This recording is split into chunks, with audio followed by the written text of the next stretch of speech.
Buddha.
Ice up, son.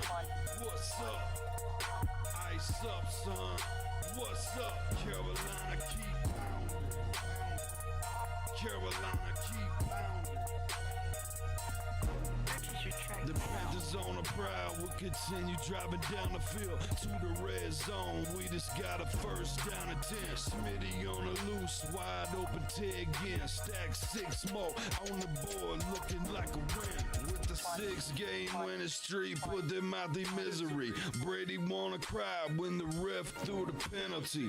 Panthers got a hot team, Patriots the enemy. Draw the first blood, different team than we used to be. Cam swerving through the traffic, signaling a first down. Fans on their feet and the crowd getting really loud. Offense did a job off the field, there's a towel. Bank of America, stadium is going down. Defense got him pushed back to the end zone. Hardy with the sack, that's a safety and we got the ball. Rushing on your shotgun, staring at the barrel, y'all. All New England fans hear him saying that ain't fair at all. Ice up, son, what's up? Ice up, son, what's up? Carolina, keep pounding. Carolina, keep pounding, pounding. Ice up, son, what's up? Ice up, son. What's up? Carolina keep pounding. Carolina keep pounding. Better watch the linebacker, he can read you like a book. Run 40 yards just to tackle Luke. Got him shook, Tobert like a tank. And D'Angelo with the fake. Stiff arm, out of bounds, 25 to game. Stewart back, healthy 3 lethal running backs. It's suicide, add the wide receivers, it's a rout. Secret weapon, make plays, Greg Olsen make it happen. Keep pounding on these haters, we ain't playing John Madden. Legion of the Hood, hometown go boom. Force and fumbles, Panthers making sure the ball is loose. Jack move, Charles Johnson, yeah, he will come attack you. State of mind, mentally and physically, we pass you. Godfrey in the nickel back, and he making sure we're safe. Panthers on the proud, we gon' come and elevate the state. Hard fought thriller, only 59 seconds left. Panther fans on the feet, heart beating out the chest. Ice up, son, what's up? Ice up, son, what's up? Carolina keep pounding. Carolina keep pounding. Ice up, son, what's up? Ice up, son, what's up? Carolina keep pounding. Carolina keep pounding. Ice up, son, what's up? Ice up, son, what's up? Carolina keep pounding. Carolina keep pounding. Ice up, son, what's up? Ice up, son, Carolina keep pounding. Carolina keep pounding.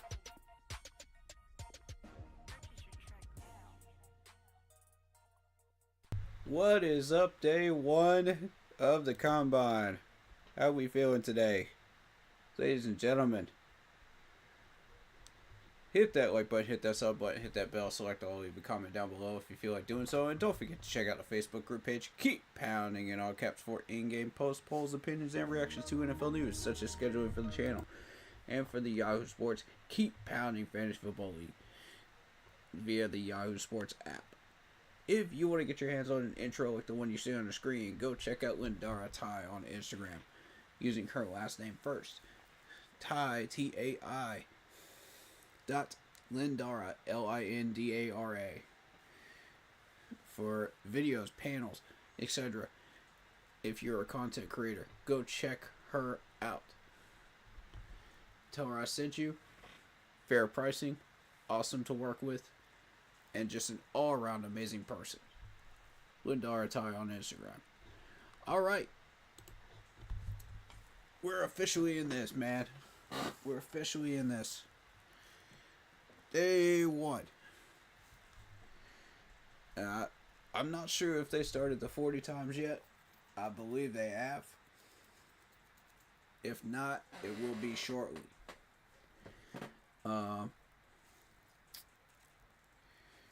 Well, we went over a few players yesterday that were using the Panthers players as role models that are on the Panthers draft board. And I'm excited to see these guys. I'm excited to see what drills they do, you know, how athletic they are. This is going to be a real fun day. And this is the one you really need to pay attention to because this is defensive linemen. And we really need defensive linemen bad after last year. So, yeah. Today is a very, very important day. And I'm glad it was on a Thursday instead of Sunday because of prior arrangements I've got going on Sunday that might make me slightly late. But we got offensive linemen on Sunday, so thankfully we're addressing the D linemen today, and I'm set up. I'm ready to go. I'm juiced, y'all. Let's go. Hey man, when you got defensive linemen coming through this draft, they say, I'm watching film of Luke Kuechly, Thomas Davis, Julius Peppers. Like, come on.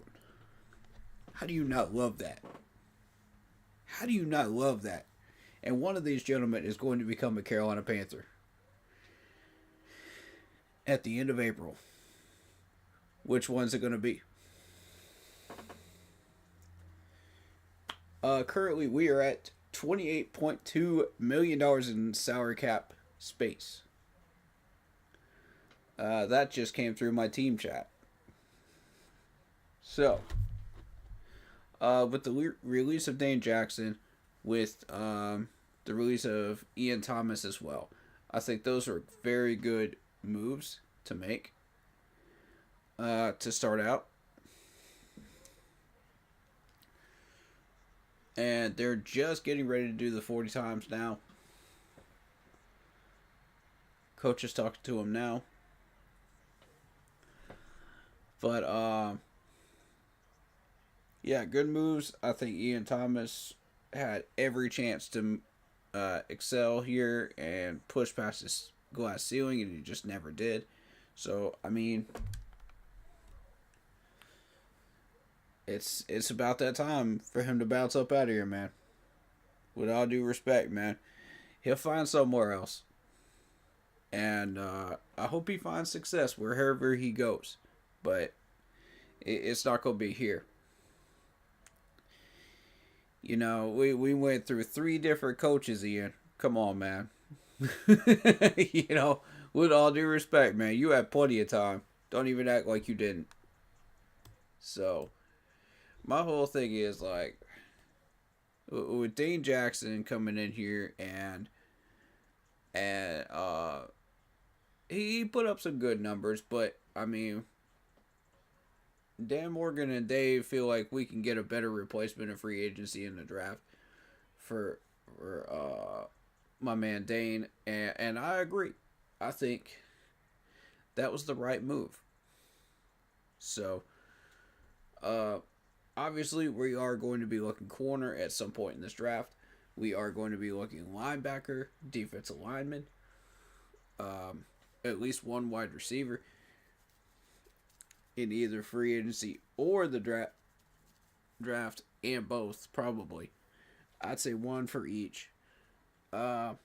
We may be looking at another running back because of Miles Sanders. We may be looking at a third string tight end. You know, but and some safety help. But corner definitely is on that list as well. So we're going to see what happens. But today we're focused on that D-line. And today is a massive day for the Panthers ownership and management. They're going to be scouting everybody today. You better believe Dan Morgan and Dave Canales are in the house right now in Indianapolis checking these guys out. So,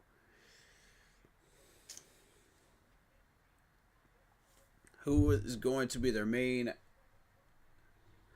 focus? Of course, the same typical guys that we have been talking about all month.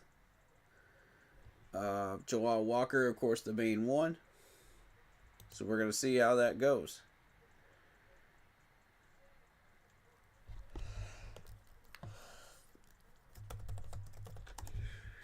All right. Excuse me. I'm a little tired.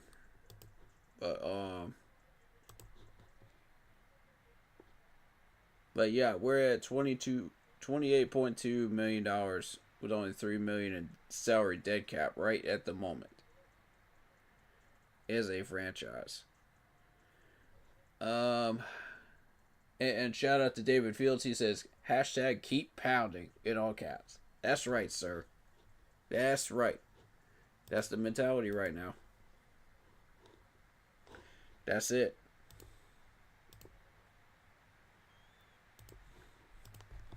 All right, the 40 times are starting now. Let's begin this reaction. You got Tommy from Maryland starting out with a 5.17.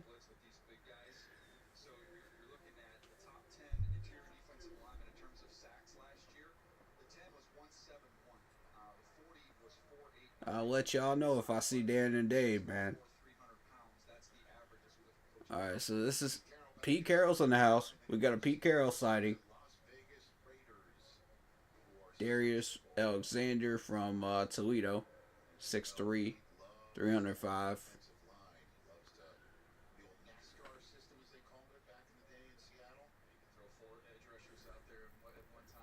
So we just doing with like the defensive tackles first, or I'm not sure how they line these guys up.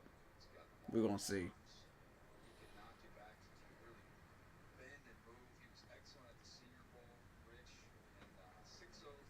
People apparently like this dude at the Senior Bowl. Okay.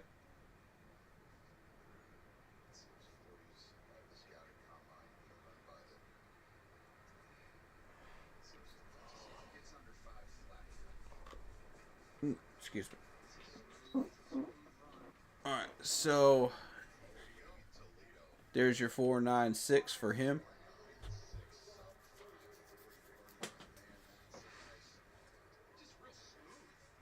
And the goal here is to just try to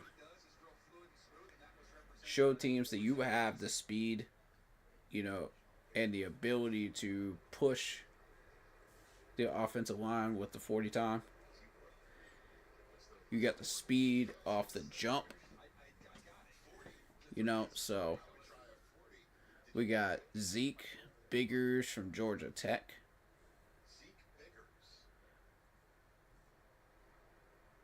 I feel like this might be the second crew, because I'm not seeing any of the main guys. Oh, okay. Jamari Caldwell's still on that list. He's coming up. Shout out Antonio. Appreciate you coming in, man. What's good, man? What's good? 5.09 for Zeke for the first run. Oh, you know he's not happy with that. There's Jim Harbaugh in the house with his Coke. His Diet Coke over there. Yup. Big names already.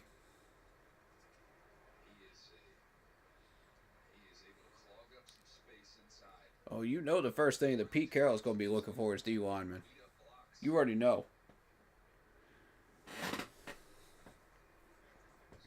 This dude loves his big bruisers. Antonio says, like, sub, comment, and share the stream, please. Thank you so much, man. Panther Pride, keep pounding. Yes, sir. Here's Yahoo Black from Iowa.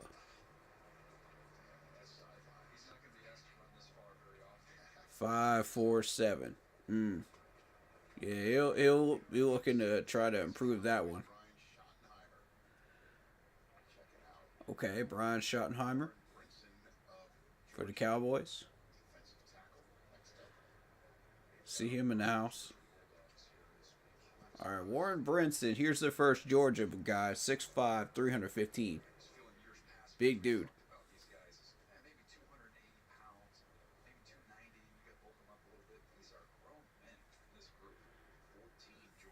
He ain't lying. These are grown men. He ain't lying, y'all.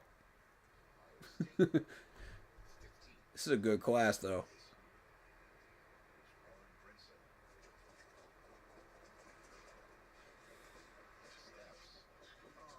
$5'11". Oh, he can move. That dude could move, man.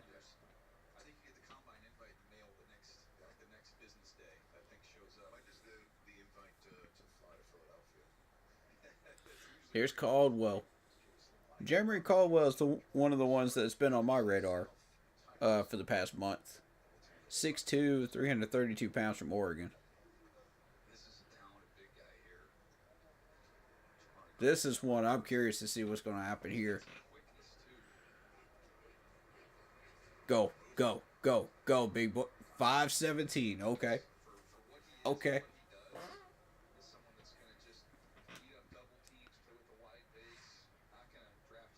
Yeah, buddy.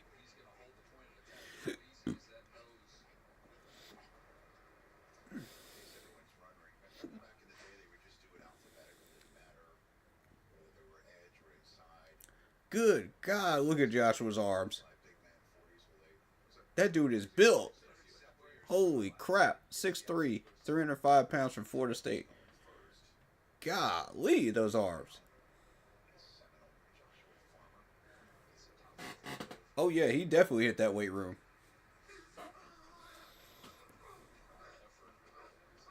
How fast are you, though? 5'14", that's respectable. Hey. For a Florida State guy, man. Oh, yeah.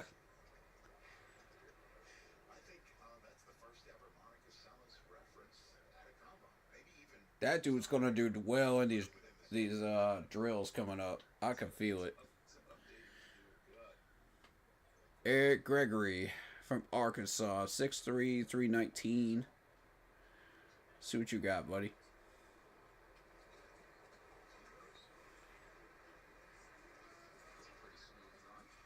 $5.15. Okay. Everybody's hitting about 5.13, 5.15 area. You know, respectively. You only had the one guy, Darius, that had the under 4. Brian Gutterkist. Packers GM in the house. I see you, Brian. What's good, man? All right, Derek Harmon. Here's the other Oregon guy.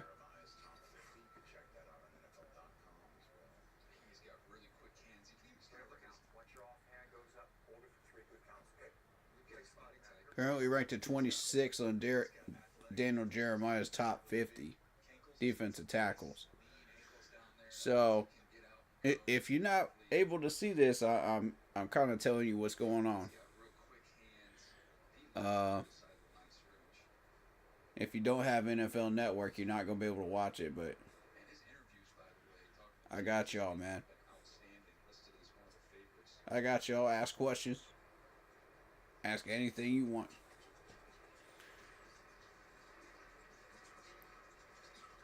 $4.97. Okay, Derek. Ooh. That's second. That's the second best 40 time today.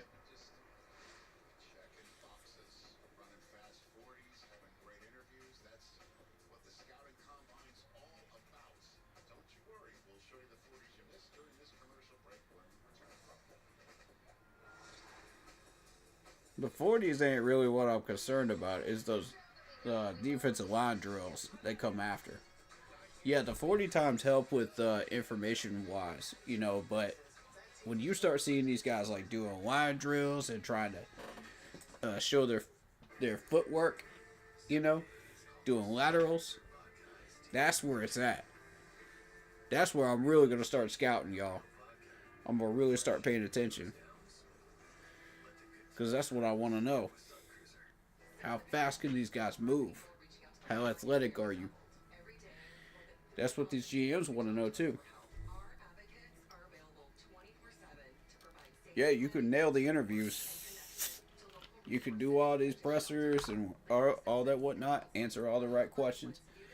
But if you can't move, your draft stock goes, you know what I'm saying? Like, so you gotta hit on all facets.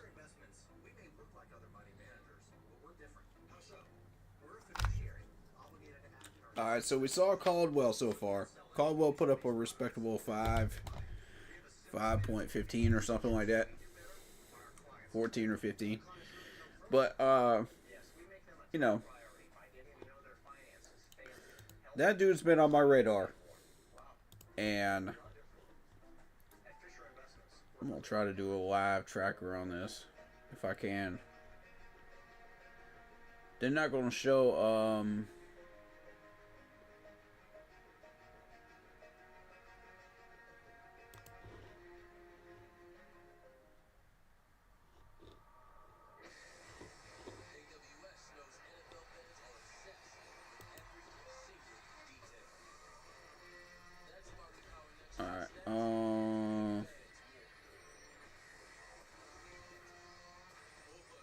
Let me see if I can't get something.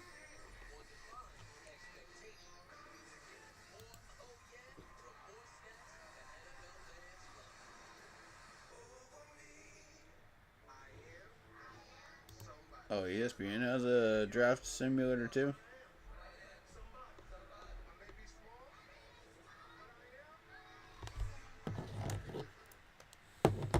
Let me see here. Draft simulator tool. Oh, snap. ESPN does have one. Uh-oh.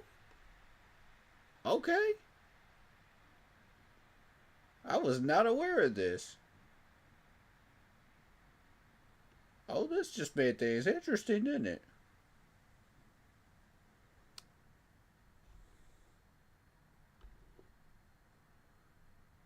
Wait, did we?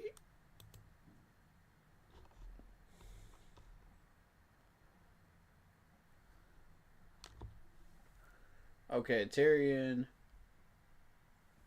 with a 4.86 from Georgia.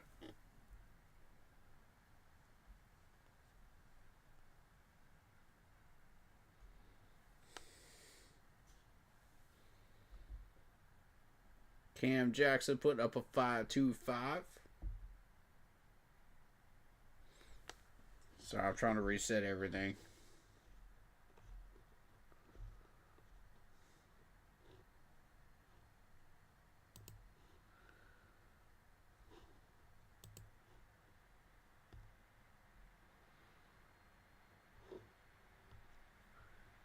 You got Ennis Peebles. I can't say that first name right. It's Peebles, though. From Virginia Tech. Let's see what that number looks like.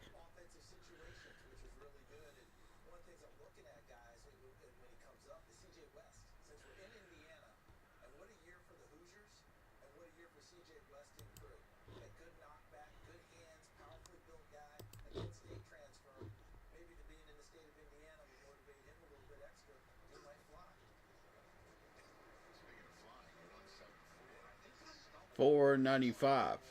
Okay. So we're doing defensive tackles right now. That's the first run through. And then they get a second attempt in case they want to try to beat that out.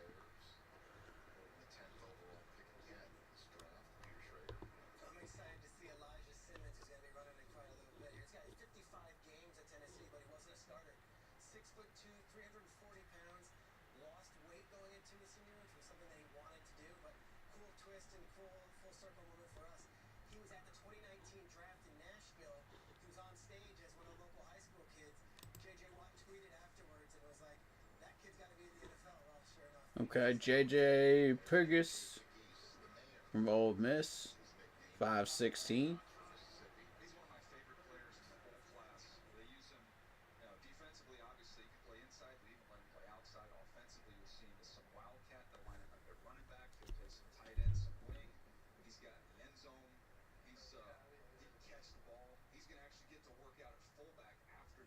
Oh, that man worked out at fullback? They got him working everywhere, man. Oh, that's a multi-tool right there. Okay, Ty Robinson from Nebraska. This one's a high rating on my list right now. 4.83, my boy, 4.83. What a 40 time by this dude. Yes, sir. Okay. You love to see that right there. I knew I saw something in this dude.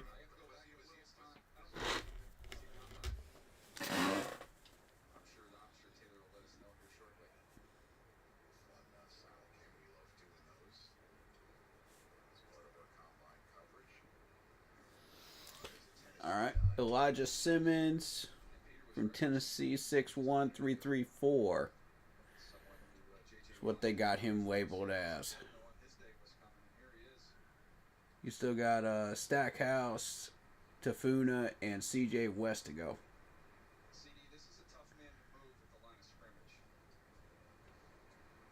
This is a tough dude right here.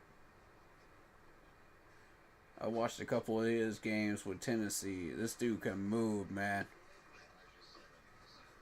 5'3" He's better than 5'3". He's definitely better than 5'3".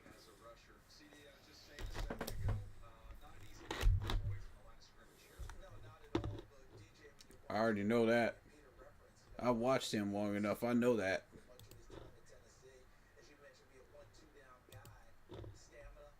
Fell. I'm trying to find.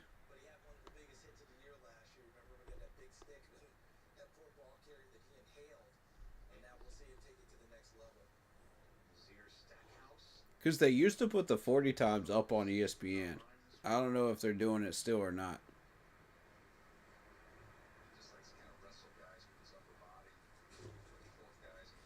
Nazir Stackhouse from Georgia. 5'16", respectable. Very respectable. There's Sean McDermott. McDermott in the house, y'all. In Indianapolis. Uh-oh. You got the whole family.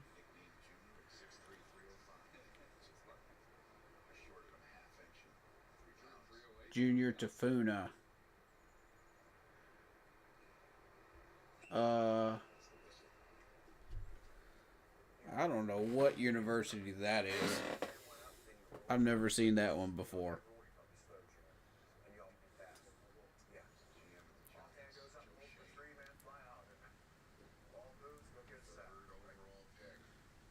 Giants GM Joe showing in the house, VP and GM. Okay. Alright, Junior, what you got? 504, not bad. But how athletic are you? See, that's the thing.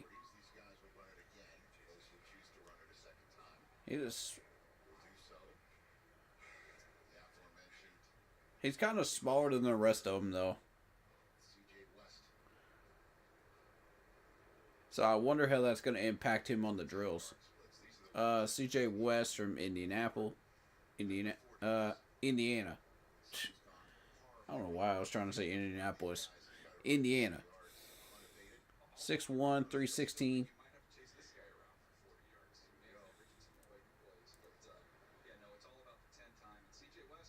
Yeah, this is a good class right here.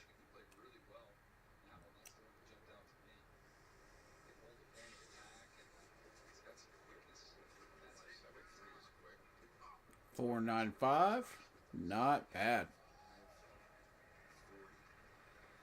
Ty Robinson has the fastest speed right now with a 4.83. You gotta love that, man. And I'm telling you, man, let me see where he's at on the mock draft simulator, because I was running some mocks, man, and it heavily depends on what ranking system they're going to use as far as how that's going to work.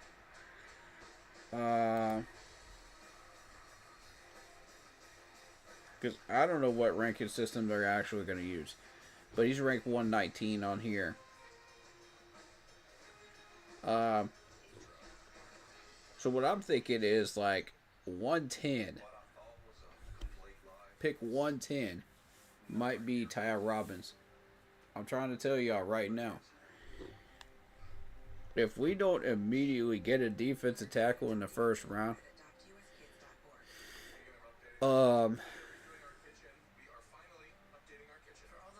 I would not.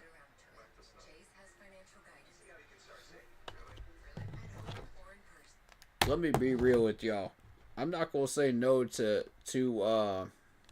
T.J. Sanders, but if we can't get Mason Graham in the first round here, then yeah, T.J. Sanders, Alfred Collins, I'm gonna say Deone Walker would be on that list as well.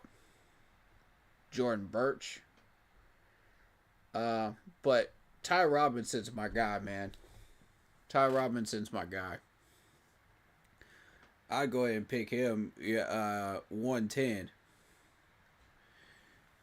If that dude is ranked higher than that, then you got to pick him at 74. You can't wait around on a guy like this because once he's gone, he's gone. And then you're stuck with either Caldwell, JJ from Ole Miss, and maybe if you get lucky, Cam Jackson would be a really, really low option. But I'm going to be real on this, man. It's a thin position this year. So you got to be real careful. You can't play around with defensive tackles this year.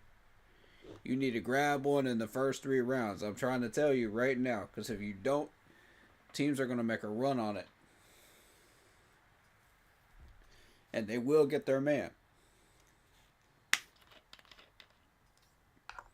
I've been watching these trends for long enough. I know when it's about to happen. And I'll tell you on draft day when it's about to happen because I'm watching. Tommy going through with the second round of the 40 time 5-10. There's Alexander. Let's see if he... Nah. He's going to stick with the 4.96. That's his first attempt number.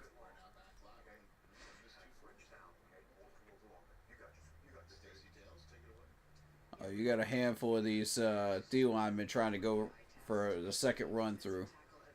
See if they could beat out that time. And they take the best time out of those two. And that's your official time after that.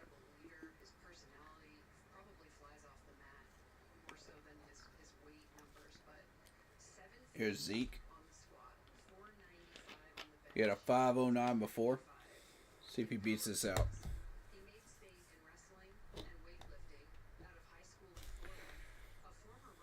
Georgia Tech.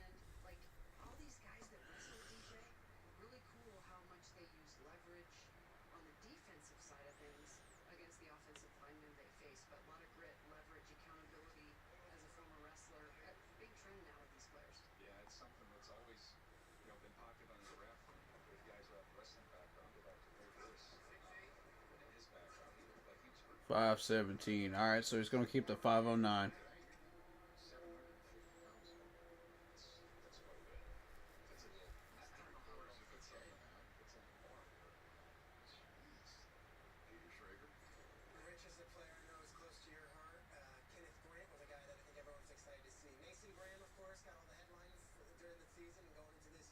Yahoo Black, Iowa. Oh, he's definitely gonna try his luck with that 5.47 last time. Yeah, 5.39. I knew that. I knew he was faster than that. I knew he was. Yep.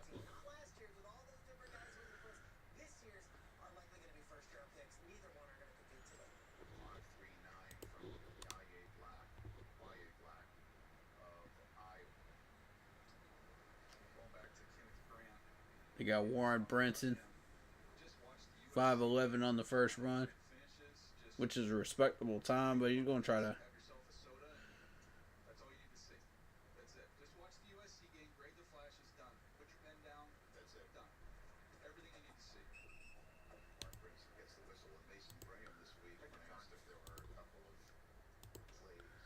I heard there were a couple of guys that were not doing the drills today. That were on our radar. Well, one of them.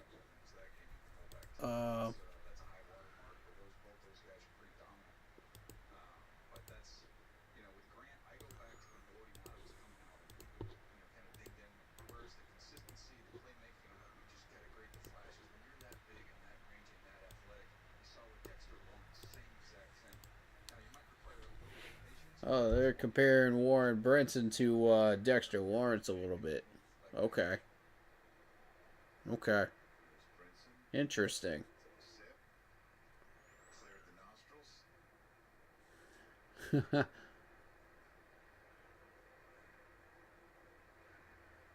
Breathe, my dude. Breathe. You gonna be running, you better breathe.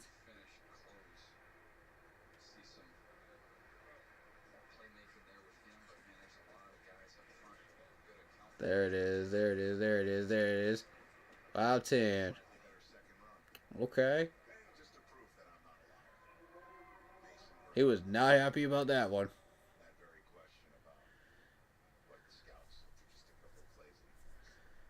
He thinks he's faster than that.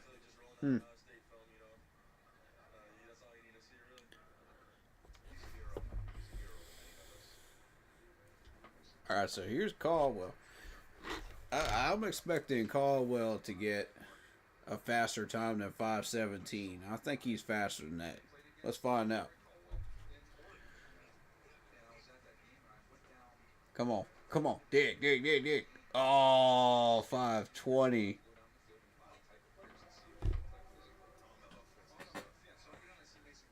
Okay.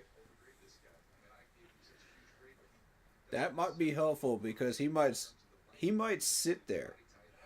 That's what I'm thinking. He might end up sitting there, man. By the time we pick, um,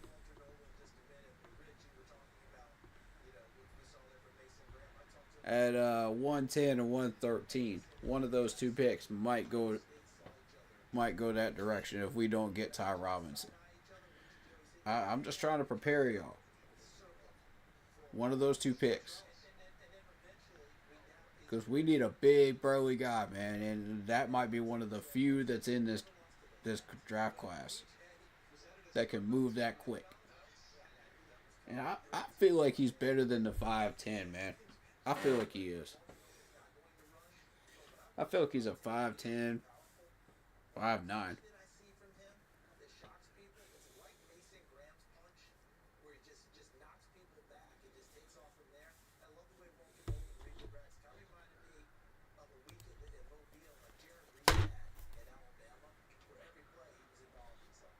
Farmer's a big dude. Look,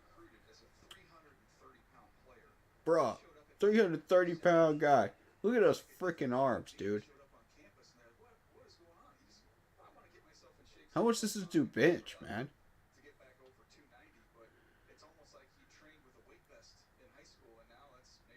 God. You know he about to kill that bench press, man. Shoot. He might be the best bench guy on that drill. He might be.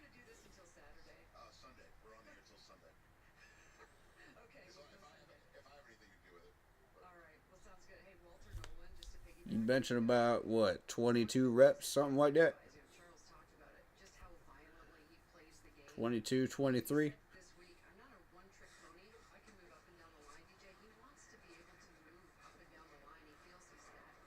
5'12", okay.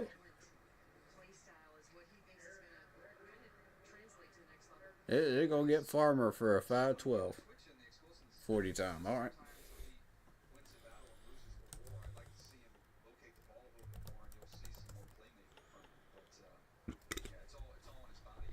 Results.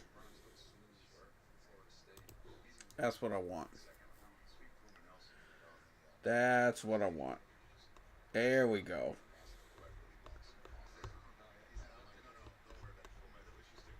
I was wondering why I couldn't find this on NFL's main website. It took me forever to find it.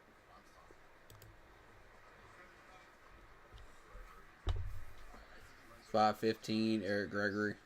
Okay.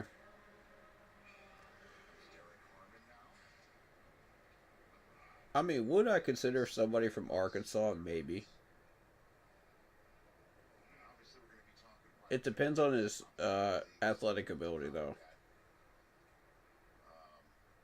Like, if you could start nailing some of those athletic drills, then maybe.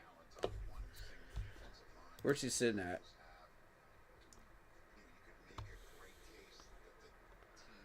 Because Arkansas is a battle-tested team. That's an SEC team. Okay, he's sitting at 276. Alright, nah. Derek Harmon. Alright, Derek Harmon's one that's going to be on everybody's radar. They're comparing him to Akeem Hicks. Okay. Same numbers. Akeem Hicks of the Buccaneers. They got drafted in 2012.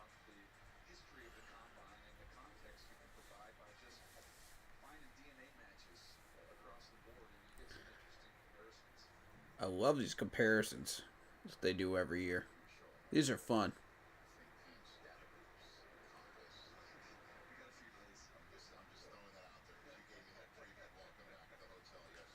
.497. You really think you can beat a .497? Ooh, we got a .495. Okay.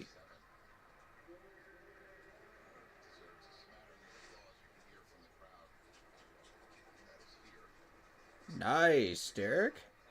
Okay. This man says I'm not satisfied with 31. I want to move up. I see you. Baltimore Ravens Eric DeCosta. Okay. So we got a Ravens management sighting. Yeah, I'm keeping track of which managements we see in here, man. Because, especially day one. Because that's going to be our competition right there. Especially if they got picks above us. We got to keep our eyes peeled. First 4 rounds. If any of those teams got picks before us, pay attention to who's in the room.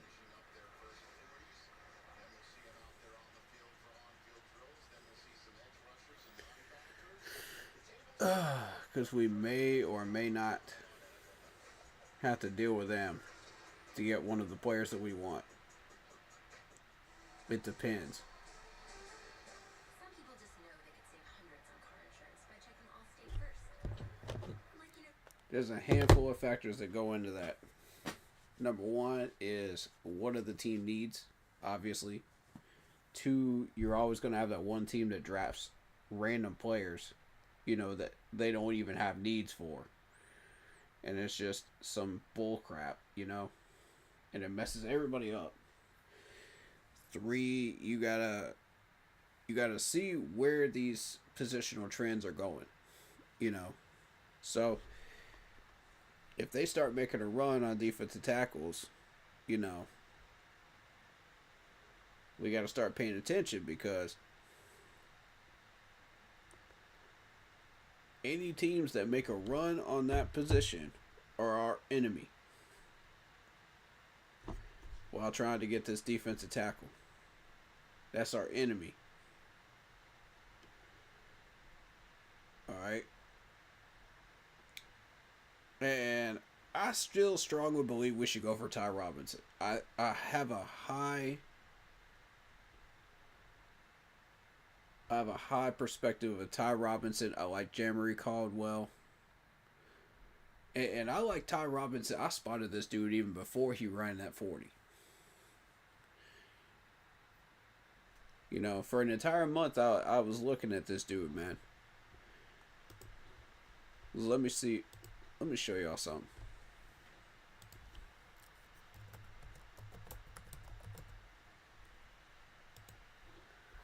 If you go on NFLDraftBuzz.com, these guys have the best draft profiles and explanations of who these players are, and they're accurate too. Good measurables. You're looking at 81% pass grade, 72% run defense. Tackling leaves a little bit to be desired, but they're comparing him to Christian Boyd, Gabe Hall, Leonard Taylor.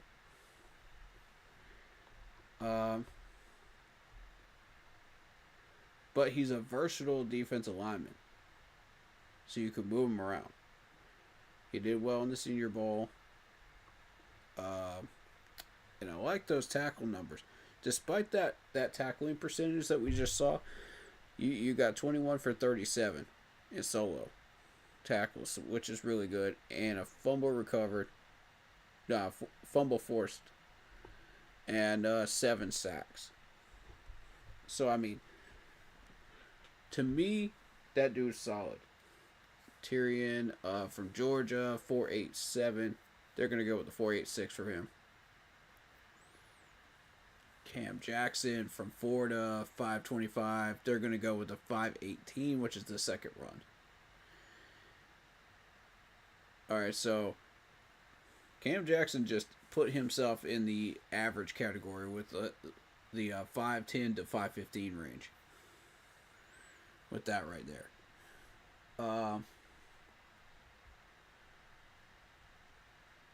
Because that's your second class of defense tackles in 40 time, really. You got Peoples from Georgia Tech, 4.95.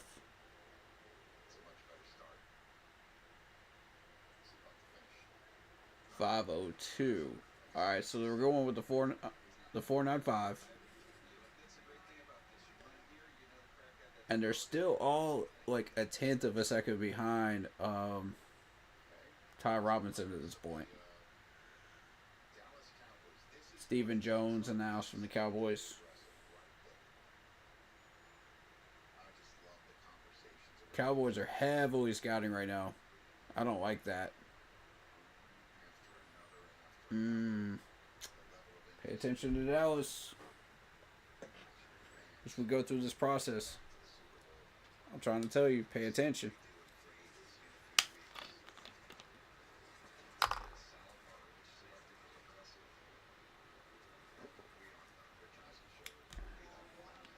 JJ going with his first time of 5.16.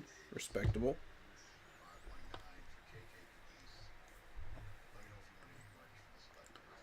Registering at 5.19. Alright, here's Ty. Here's Ty. Come on, Ty.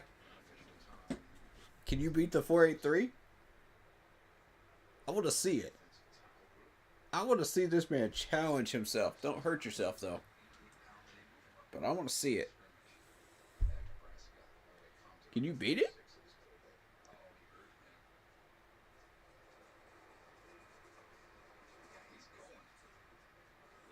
Oh my God. This man really is this fast. 4.89.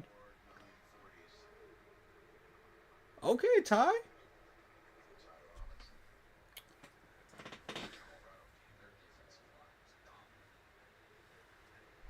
I stand firm. This dude's going on my board.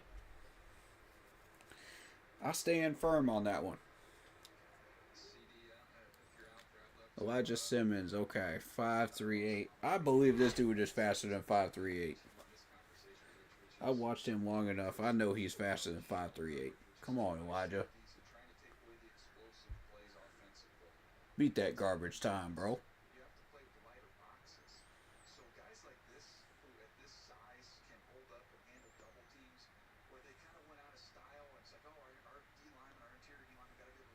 Show people you're faster than this, man. Because right now they're looking at you like raw meat with that 5.38. Don't let them look at you like that. Oof. Another 5.38. Maybe he is that slow. Oh, boy.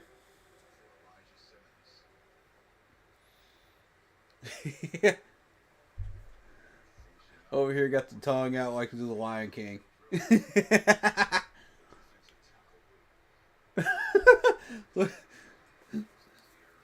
Like the horse memes.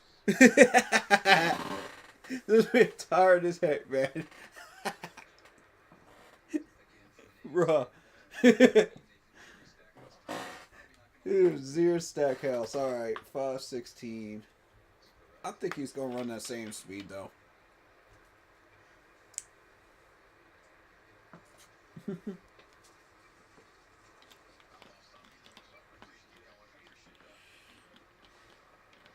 517. Your boy out here looking like the ugly dog with his tongue stuck out all the time.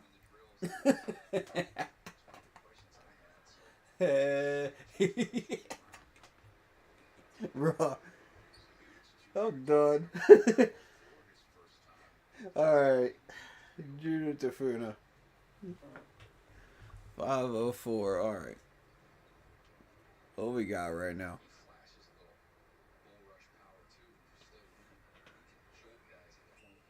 Where is he from?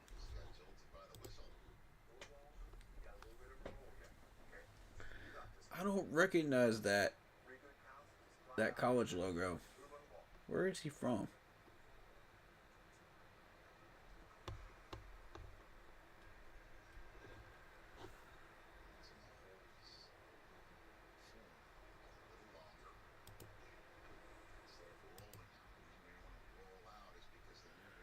Roll out.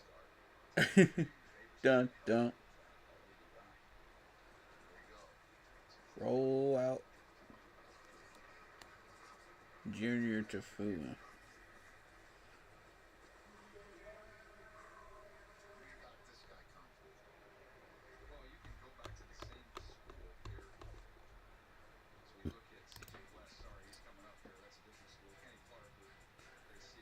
CJ West, they're comparing to Kenny Clark of the Packers, who was drafted in 16. Interesting. Okay. Okay.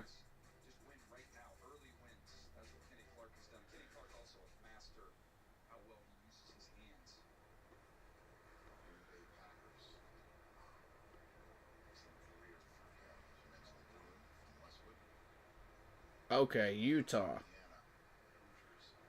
So Utah must have changed their school logo because I'm not familiar with that one. They must have changed it up.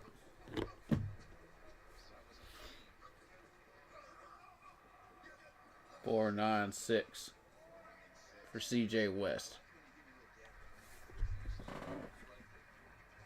They go use that $4.95.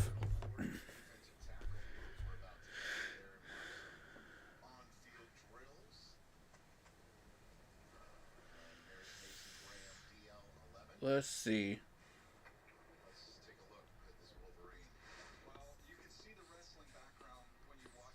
They go at Tonka in the third group, I think. They go at TJ Sanders in the second group. That's what I'm thinking is going to happen. Because they ain't throwing him in just yet.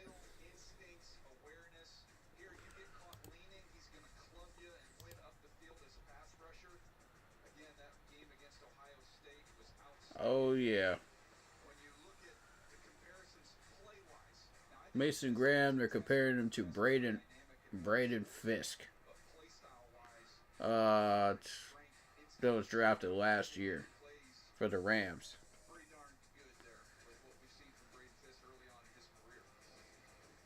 He's a hero to many of us. Okay.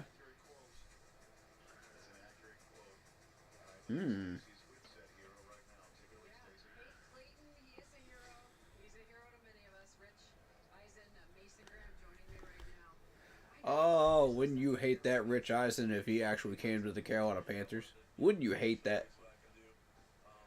You know that man hasn't shown any love towards the Panthers at all.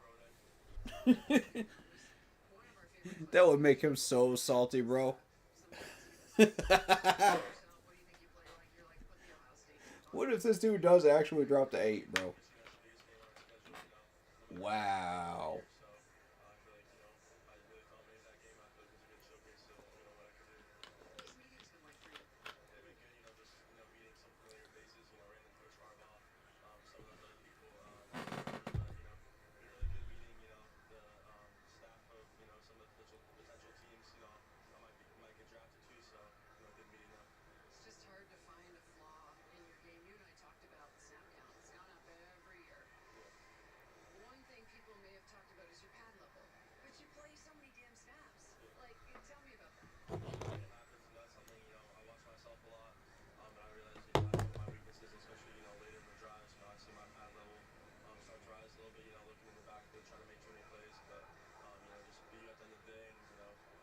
obviously everything happens. Sometimes some things happen sometimes, but you know, I try to play my best all the time. Just what would be the lasting thing, Mace, that you want to leave kind of with everybody here, given the meetings? I mean, you're going to go real high in this draft. We know that. We know your talent. 6'3.5", 296, Mason Graham. I just want to leave my mark. They're interviewing him right now. Straight on the field, but being a good person. I feel like I'm one of the most dominant players, if not the most dominant player in this class. So that's something I pride myself on. Certainly very consistent. Thank you for stopping in. Very humble dude, man. Another Michigan. I like him. Sorry, I mean, just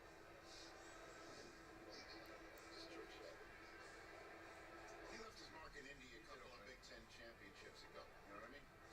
Because that's what you do. You win your conference championship, and then you go to the national championship. Some just win the national championship and are just fine with it, though. Oh yeah, yep. I don't know who those people are. The wave drill. What is that? Yeah, we just saw straight line, right? We just got a chance to watch those 40s. Now we're going to get a chance to watch these guys change direction. See this with All right, here we go. Wave drill. This is where the real action is. This is where we really learn what these guys can do. when you watch it, you know, on Sundays. That's what we're trying to show here with these drills and these videos. Fred Warner, look at him. Wave drill. They're going to the right. Then back. Go back to the left. Bending his knees. This is again Then go backwards.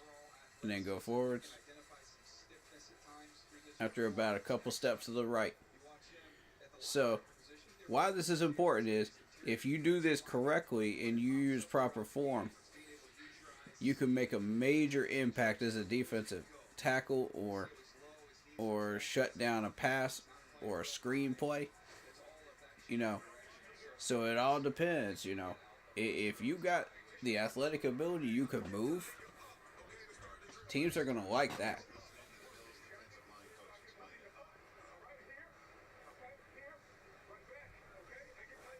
All right.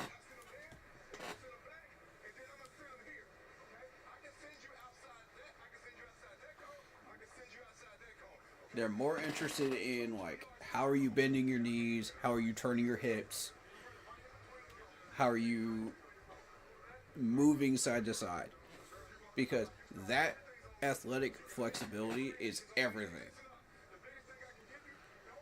If you're a big dude and you can move like that, and you got a good 40 time, you're going to go up the draft board. So let's see what we got here.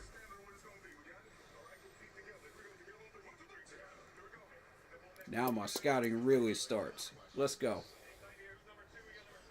I ain't even worried about the 40 times. I'm more interested in this.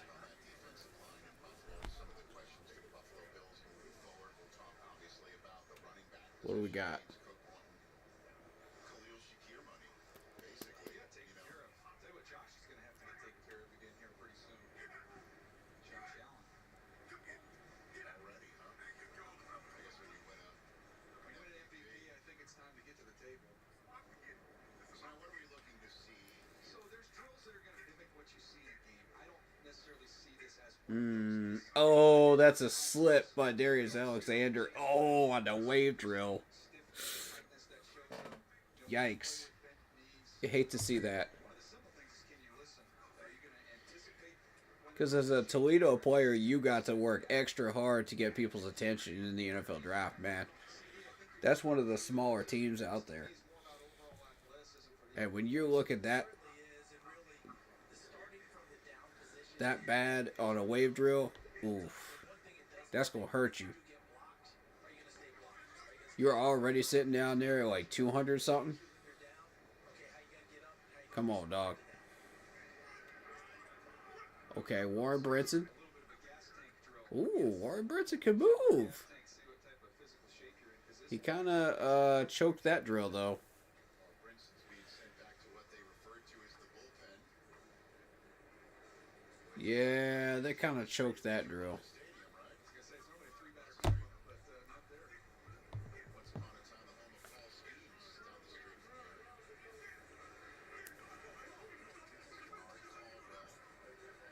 here. Okay, Caldwell can move. This is the interesting one. Alfred Collins. Here we go. Good. Good. Good athleticism. Okay. weight, but he's a dominant run defender. He can unlock his hips and he annihilates tight ends when he's out on the bench. Oh, look at Farber doing well on the wave drill. Okay.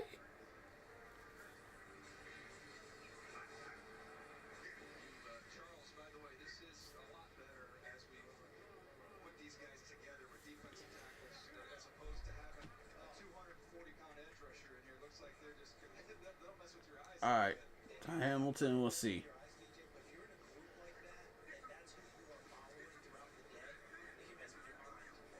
Yeah, talk and move, man. Ty's fast. Well,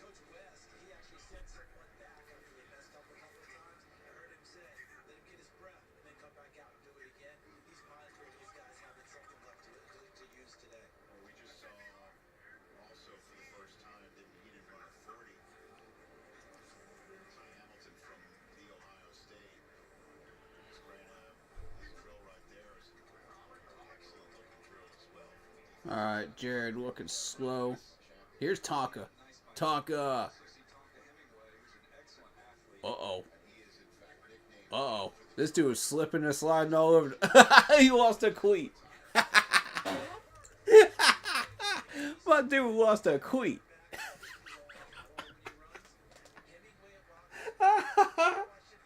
Tonka. Tonka truck, man.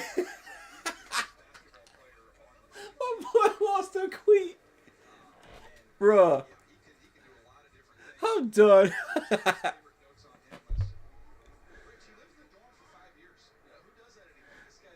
How do you lose a cleat on a wave drill?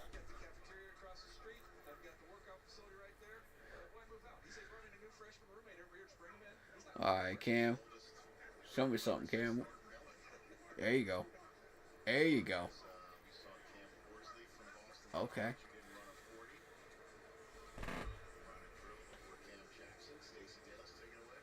Rich, do you know what other position Tonka Hemingway played in high school? Freaking Taco isn't a cleat, bro. He was the punter, right? So he was the player of the year in basketball. He lettered in baseball. Alright, Peyton, let's go. So we asked him this week, could you sell yourself? Pride of Clemson, baby. Pride of Clemson. Let's go. Absolutely. Yup, show him how it's done.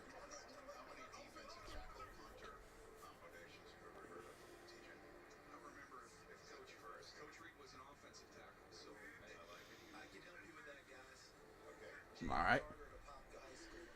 Ooh, peoples can move. Look at that footwork.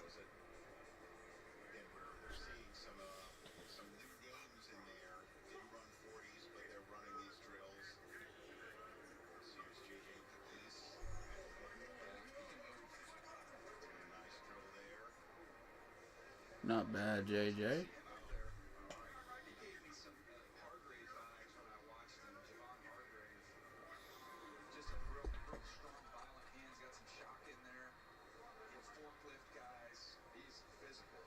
Here's the unofficial fastest 40 runner of this group. Taylor Robinson trying to keep Alright, Ty, come on. Come on, come on. Show up. I like it. TJ Sanders. He's an excellent athlete, too. He's another one with basketball background, big-time basketball player. Okay, TJ, there you go.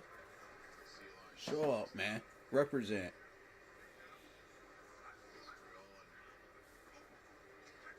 Apparently he also is an excellent acapella singer. At least there's a pitch perfect for. Who's going to tell him he's got a bad voice? Apparently nobody. He sang a national anthem before a Tennessee baseball game. That's phenomenal. The national champions. That is really very good. Well done, Tim Smith. Alabama. That's the best run wave drill I've seen so far. Tim Smith. 6'4", 302 pounds. Charles, these aren't guesses and hopes and wishes with these guys. It's a bunch of big dudes, man. You made the good point earlier in the day, DJ, about we used to see these guys at 280, 290. They carry 310, 315, 320. All right. Carry 280.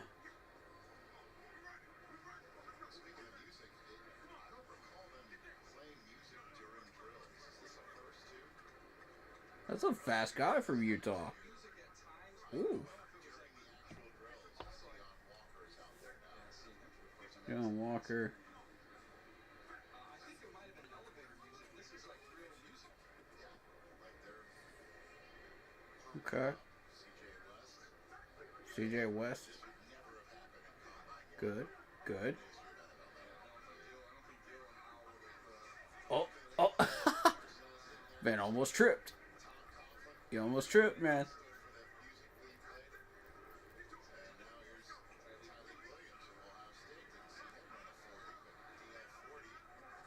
Yeah. Tyreek Williams. Okay.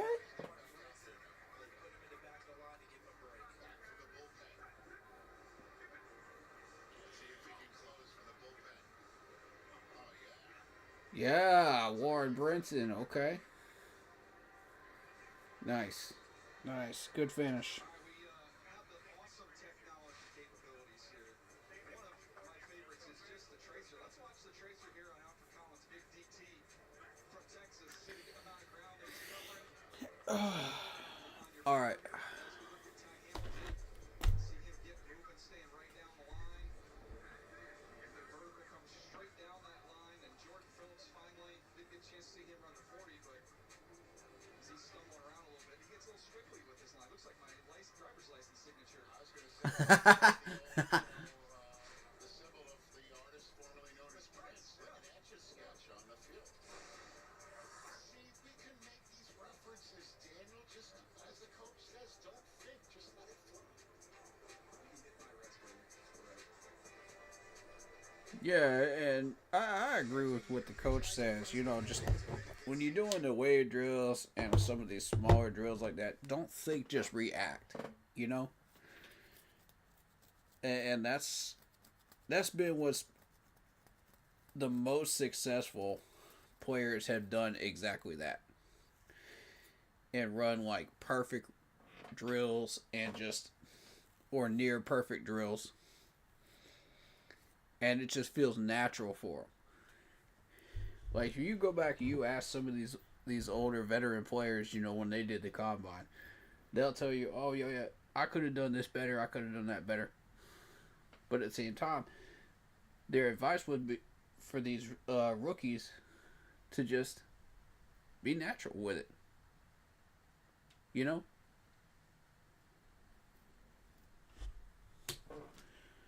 Let it flow. And the most successful drills come out of that. So, I mean, for example, like you saw Tim Smith coming out there. Tim Smith was the best one I've seen since last year. And, well, out of this class anyway. This dude was free-flowing through this drill like it was nothing. Dude was moving, man. Like it was a fluid motion. And I like that. I'm curious to see how he handles a few of these other drills, though. Because, yeah, you could balance. Okay. But how about power? Do you have power, too? And see, that's what's keeping you from going up the list. If you don't have the power along with the balance, you're going to be in trouble. So, I'm not sure where...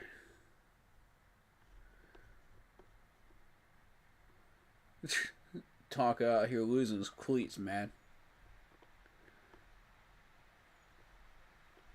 That was funny. Alright.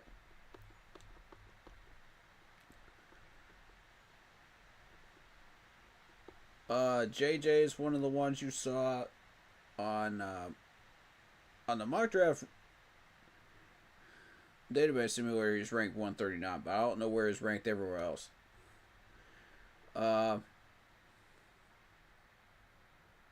Joshua Farmer got my attention with the wave drill.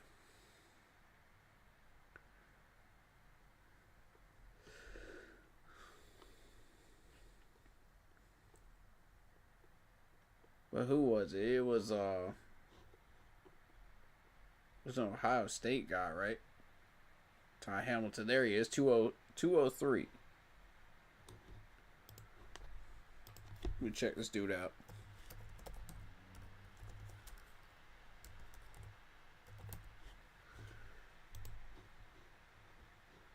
Alright, so Ty Hamilton, we're looking at 14 solo tackles, 51 total, 1 forced fumble, 3.5 sacks last year. Overall, decent measuring. And I'm watching him do the 4-bag right now. And he killed the 4-bag too. Look at that. Okay.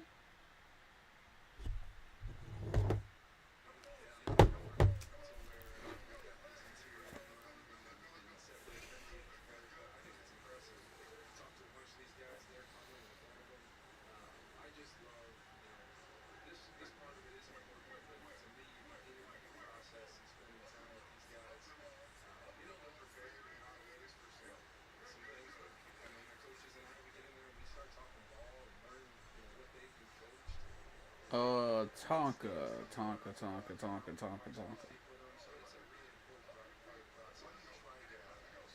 There you go. There you go, Tonka. You needed a good drill right there to recover, man, from that garbage on the wave drill.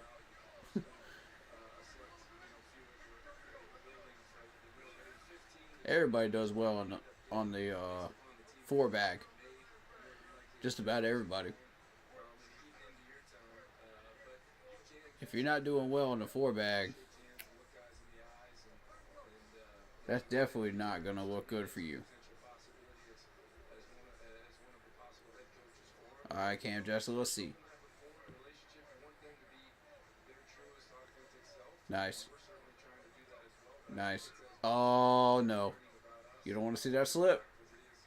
You don't want to see that slip up. See, if you slipping on that 4-bag, what you going to be doing on the NFL field, man?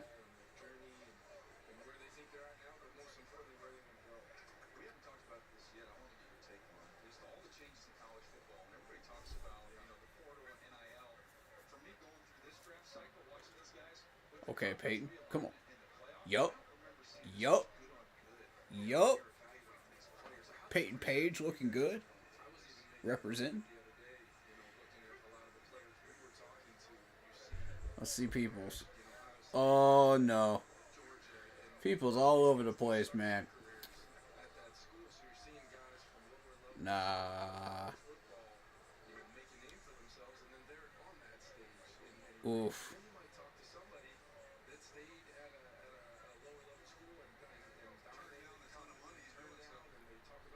I'm not feeling JJ Plagues, man. I'm not feeling him, man.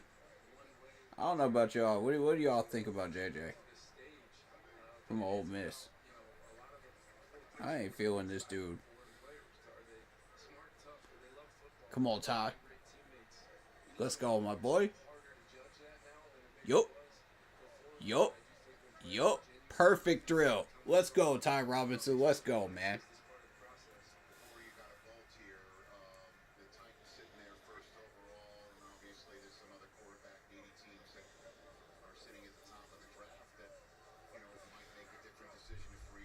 Oh, TJ Sanders, man. Why is it always the Gamecocks players that are tripping and losing cleats right now?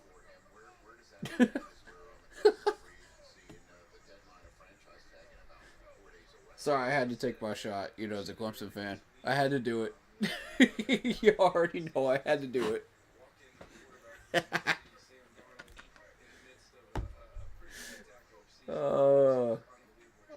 Alright. Solid.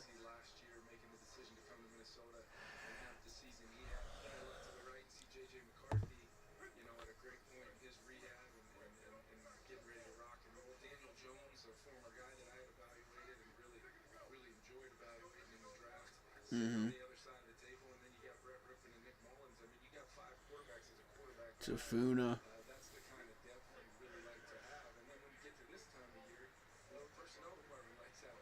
For a guy from Utah, this dude can move, though. I'm trying to say, though.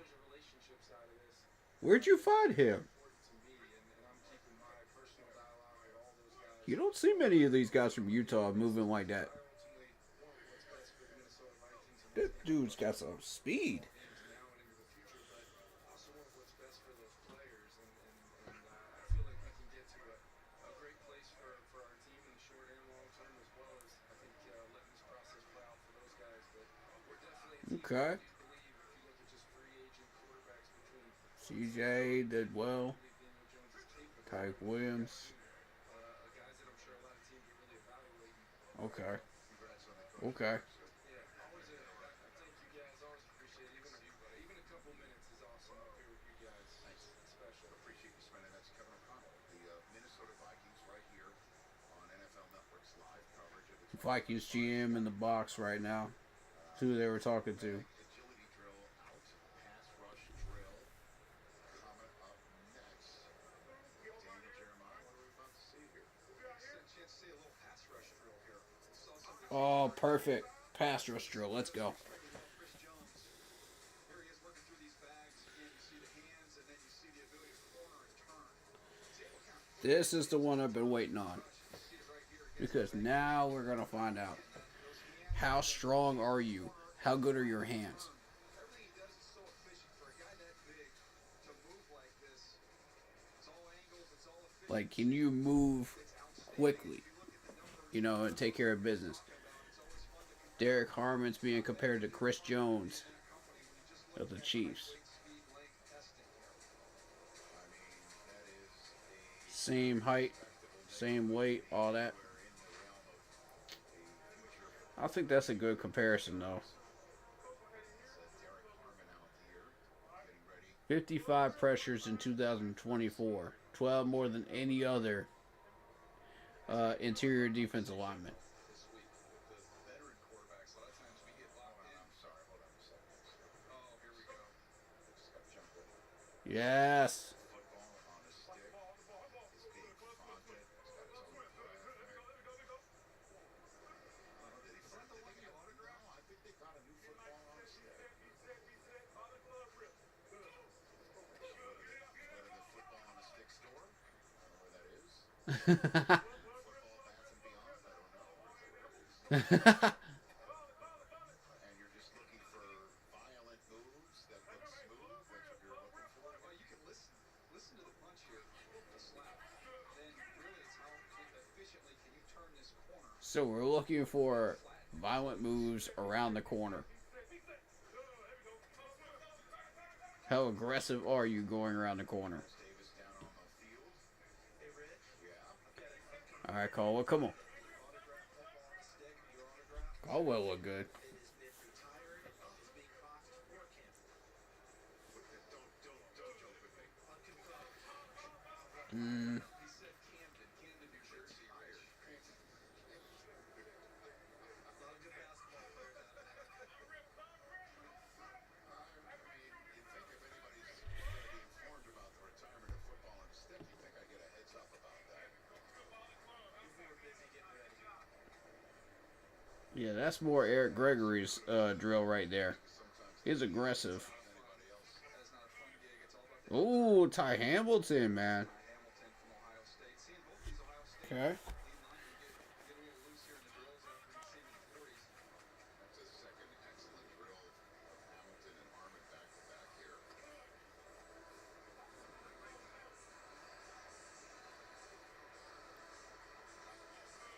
Hang on. If I may evaluate, Yes, sir. is that, I don't know, is that Tonka's all right. who's running this drill right here? He's been having a so-so day so far. I need to see him excel at some drill today. If Tonka's going to move up that board, he needs to do something. There you go, Cam. Mr. Cam Jackson. Good drill. Good drill. That's how you get these coaches' attention right there. All right, Peyton, come on. There you go. He looks like he's moving much easier. Flow from Peyton Page. See, that's what you see from people's on tape, isn't it, DJ?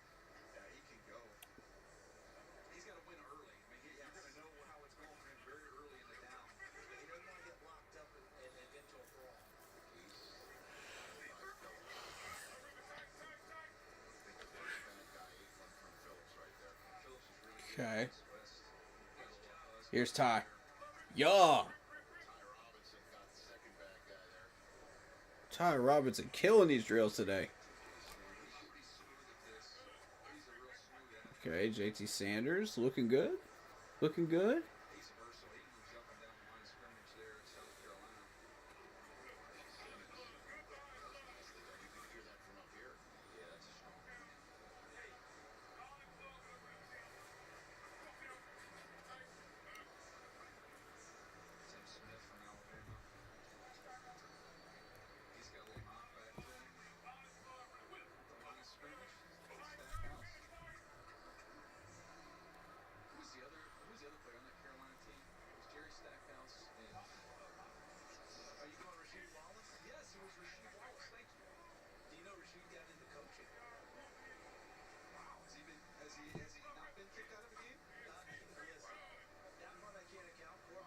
Oh, that's some good power from a Kentucky guy.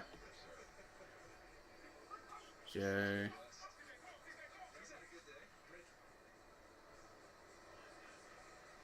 All right, Tyreek Williams.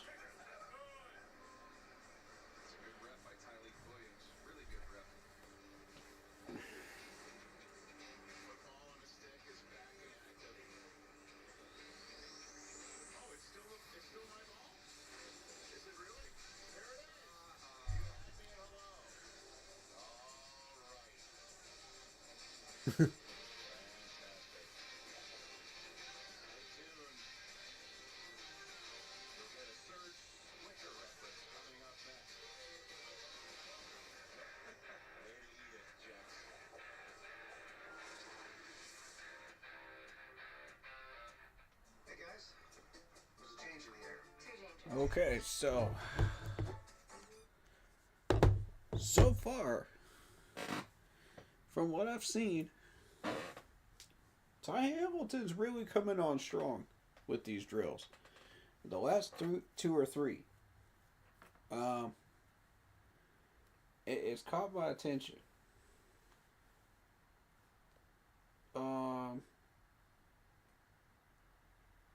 Of course, I'm still gonna favor Ty Robinson at this point.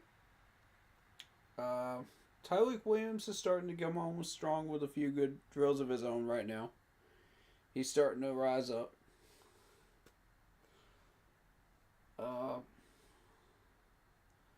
Caldwell looked alright.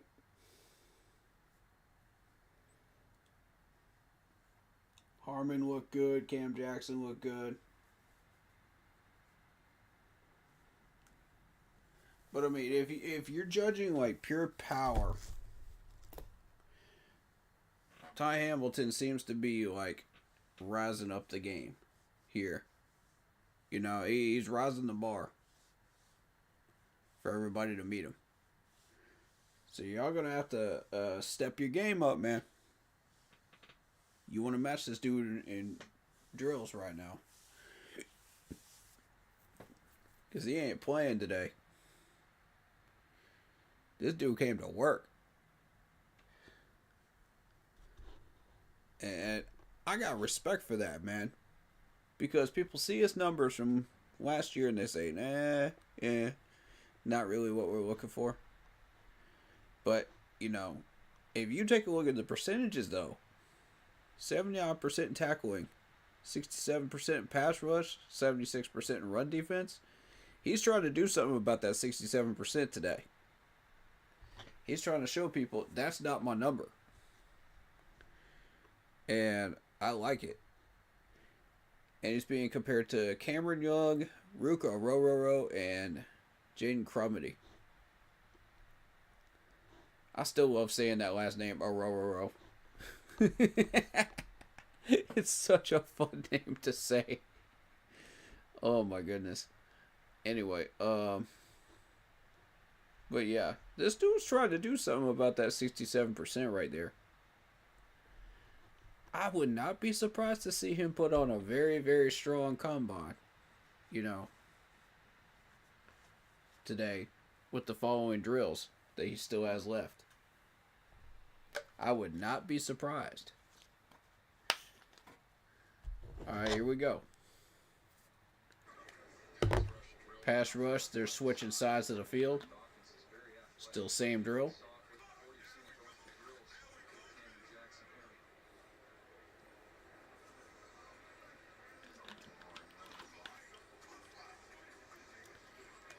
Alright, so we're still going in. Come on, Peyton. Yeah, look at the power punches, man. Look at that. That's what you want. My man Peyton from Clemson, man.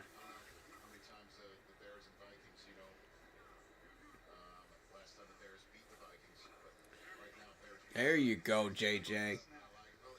Better.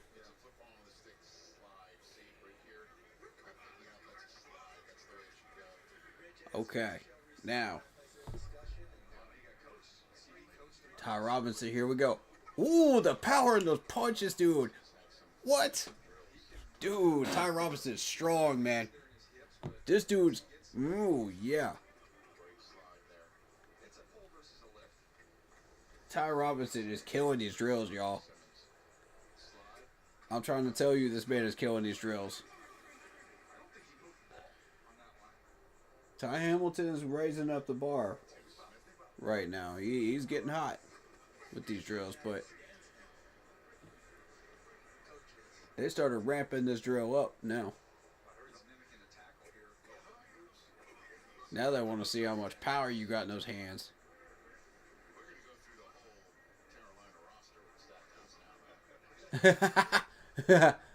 You go through the whole South Carolina Gamecocks roster just to find your defensive tackle.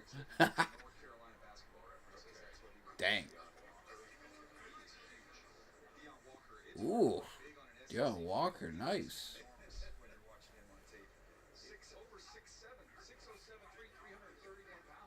He's like when George Mailata joins the huddle in Philadelphia. Okay, Talik. Nice.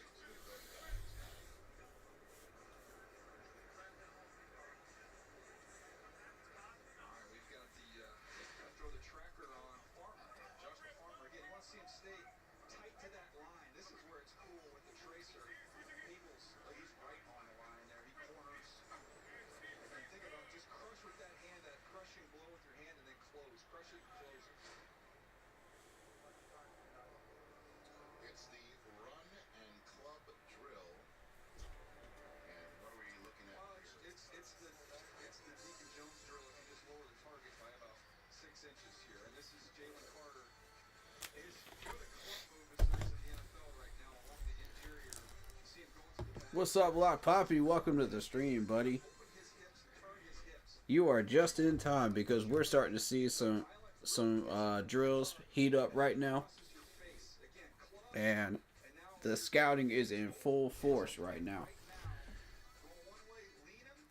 He's leaning on one side. You club him. That impacts his balance, and then you close the finish. Well, on a snowy day in the divisional playoff weekend with the Rams having a shot to stun.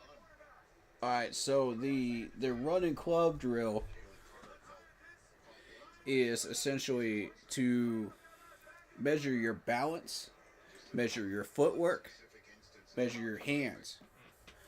So it's not so much hip turning and everything else on this one.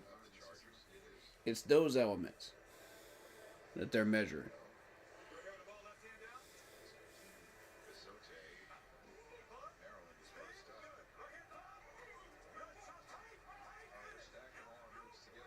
Oh, Tommy, not having a good drill to start out, man.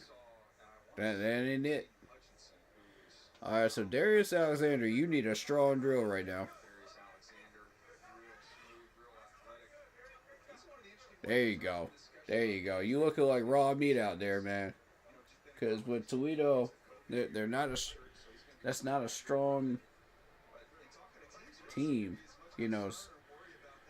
So you need a lot of good combine drills to get people's attention. You got to work harder. Okay. Yaya Black. We got Warren Brinson. 71 tackles in his career. Okay, good. Good. Good footwork. Good footwork. Yeah, Ian Thomas is gone, Lock Poppy. You're right. Alright. Oh, Caldwell, man. Caldwell, come on. That was not a strong drill, bro.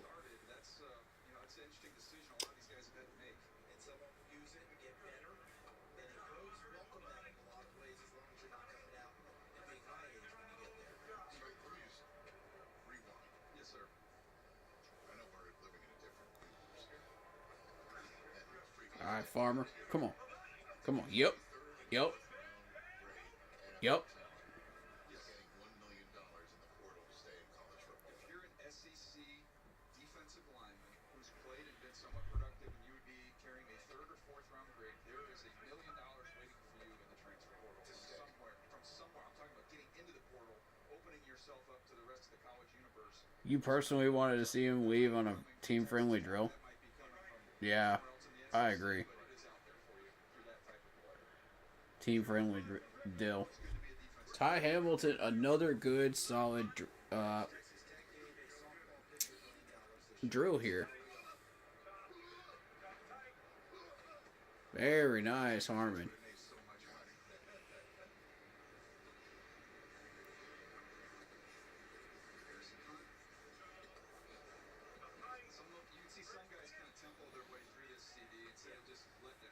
Okay.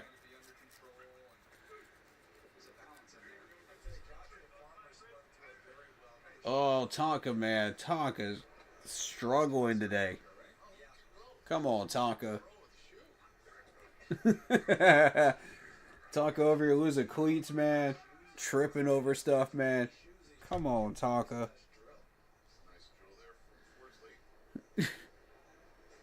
Bro, what you been doing before this, man? This dude going Tonka out here looking like a fool, man. I'm trying to tell you. That ain't it.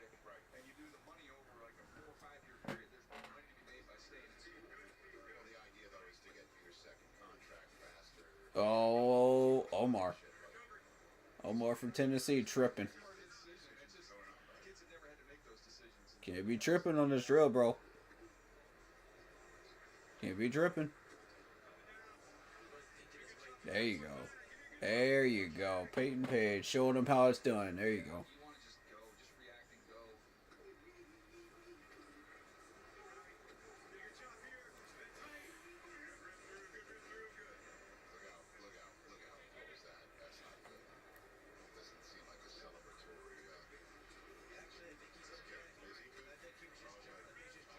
Oh, JJ.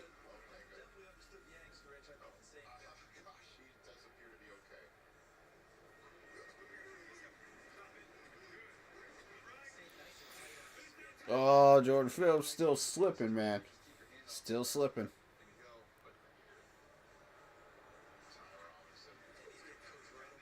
That's that time you got to check those cleats, man. Oh, look at Ty Robinson killing it again. Look at this. Yes, sir. Ty Robinson. What a drill.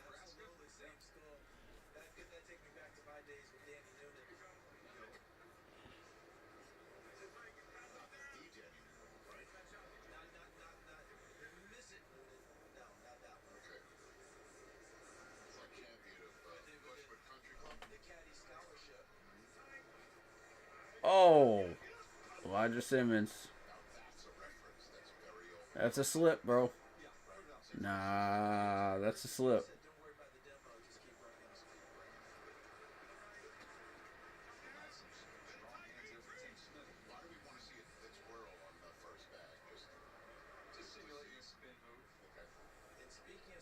Yeah, they're doing a spin move on purpose, just to simulate that spin move, because you're gonna see these defensive tackles like go out there and spin move and do all this stuff, you know. But can you actually get to the quarterback? See, that's the thing.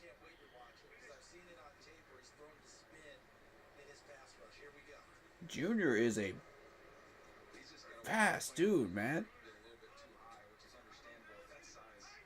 For a Utah player, man.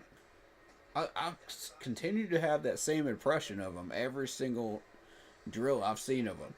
He's fast. And that's a good first impression of him. You know. Because he's nailing these drills, man. You know, and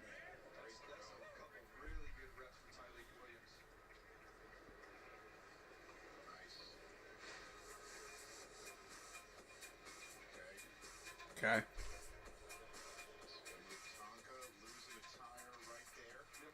Tonka lost the queen again. Bro, Tonka. Yo, Tonka. You need to tape up that shoe, bro. Somebody needed to put some tape on that shoe, though. Bro, that's 2 drills today. He's lost a cleat. I'm done. What kind of cleats you using, buddy? Oh my god. That's funny. What's up, Marcos Cash? Shout out to you, man. Yo, welcome on in, man. Welcome on in. Welcome on in, everybody. Thank you so much for joining me for this day 1 of the Combine. Yeah, Ian Thomas is gone. Let me get to a couple of these comments while we got a commercial. We sure you did great, dude, Ian, but you just wasn't a great fit for us in the end. Yeah, facts. I personally want us to keep Shaq on a team-friendly deal. Okay, that's who you were talking about. Yeah, I agree. Maybe we could cut him and bring him back for cheaper. You know, that's what I was thinking. Sucks we got to see a OG Panther in the New Jersey. Yep, facts. Big facts. We got way too many of those out there, man. That's going to come back to haunt us. Ian can go. Yeah, facts. Did you know the Panthers uploaded a Germany blueprint video earlier in the season? I had no idea. Watched it last night, actually. Really cool, the blueprints being bang. Yeah. That was the offensive line blueprint video. That was what, 2 or 3 weeks ago? Somebody check me on that, because I think we reacted to that. If there was a second one that was just strictly Germany, then I haven't reacted to that. But if I did react to the offensive line one, you can go back and find that. That's in one of my streams recently. But yeah, we are caught up. But yeah, Ty Hamilton's trying to do something about this pass rush, man. He's trying to do something about this pass rush percentage. Man. Solid stuff, man. Solid stuff. Oh, you linking it in the chat? Okay. We'll check it out once we start hitting 40 times, alright? We're doing Run the Hoop round.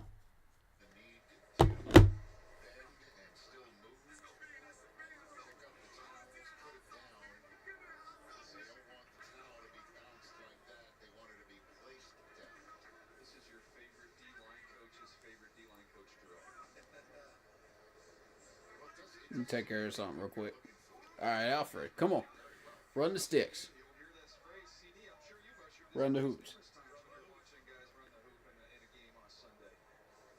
So what they're checking for is how quickly and how athletically you can move around this hoop while touching the towel, you know.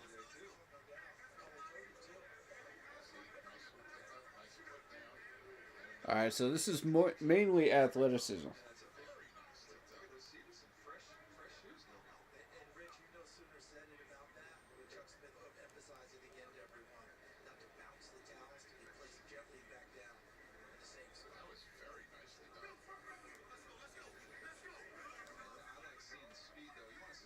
Ooh, Farmer's got some speed. Look at that.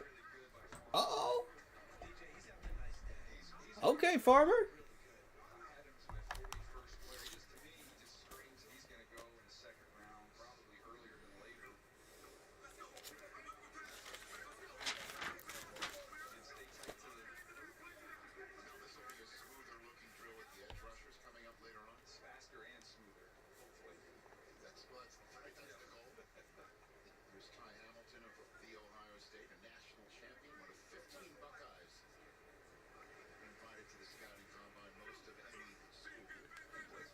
Okay. Nice tie. Nice drill. Nice.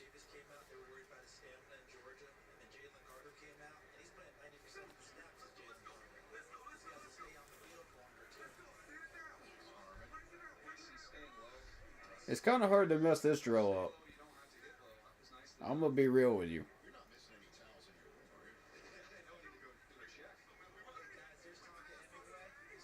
Talking, don't mess this up. This man's stumbling all over the place.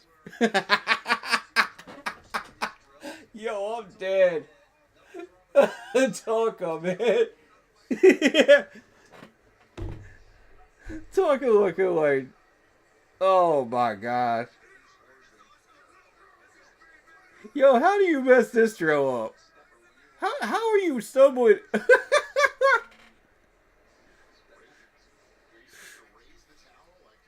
My god.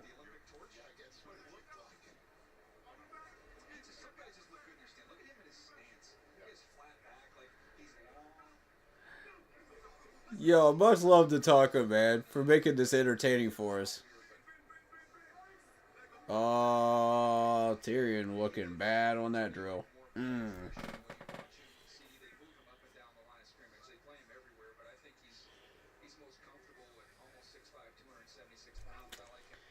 Cam Jackson. Alright, come on.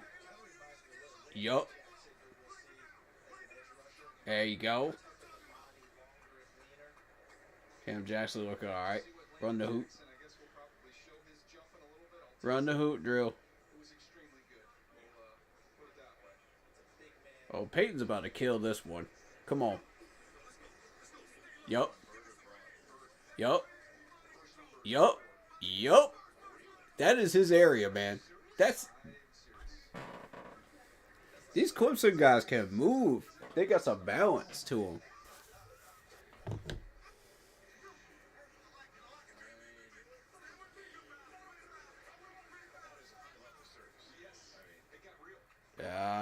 JJ. JJ looking rough, man. On that one.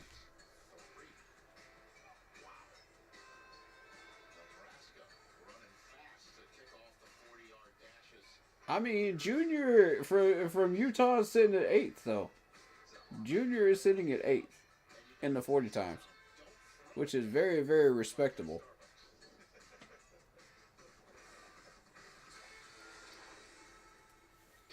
They're going to do more of those run the hoops ones in a minute.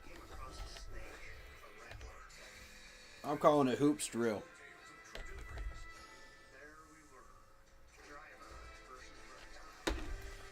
I'm going to call it by its proper name, run the hoops.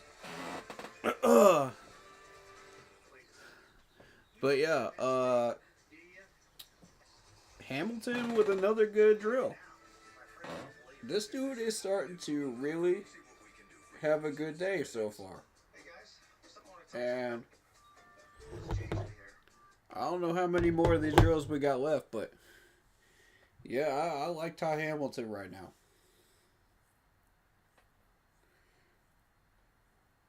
That's my top dog right now.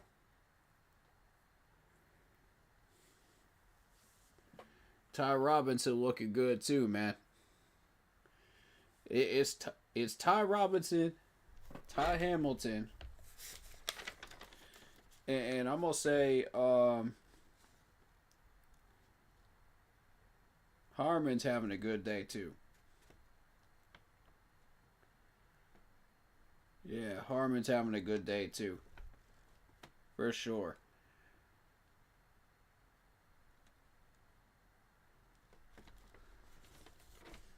So when you go back and you look through, Cam Jackson is doing okay. Alfred's doing all right. You know.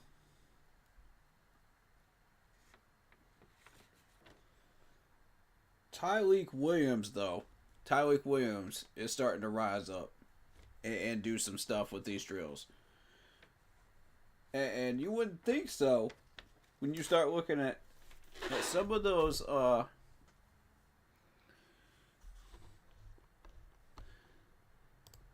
what did he throw down as a 40 time? Let me see. Because originally, like, yeah, see, he ain't near the top, man. Let me see where he's at. There's Ty Robinson killing it at the top, as he should be.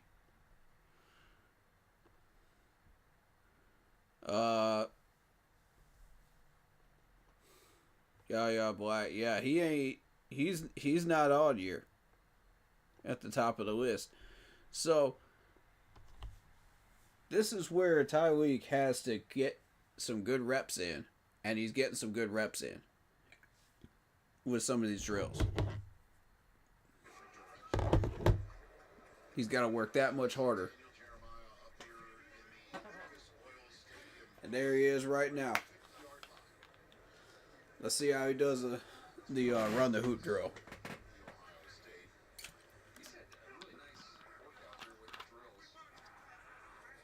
Nice. Nice. Nice drill. Okay.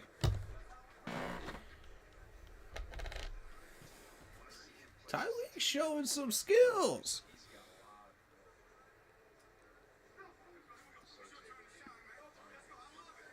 Okay.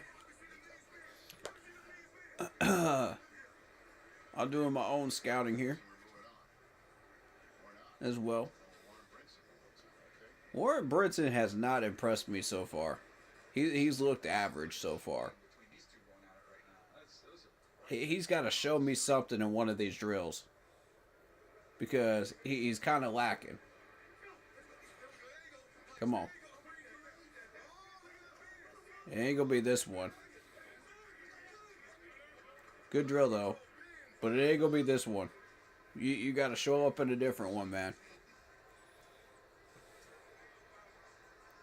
Catch my eye, man.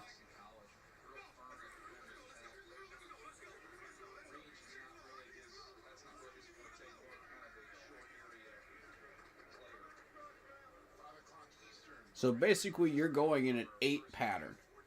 You're going around, dupe, picking up the towel, going around, dropping the towel off, going back around, picking up the towel, and then going around again. To where you originally started. Like a figure 8. Around 2 hoops. So you got 2 towels.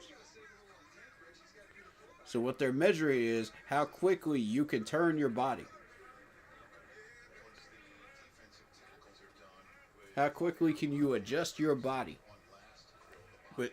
With your hip turns, with your feet. How quickly are you moving through that drill? That's what scouts are looking at.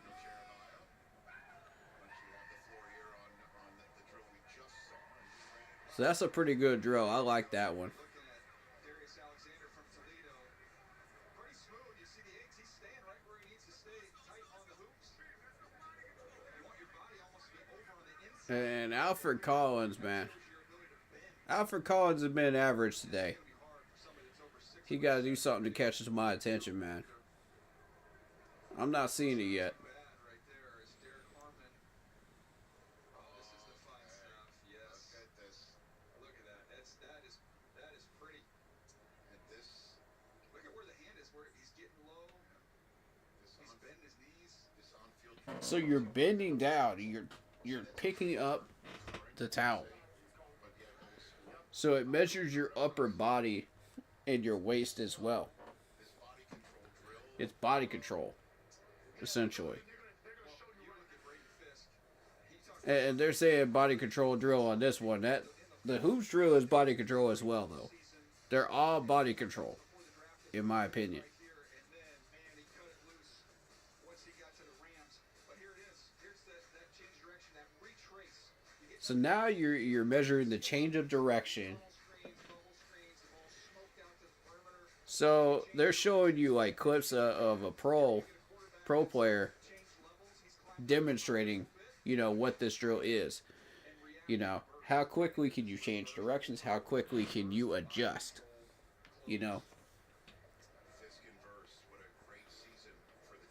How quickly are you turning your hips and your feet?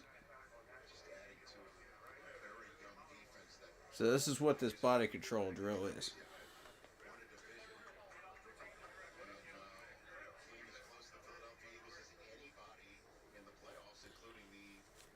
Hey, let me know in chat who's watching this with me on NFL Network right now. If you're not able to see it, I'll tell you what's going on. Yeah, I'm trying to update y'all on what's going on. Alright, so this is a football on a stick. You're going up, you're going back, outwards, and then change of direction straight.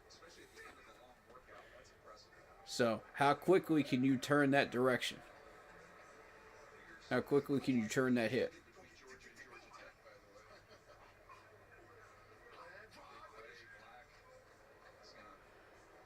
Can you stay on the line?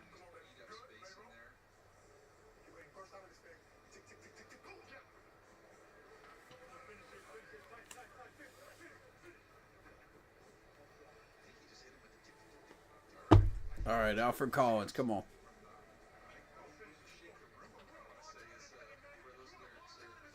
This is a particularly easy drill to do. So, I mean, even the most unathletic guys, out of the group can still do well on this drill. I feel like. You just have to go around that cone, and turn. All right, Ty, let's see it. Demonstrate how it's done, man. Yeah. Nice. I think Ty Robinson might be the guy, man. I'm trying to tell y'all.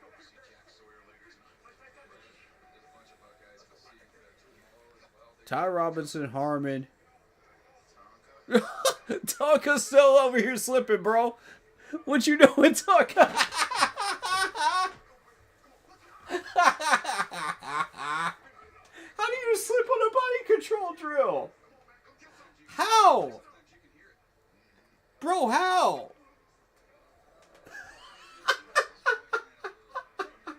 I'm done. This dude is just slipping and sliding like it's a water park. Yo! I'm freaking done. Oh my god.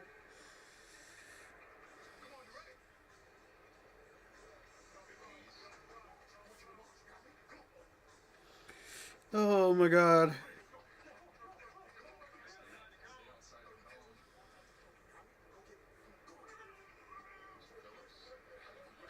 This dude lost 2 cleats today. Slipping and sliding like it's a water park.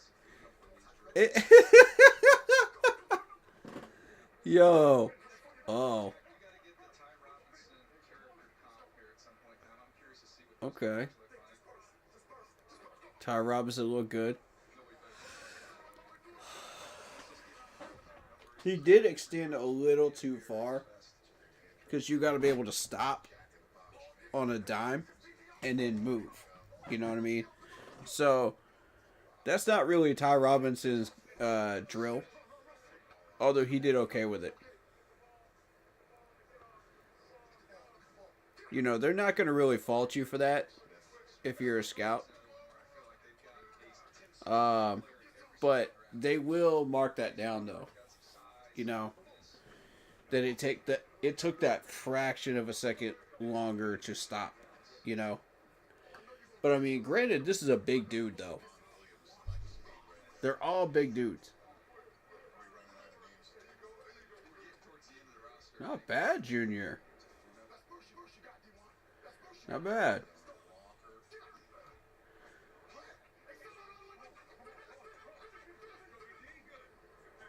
Okay.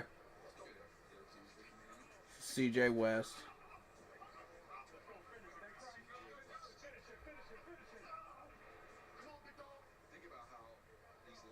All right, Tyreek, let's see. Let's see it.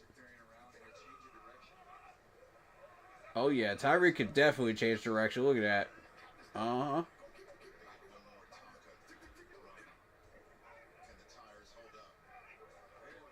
Oh, yeah, Tonka. Nice drill, buddy. There you go. There you go. That's how you recover.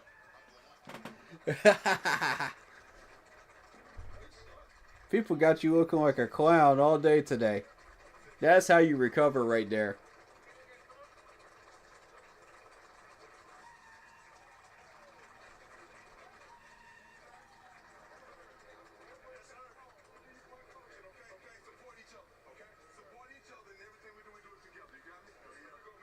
Support each other. I like that. Everything we do is together. I like that. That's a good message. That's a really good message. Alright, second group coming in a few minutes. But yeah, I was waiting on Tonka, man. Tonka had to recover somehow, man. This dude was slipping and sliding around like he was on roller skates, bro. Like, I can't, man. I can't with Tonka today. That is, woo. And you know, if this dude had, like, better cleats, probably, he would do just fine on these drills. You know he would. Dude's over here. I'm dead.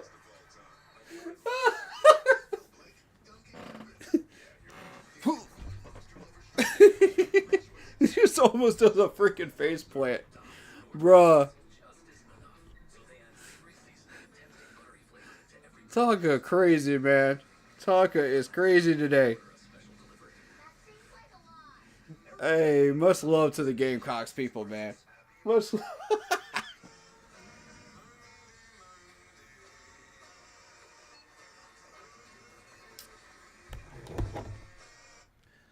I'm gonna be real with y'all. I think Ty Robinson's the guy, man. I think he's the guy. Nebraska. I've seen enough today. I've seen enough. Pick him at 75. What's our pick at? What's our pick at? 74? Yeah. I've seen enough. Go get Ty. This dude's killing it right now. Every single drill so far.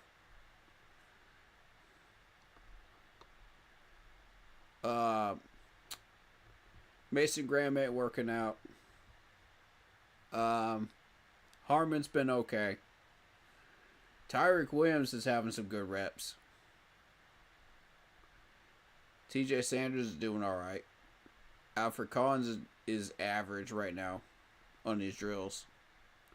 That's not a bad thing, y'all. When I say average, that's not a bad thing. It does mean that they're not moving down.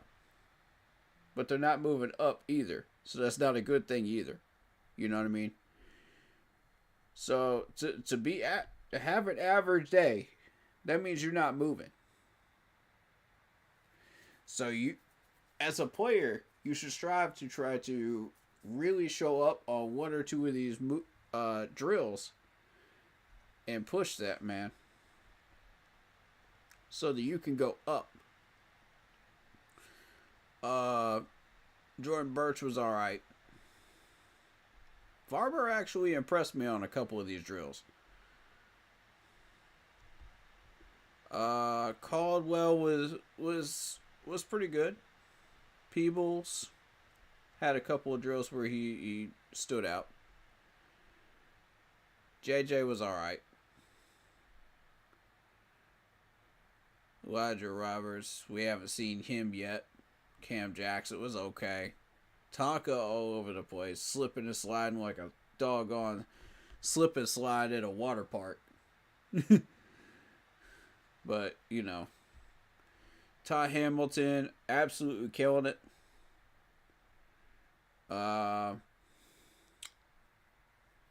Yaya didn't impress me. Tim Smith was okay. His best drill so far, Tim Smith, was the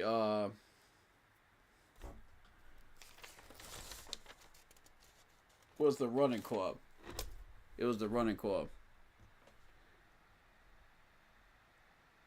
So Junior's speed is what caught my attention. When you watch, oh, here we go, Ty Robinson with a 911 on the jump, broad jump. There you go. Yeah, Ty Robinson's my pick, man. And a 33.5 on the vertical. Yeah, I like this dude. I'm sold.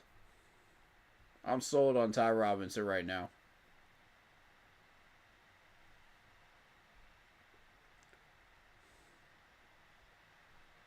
I've seen enough. That needs to be our pick.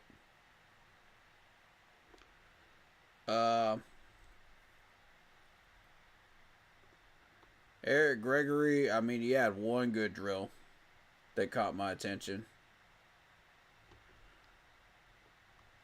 Haven't seen Nash yet.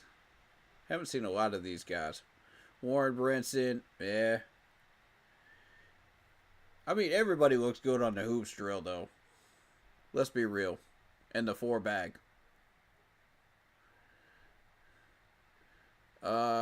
We still haven't seen Thor Griffiths yet. But Peyton Page looked good, man. Peyton Page did well enough on these drills. He may get drafted in the 6th or 7th round. Right now, he's ranked in 300s here on this page. I don't know where he's at on the rest of them, but he's at 344 here.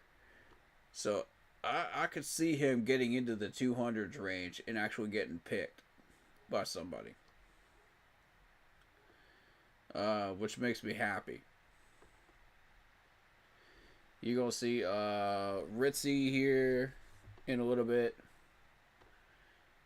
They're going to go through Slackman, Andre Jefferson, people like that in a little bit here. But, yeah. That's just my general look at this, you know. And I mean, when you look at Caldwell was above average today. Caldwell was pretty good. I thought he was solid enough, you know. And I still feel that this dude is my safety net pick if we don't get Ty. You know, sitting down here at the 100 range. I still feel like that's the move. Because, yeah, all the rest of these guys have some solid drills, but Talik Williams caught my attention too. So Talik Williams, he's going to bump up there to about the 30s range. We haven't seen Kenneth Grant yet. We haven't seen Walter Nolan yet. But again, like I said, if you're from Toledo, you got to show off your skills even more. Because nobody looks at Toledo anymore. Nobody even pays any attention to Toledo. So, that should give you extra motivation right there. If you're a player from there, you got to have some specific skill set. Like, say, for example, the guy from Utah that had a lot of speed and great control of his body. See, that's your skill set right there. And this dude from Toledo doesn't have that, Darius Alexander. So he's got to push himself even harder to make these drills work, you know, and get the scouts' attention. So when you're running the 40-yard dash, 16.31, fifth on the list on that, that's pretty good. That's pretty good. That's what's going. There you go. And they just showed it on screen too. That's what's going to make you stand out. You got to have something that makes you stand out, especially if you're from a place like Toledo. That's it right there. I was waiting on that. Because if it ain't the drills and if it ain't the 40 time, it's going to have to be something. You know what I mean? Something got you up there. Now, whether it's your teammates or whether your individual skill got you there in the top 50, you're there. So what got you there? And apparently it was the 40 speed. So. Okay, cool. So we got the second group getting ready. Anybody got any comments, any thought process if you've been watching this yourself? Who do you like so far? Throw me a name or two. I'm going to take a break, use the restroom, and I'll be right back. Throw some names out there in chat. Let me know who you like from day one. And we'll talk about them. But I just gave you my thoughts on it and my read on these guys so far out of the first group.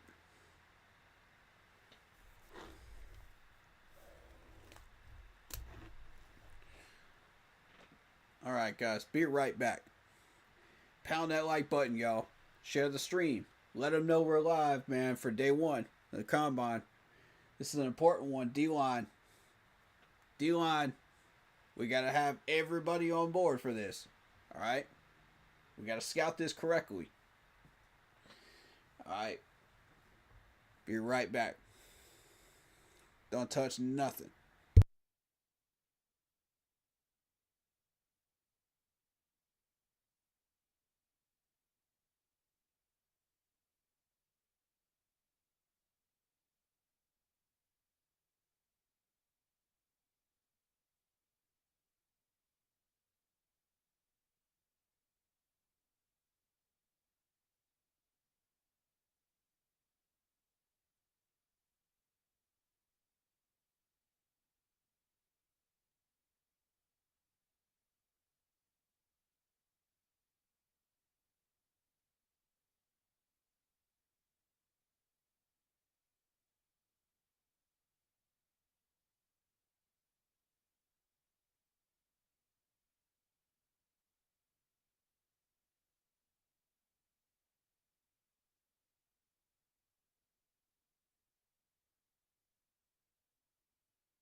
All right, we're back.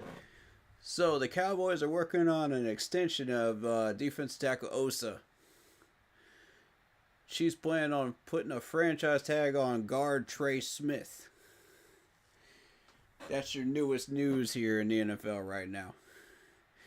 And I saw that franchise tag news just hours before I started streaming this morning.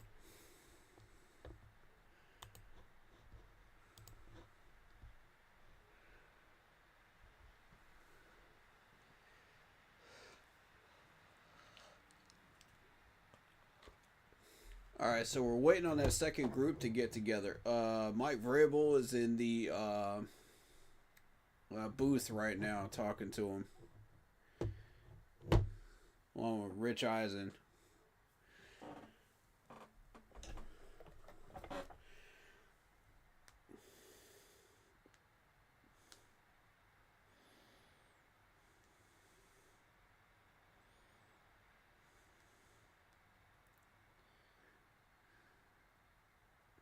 Patriots have that 4th overall pick.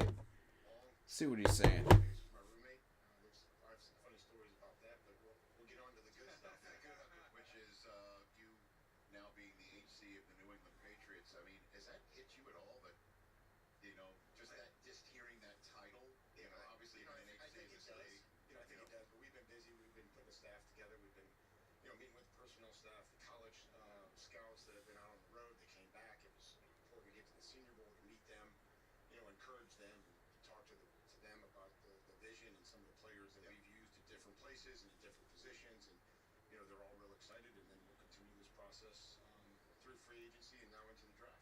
Coach, how helpful is it just to be already so familiar with the organization? And a lot of coaches come in, you obviously had success where you were, but now you get to go back to a place that you just have that familiarity. How much does that help? Well, I mean, there are people there that have been there 30 years, and they were there when I played there, and a lot of new faces as well. But I think the structure with Robert and Jonathan and the Kraft family, has been intact. We still have a lot of the same people, the area, the fan support. So these are all things that we're excited about, to be able to continue to add new people that are going to bring great ideas, and continue to work with Elliot, scouting department. All right. Updated now. Cool.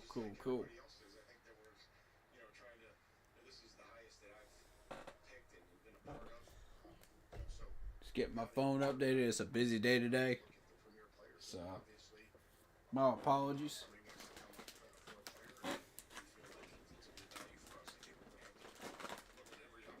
Yeah, I'm slowly working on my house, man. Trying to get it ready to sell at some point. I just had the plumber in there today looking at it. So, it is what it is, man. You got to do what you got to do. You got to handle your business. I think that it starts with the division. Obviously, that's going to be our first goal. Is to find a way to win the division, and that's something that Buffalo and Josh. Who do y'all like in chat so far? From day one. Out of that first set. Give me a few names. Let me know who you think. I told you what I think. I want to hear from you.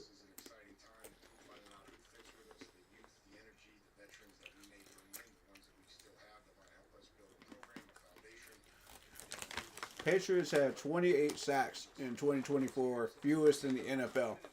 We weren't even last? Hold up. We weren't even last in sacks? The Patriots were last in sacks? Oh my God.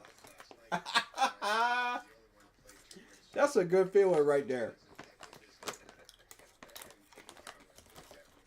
Oh my God, that's a good feeling.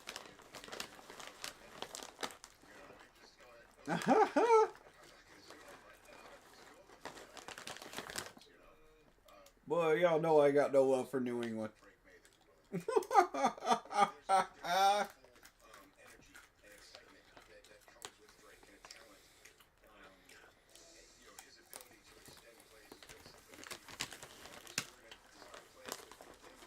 Their D-line was trash too. God. Okay. remaining a passer, and then obviously if they stay in coverage, you're able to, to run and slide and just work on taking care of himself and the equipment and making sure that he's not putting himself in harm's way when he doesn't have to. But he wants to learn, he wants to improve, he wants to. And we got nothing else to watch right now. We're just waiting on that second group. And they are all jacked up. You are the head coach of the Patriots, bringing, obviously what you did as a player and the sensibilities of the Patriots organization. You being the avatar of that head coach, they are jacked up. You want? Let me see about that link. That's in the chat. Let me see about that link. These are exciting times when you come in, get to build and help build something and put a Let me see what you referencing. Let's see. program together that the players are proud of, that they want to protect, and they don't call their own. Thank you. You got it. That's it. Mike Vrabel, right here. So I guess there's 16 Buckeyes here at the combine. Is that all? Yeah. Okay, so we had Exactly right. The edge rusher is going to get out there when we return here on NFL Network's combine coverage. when did this come out? 3 months ago.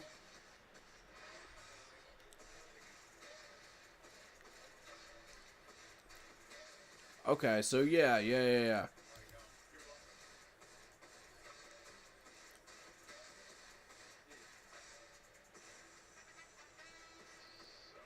Thought we were off the air. Thought we were throwing a break, but we are still here. Checking out. Okay, so there is something for us to check out there. Alright. That's what's up. I wasn't even aware of this one. Alright, we'll react to it.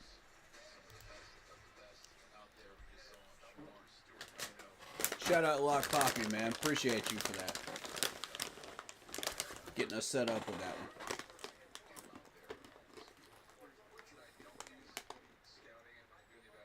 I'm trying to do a little bit of snacking while they're doing 40 time, man. Yum. Freak is one I do like. I do tend to like that one. And Shamar Stewart, he's Former Steelers scout. Mike Gorsak. Alright, so that's the one running this. 40 time drill. Here's the names, man. Here's the names.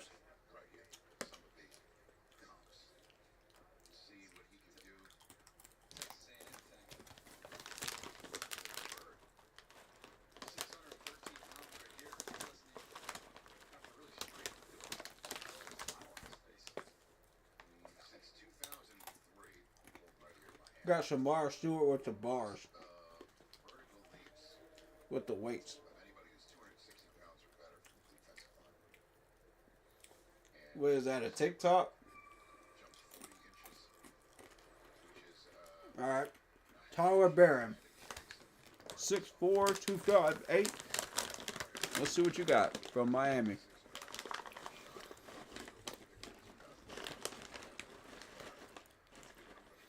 Let's go, big dog.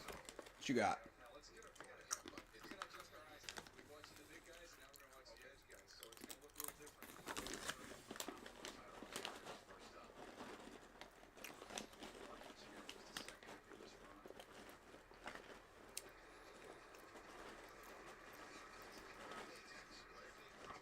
Four, 6, 6. Okay.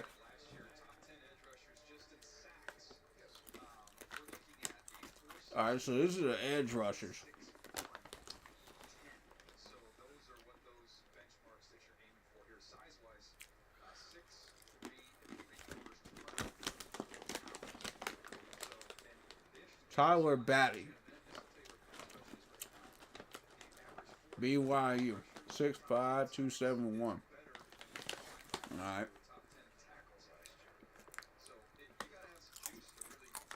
So the highest, the lowest one was 4.36 from Barno last year.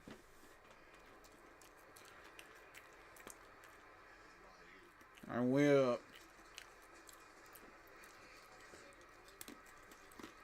what in the world are you doing? False start?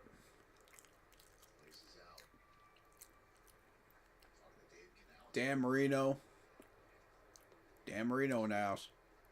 With the Dolphins up there.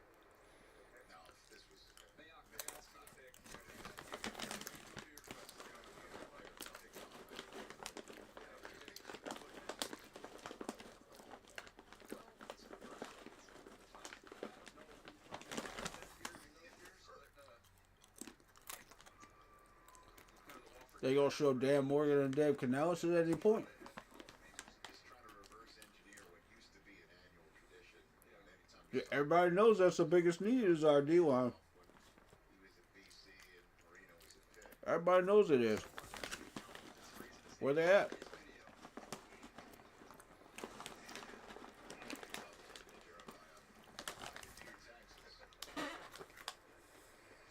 see what Daddy does now.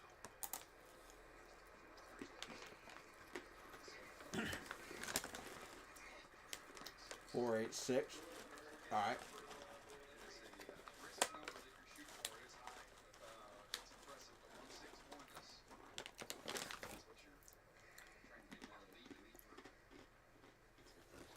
Jordan Birch. All right.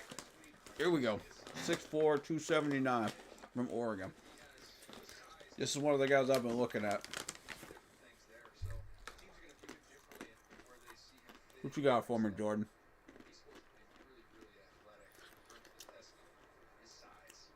Give us a good 40 time.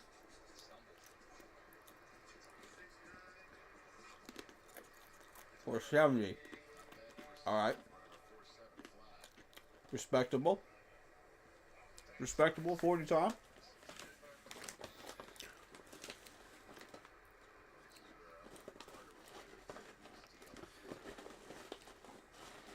We're not even looking at a guy from Syracuse. Come on, man.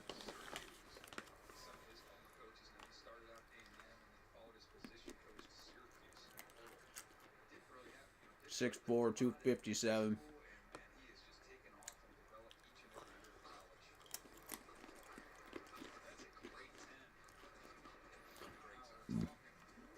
Four, 5'7".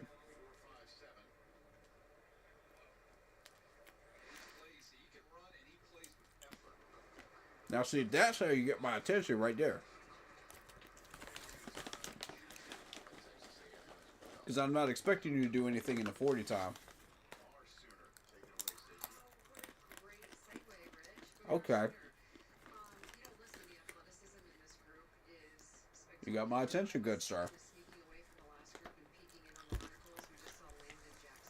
But how long can you keep it? Everybody else out here getting 470s.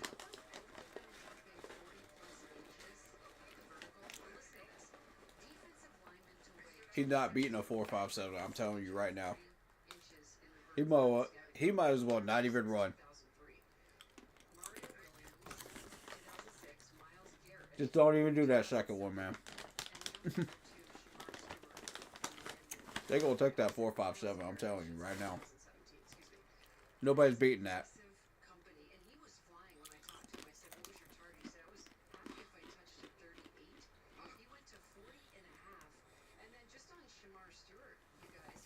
Boise State, Ahmed, 6'2", 267.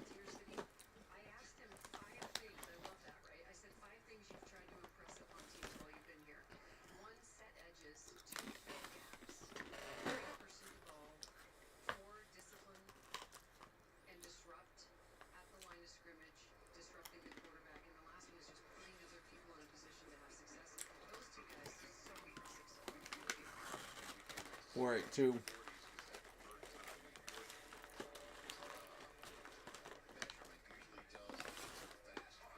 Slow and slightly overweight. Next. I'm not interested in Boise State people.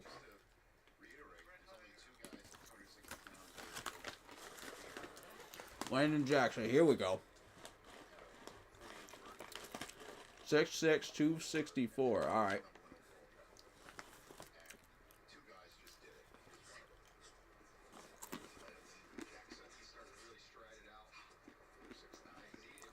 Or 6'9", all right. Everybody hitting that same number though.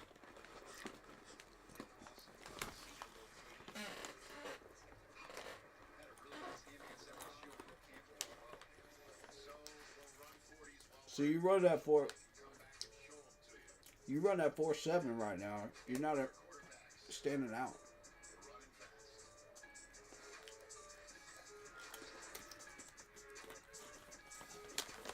You're not standing out from the crowd.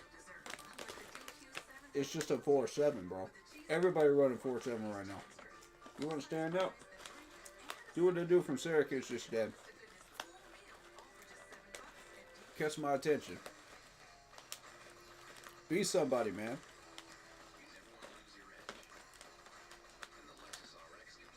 Yeah, everybody looking at Ohio State, you know, all the power teams. At Fisher Investments, we may look like other money managers, but we're different. Nobody looking at Syracuse. We are. We have a team of specialists in investing. And see, that's exactly how you catch somebody's attention right there. Your clients rely on you for all that. Yes, and as a fiduciary, we always put their interests. That's how you do it. But you still sell commission-based products, right? No. We have simple management fees. Shout out that dude from Syracuse, man. Do better. Huh. We're more different than I thought. At Fisher Investments, we're clearly different. Jameson, famously smooth whiskey, famously big honey. People say let's be one plus, even when he shows up uninvited. It's never empty honey. You see, he's nearly as smooth as our whiskey. Must be a Jameson. When others are giving you one-topping pizzas for $9.99, Domino's is gonna give you all the toppings for There's, $9.99. That's right. Get any they'll be showing toppings DK, for $9.99. DQ, and freaking pizza, Domino's right now. So get it before it's gone at Domino's. Bro, Use your new door. Let's go. I said go. Sally dog, I'm gonna trade you for a cat. Red Bull gives you wings. Being Courtyard's official fan ambassador has opened a new world for me. Now I get to hang out with NFL fans all season long.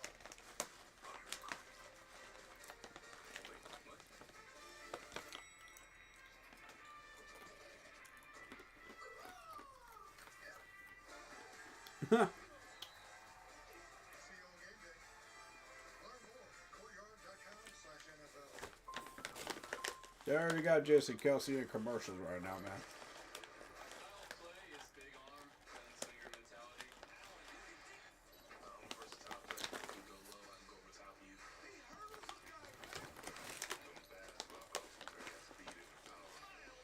Every one of these drills is important for a different reason. You know what I mean?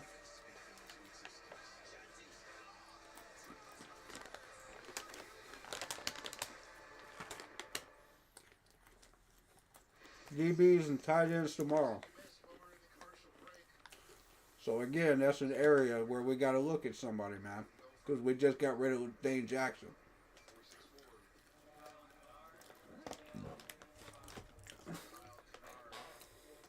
Kyle Kennard. Here we go.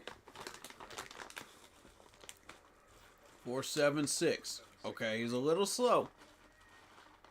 He's a little slower than the average guys. But you know what?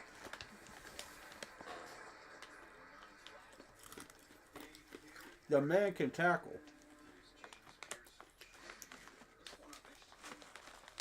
James Pierce Jr. Here's another one I'm looking at. 6'5", 245 from Tennessee.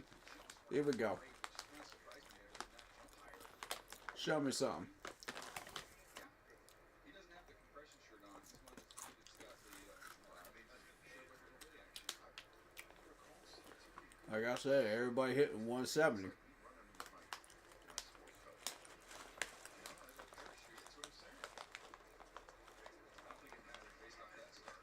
And 470. 4.5, my man. 4.5 flat. Got your new leader. I think I'd run a 5:30. Y'all pay attention to that right there. That right there is going to catch every Panthers scout's eye right there.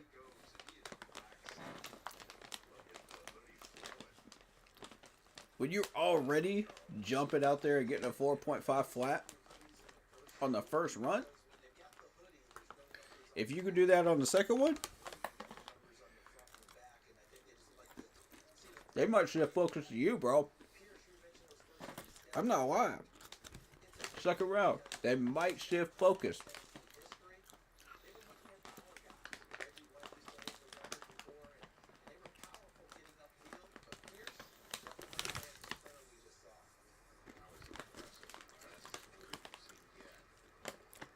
That's another average. 4.74.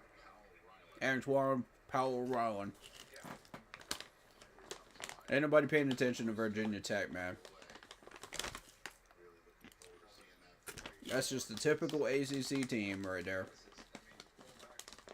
Ain't nobody watching them right now.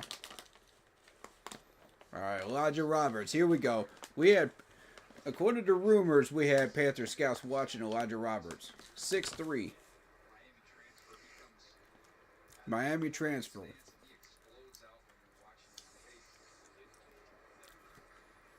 4.78. That's slow. Alright, let's see what his second attempt looks like. Before we judge him too quickly. You know what I mean? Jim Harbaugh sitting there in the box right now. We got a Jim Harbaugh sighting. Baron Sorrell. 6'3", 256 from Texas. See what you got. I'm down to take a look at Sorrell, yeah. I'll check him out. Bro, we've already seen Pete Carroll. We already know Pete Carroll is there. Thank you. Bro, he's there every year.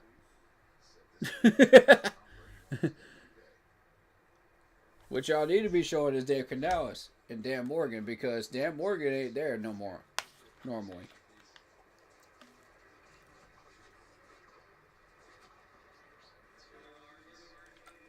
Okay, 4.72. Alright.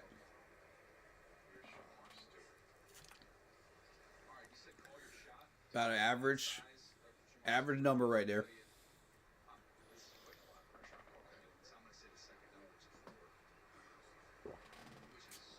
Shamar Stewart.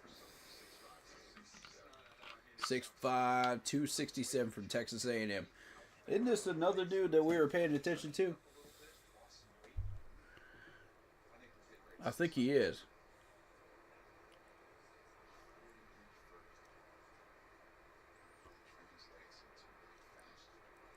I heard rumors that we were paying attention to him. Come on. Come on. Come on. Come on. Come on. Oh, 4.6. 4.6 even. Okay. Ooh. Okay, Pierce Jr., you got some competition. Let's see what we got. Myles Garrett comparison. Ooh.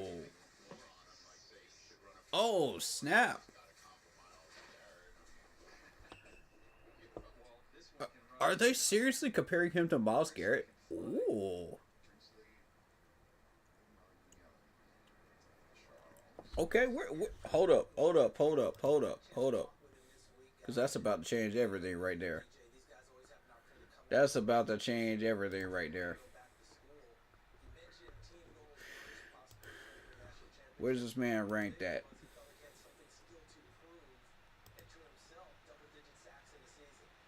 Shamar Stewart. Sitting at 19.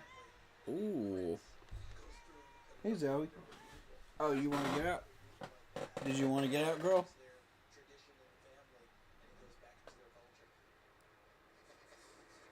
My cat's in here. Hey, did you want to get out, Zoe? I got you. All right.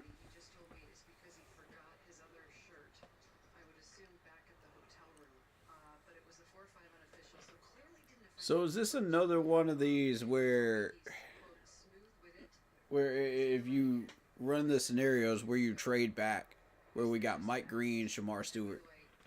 Is Mike Green doing any rushing, or is he in the next group?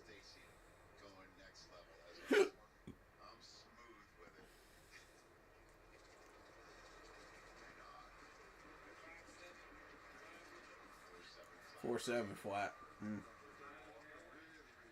Alright, David Walker, and I have no idea where that university is from. I've never seen that logo before. Heightened weight. Look out, quarterbacks. These guys are coming.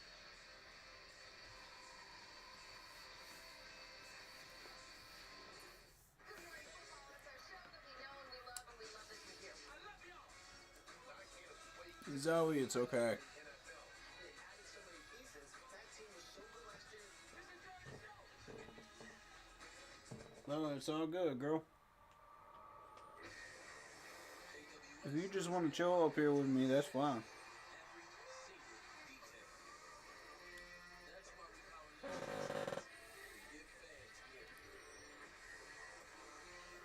She's under the bed.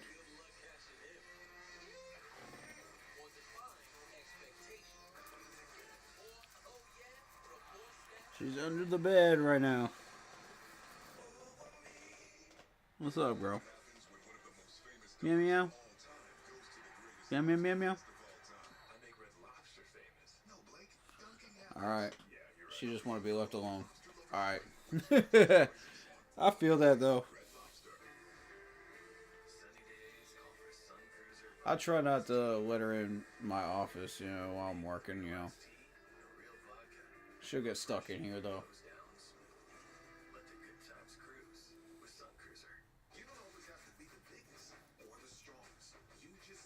I'm gonna go. Okay.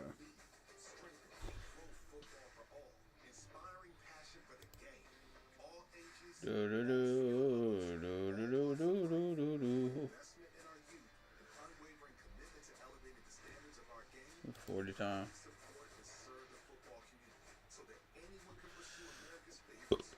A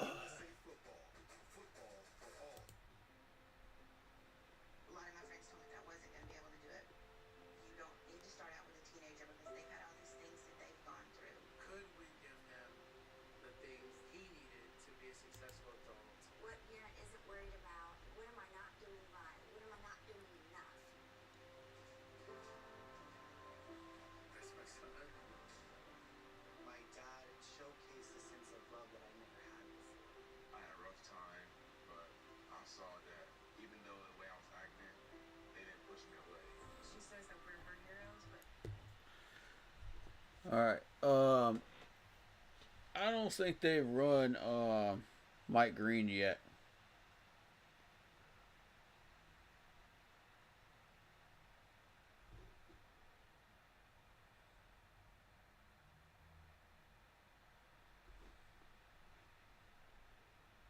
Kel Williams, Shamar Stewart.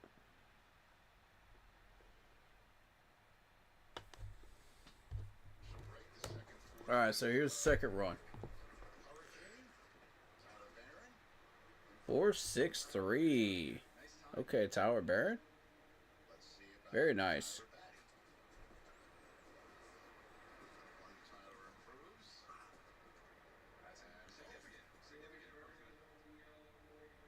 Definitely better. Jordan Birch. Okay, it's 4.68. All right.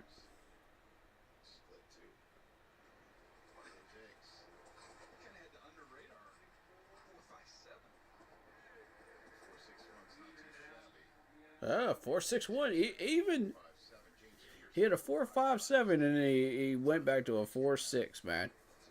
But I mean, the dude from Syracuse, man, that's a quick dude, man.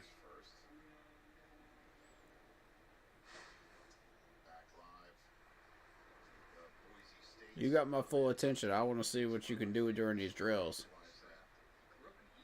You running 40s like that. Coming over to America later on in life, he hasn't played football very much. He started playing competitive football in 2019. He was one of the top CrossFitters in Egypt, and then kind of discovered football as he came over to America. Ahmed Hassan Everybody raves about him, Boise. They from Boise State is from Egypt, huh? funny about him. Everybody loves him, but he doesn't know anything really about American college football culture. He saw one of the guys working out. 4.78. And he said, "So you go to ATM?" He goes, That's pretty good, man. That's pretty good. Well, if he runs like that, he's going to an ATM, that's for sure. He is a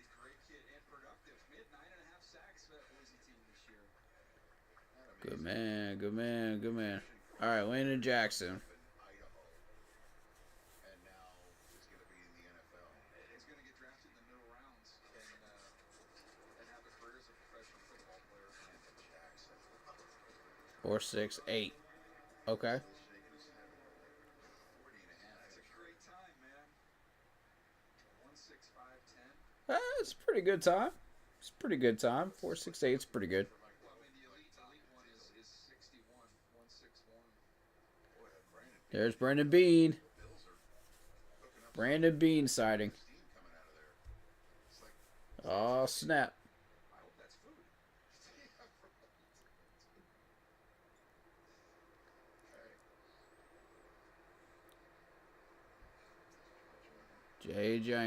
Joyner. Alright.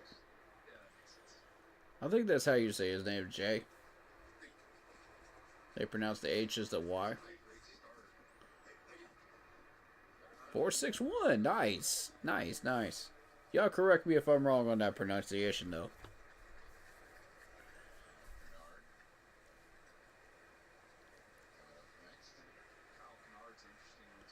Kyle Kennard. Alright, here we go. Here we go. I know you're faster than a 4.76, dude. I know you are. I've seen you play against my Tigers. I know you're better than that.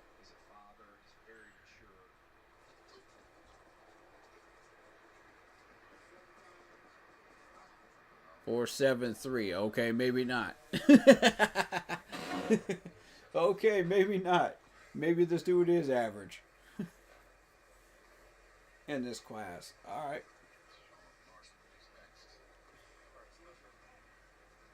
That's not a bad thing, though. If you don't stand out on the 40, don't come. You know, that's not a bad thing. But, you know, as long as you're average numbers, it's not a big deal. But once you get into the individual drills and the bigger drills and stuff, that's when you got to start standing out if you're average 40 speed. You know what I'm saying? There's Mike Vrabel. Mike's checking out some of these guys. All right.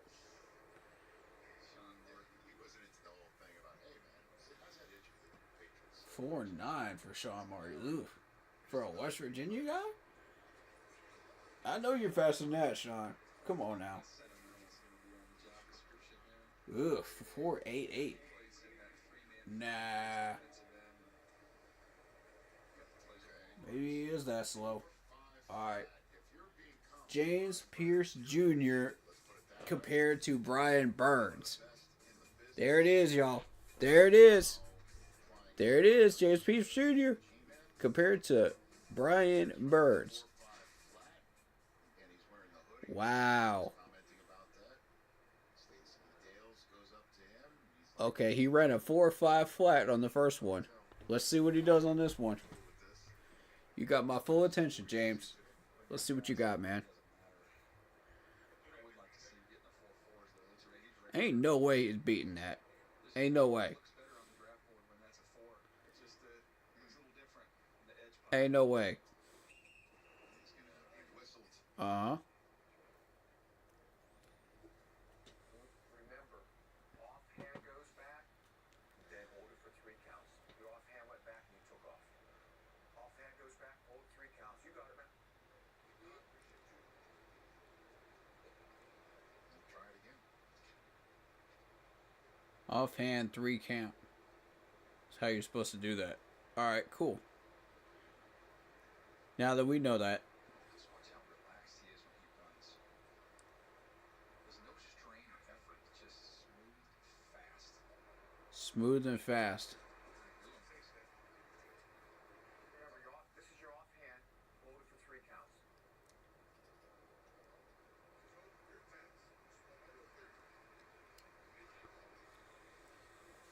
Last one, I think Pierce shot him. Yeah, Mark's got a couple of those glares over the years. Let's see what we got here. 15 cent again. Don't cheat it now. Come on, James. We need an accurate reading on you.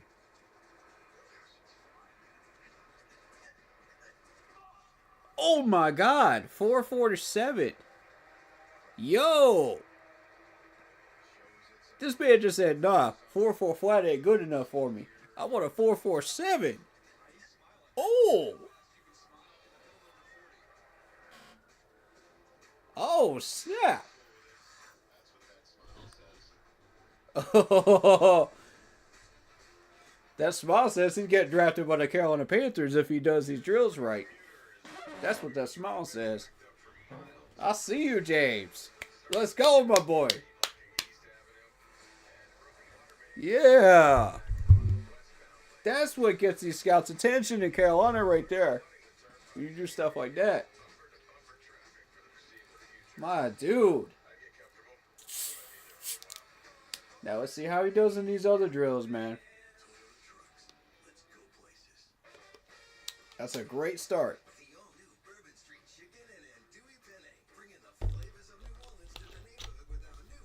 Oh my God. 4-4-7. All right.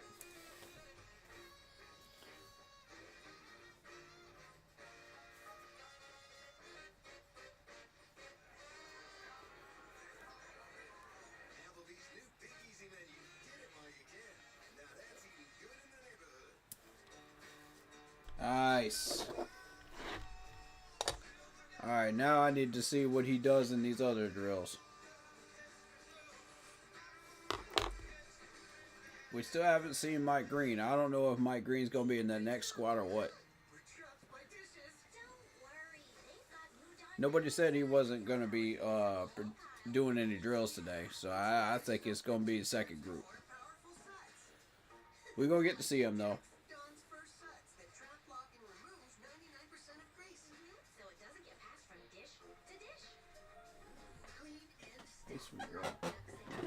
Get out. You need to get out, Zoe? Come on. Zoe, come on. Zoe, come on. Come on. You want out? You want out? Door's open. Door's open for you. Come on. Door's open for you.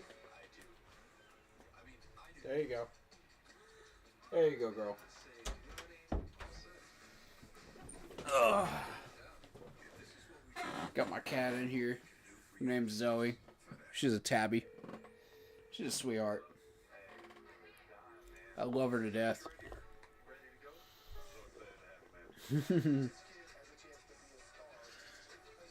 Yeah, see, like, I don't like letting her in this room until I got it cleaned up. You know what I mean? And then, like, I really don't care. Because I can just leave the door open and stuff like that. And she'll just walk out.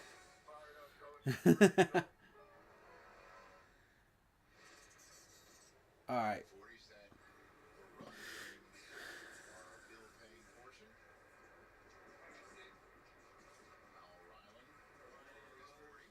Antoine Powell Ryland, average 4.7.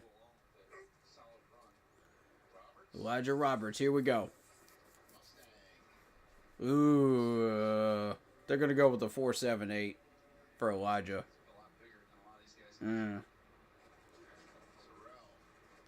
Sorrell, average 4.68. All right, cool. Here we go, Shamar Stewart. This is the one we got to look at right here. 4.59. Not bad, Shamar. All right.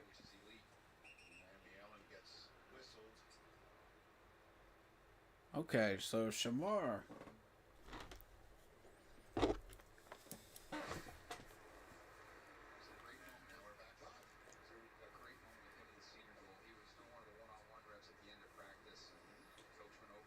Shamar had the 4.69, right? 4.69.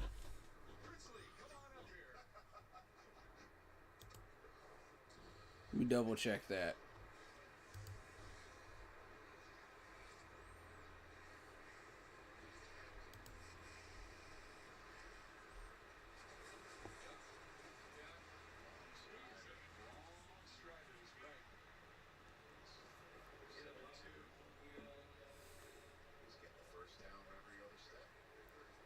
Elijah Roberts 4'7", 8". Where you at? Where you at? Shamar Stewart 4'6" flat.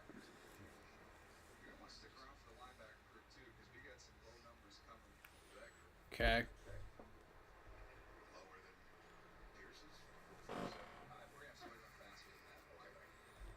Burp. Just after 6 o'clock here Eastern time. The sun's still out through the windows of Lucas Oil Stadium as David Walker, Central Arkansas. He has been relentless with the way he plays, his effort. Just improved his time. It's a nice little golf clap from the crowd here inside Lucas Oil, 469. So let's see what the defensive linemen, the edge rushers, and a couple of guys who jumped straight up vertically very well. Let's see what they do when they get out there for the on-field drill when we come back. Okay. Yeah. Coryon's official ambassador has opened a new world. First one's gonna be the wave drill. Now we get to hang out with NFL fans all season long. Ready to go? Ready to scout. Let's go. Now,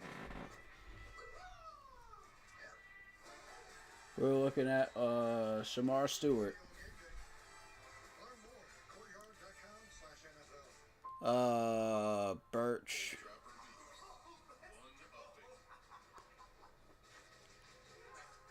Kyle Kennard. I'm not bigger than I love Old Trapper. I love how tender it is. Don't forget the wood smoke flavor. What about the clear path? That shows you exactly what you're getting. Savory beef. Quality ingredients. I'm their biggest fan. Alright, so Fadil had the 4.57.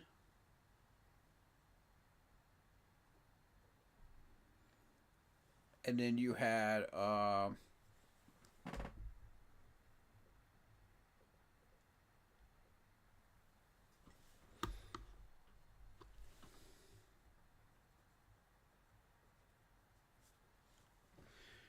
Stewart.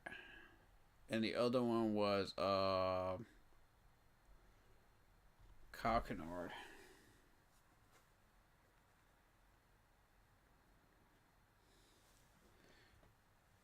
.473.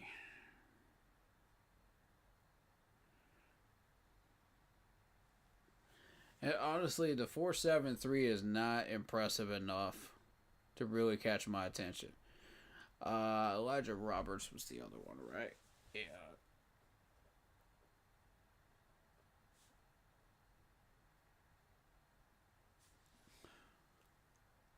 .478.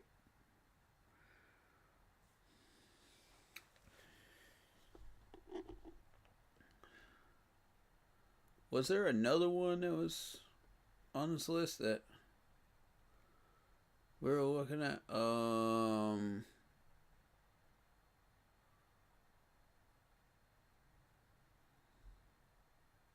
Joyner, maybe.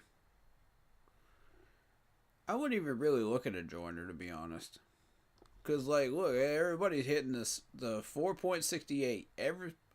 Everybody beyond this point, it is not what we're looking at for right here. So if you're looking edge in that first round, you look at James Pierce Jr. You know, I don't even know if James Pierce Jr. is going to be there, to be honest.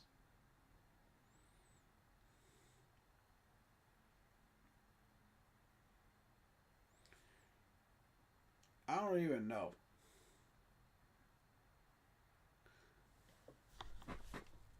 Because this might require us to move back.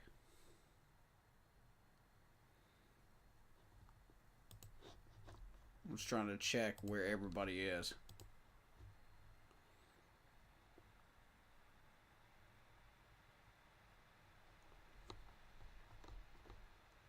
They don't give you the list,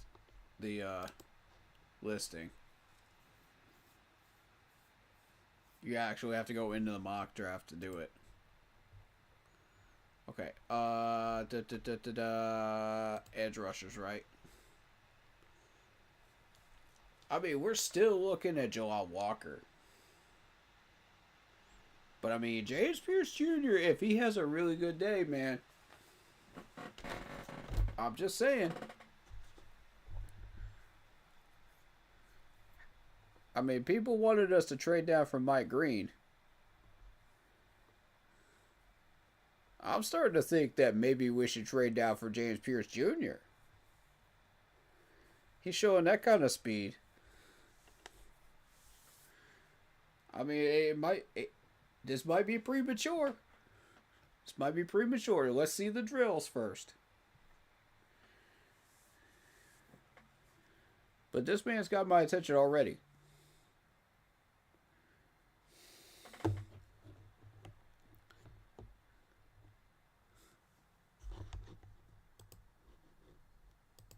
This man just ran a 4.47. God. Dang. And he's already got those numbers? It's only right the NFL lets me and Abdul play together. Micah Parsons. I mean, Micah, you can't exactly control the draft, bro. That's not how it works. That's not how it works, homie. I love the enthusiasm, but to play fast and play free, and that would have the biggest impact on the offense and obviously for himself. But I mean, if Abdul Carter gets drafted by us somehow, you gonna come to us? value move for both the team, for both Penn State and You gonna come wanting a contract with us? boy, he was fun to talk to yesterday. I gotta tell you, I'm just saying. I know that he's somewhere around here. I'm trying to find him, see if we can get him on camera, but he's gonna be explosive. Very much, Stacey.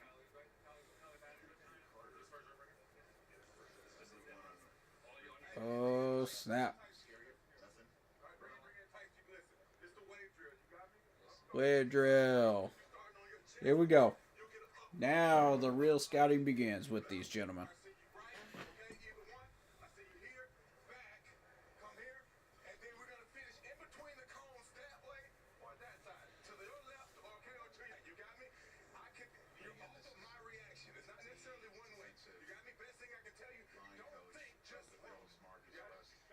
Yeah, don't think, just move, man. That's exactly it. Marcus West, man. Bills defensive line coach. He's exactly right. Don't think, just move, man. You know? So you're going to be shifted all the way to the left, towards the middle, back, and then finish. That's how this drill works. That's the wave drill.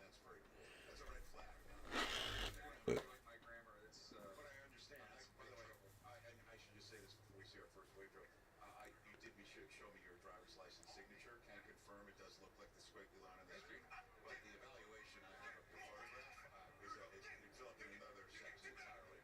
Get that knee bugging a little bit there, Phil. You had to wait in the DMV to get that picture taken. You're not going to be smiling. Tyler Perrin. Tyler Batty. Try and keep your hand off the ground. Tyler slipping.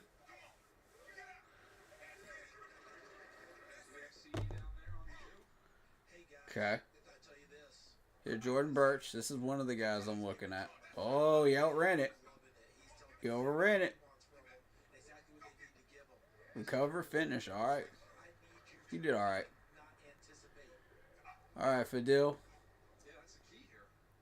Takes about an unofficial 4.57.40, which was the fastest until Yeah, you might be fast, but how's your body control? to the stripe. See, that's the thing, man. These guys might be fast, but if their body control ain't it, man. Unofficial time. Nathan Downs finishing up that drill. He is all power under pressure. Oh, here we go. He's rocking, getting some work in. Whoa, this dude's slipping all over the place. Come on, Donovan. What you doing? First round pick. He is productive and knows how to rush. Oh, wow. Ashton Delati. That was sloppy. He was trained Sloppy. I've seen enough of these drills. I know what it's supposed to look like, y'all. Okay. Oh. Jared Ivey slipping. Good recovery, though. Alright, Landon, come on. Oh. Everybody's slipping in that same spot. Y'all notice that? That same spot.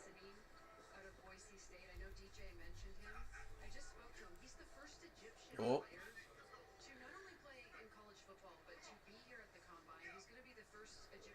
Jay Joyner slipping on that right side.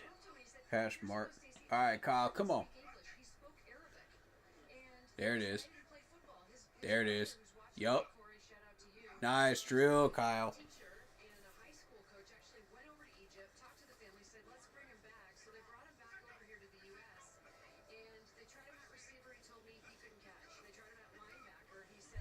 Cool.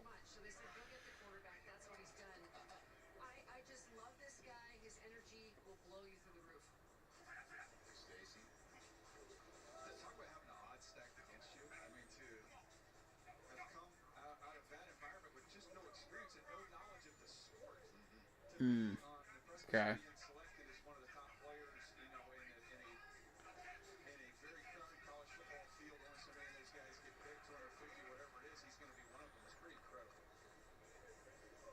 Alright, here's James. Let's see what you got. Nice. Nice. Nice drill, James.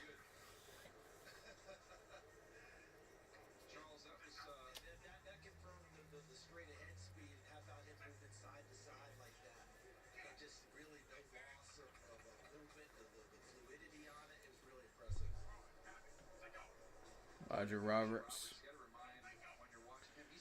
Nice.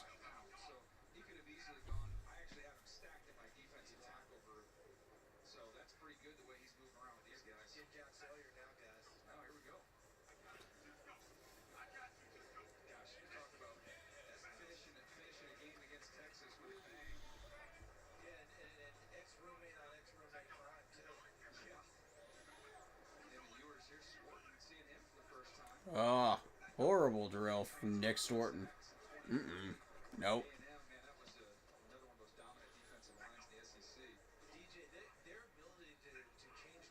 Oh! Baron Sorrell slipping. That's what you don't want to see. There's Swenson, come on. Good drill.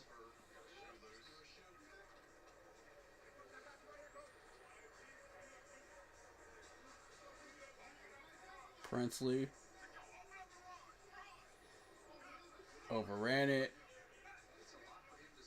He did alright. He corrected himself. Okay.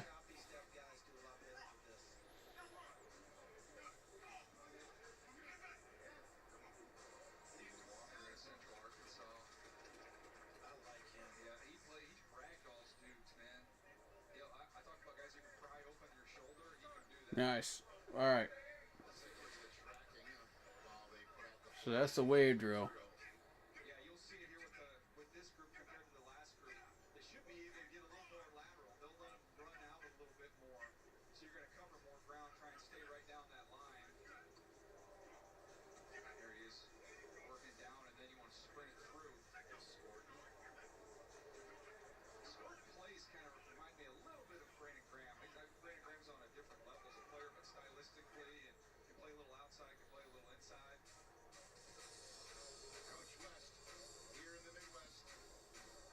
You essentially want your line to look like a 7.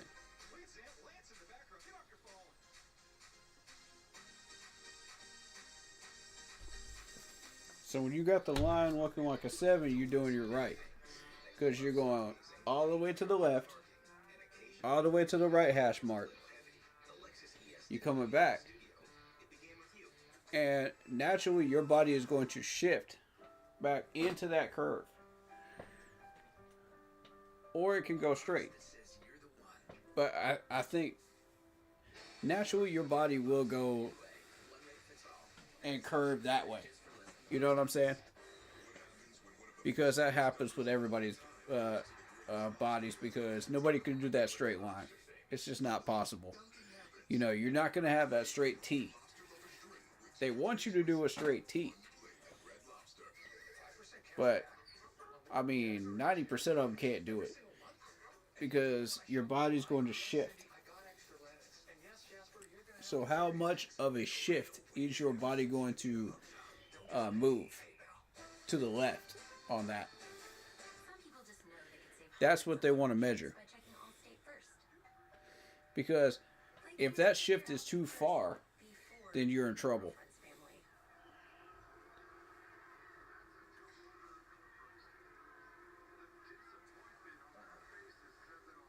Yeah, checking first is smart.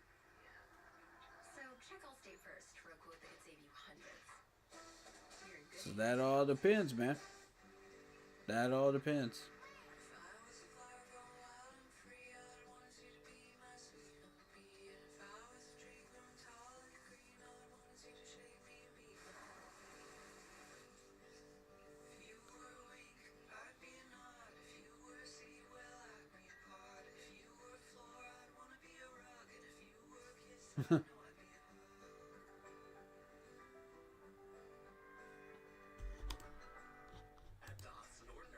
How do y'all feel, though? I feel like James Pierce Jr. is our guy, man. I'm starting to feel that way.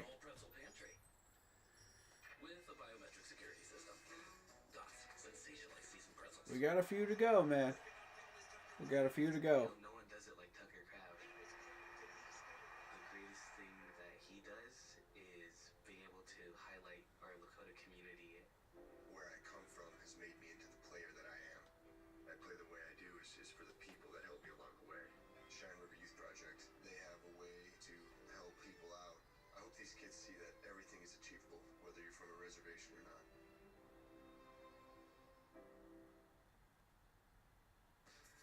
Our first simulcam of the 2025 NFL Scouting Combine presented by Rocket is a Super Bowl version. Saquon, A.J. Brown, Jalen Hurts, and James Pierce. God. Could he be included in this group? Second, right? Is he James Pierce actually came in second. He beat out A.J. Brown and Jalen Hurts. Dang! At the 40 time? Oh my God.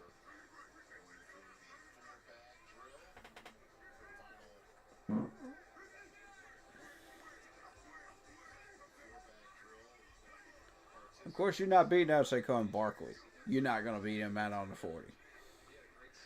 But I'm saying, though, this dude beat out two people that were Pro Bowlers on a 40.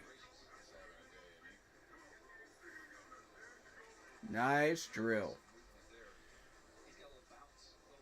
Nice smooth bounce on that four bag for James. You know, and that's exactly how it's supposed to be done. You know, you get smooth, fluid movement. And there you go. There you go. Roger Roberts, good one. Good drill. See, everybody keeps doing it like that, man, and that's how you're supposed to do it. So, your foot is not supposed to touch those bags. At all. Oh. Oh. Mm-hmm.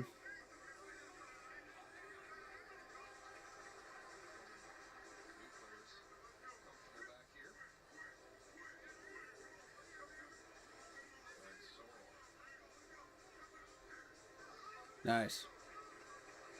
Baron Sorrell. But I mean, pretty much all these guys can do this drill seamlessly.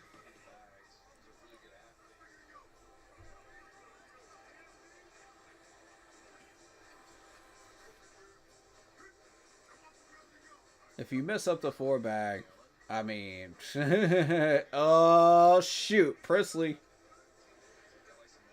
Come on, Princely.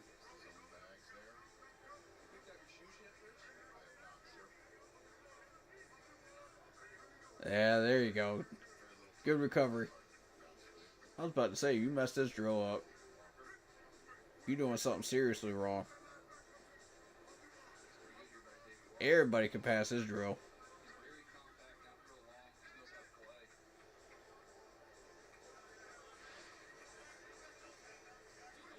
There's Birch.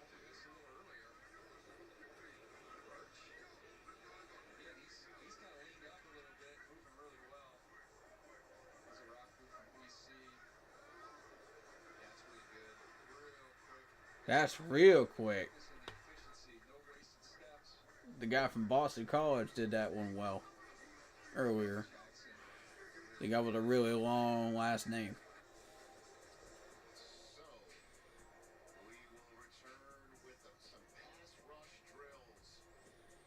Alright, pass rush drills.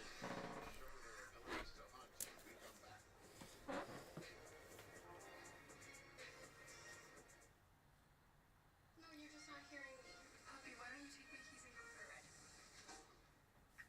Welcome, Stella. Stella, almost. Bright, blue, sports. I'm on with it, actually. Your favorite, right? Alright, so pass rush drills.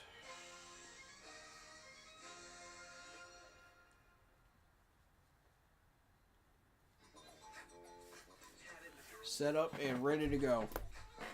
Let's get some notes on this one. Because the pass rush drills, this is where I'm really going to start honing in with the defensive ends. Because they got to show footwork, they got to show power, they got to show follow through, and they got to show hip turning. So, when they go around that corner. So again, this is a big, big drill right here for defensive ends. So we're going to see how these guys do. That's gonna be tricky without wings. Exactly. That's why I've got Red Bull. It gives you wings. All we have to do is drink it. And how? Come on, Dad, just drink it. Why? Why? It's 40 degrees below. Do you think we're standing here for fun? Red Bull gives you wings. But only if you drink it. Introducing Applebee's new Big Easy menu. Start at $11.99.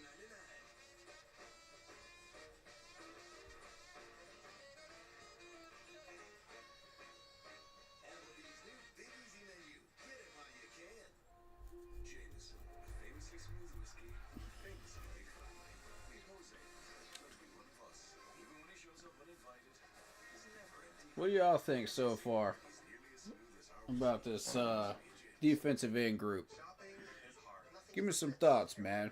Throw me some thoughts in chat. Who do you like so far? If you're able to watch this. If you're not, let me know.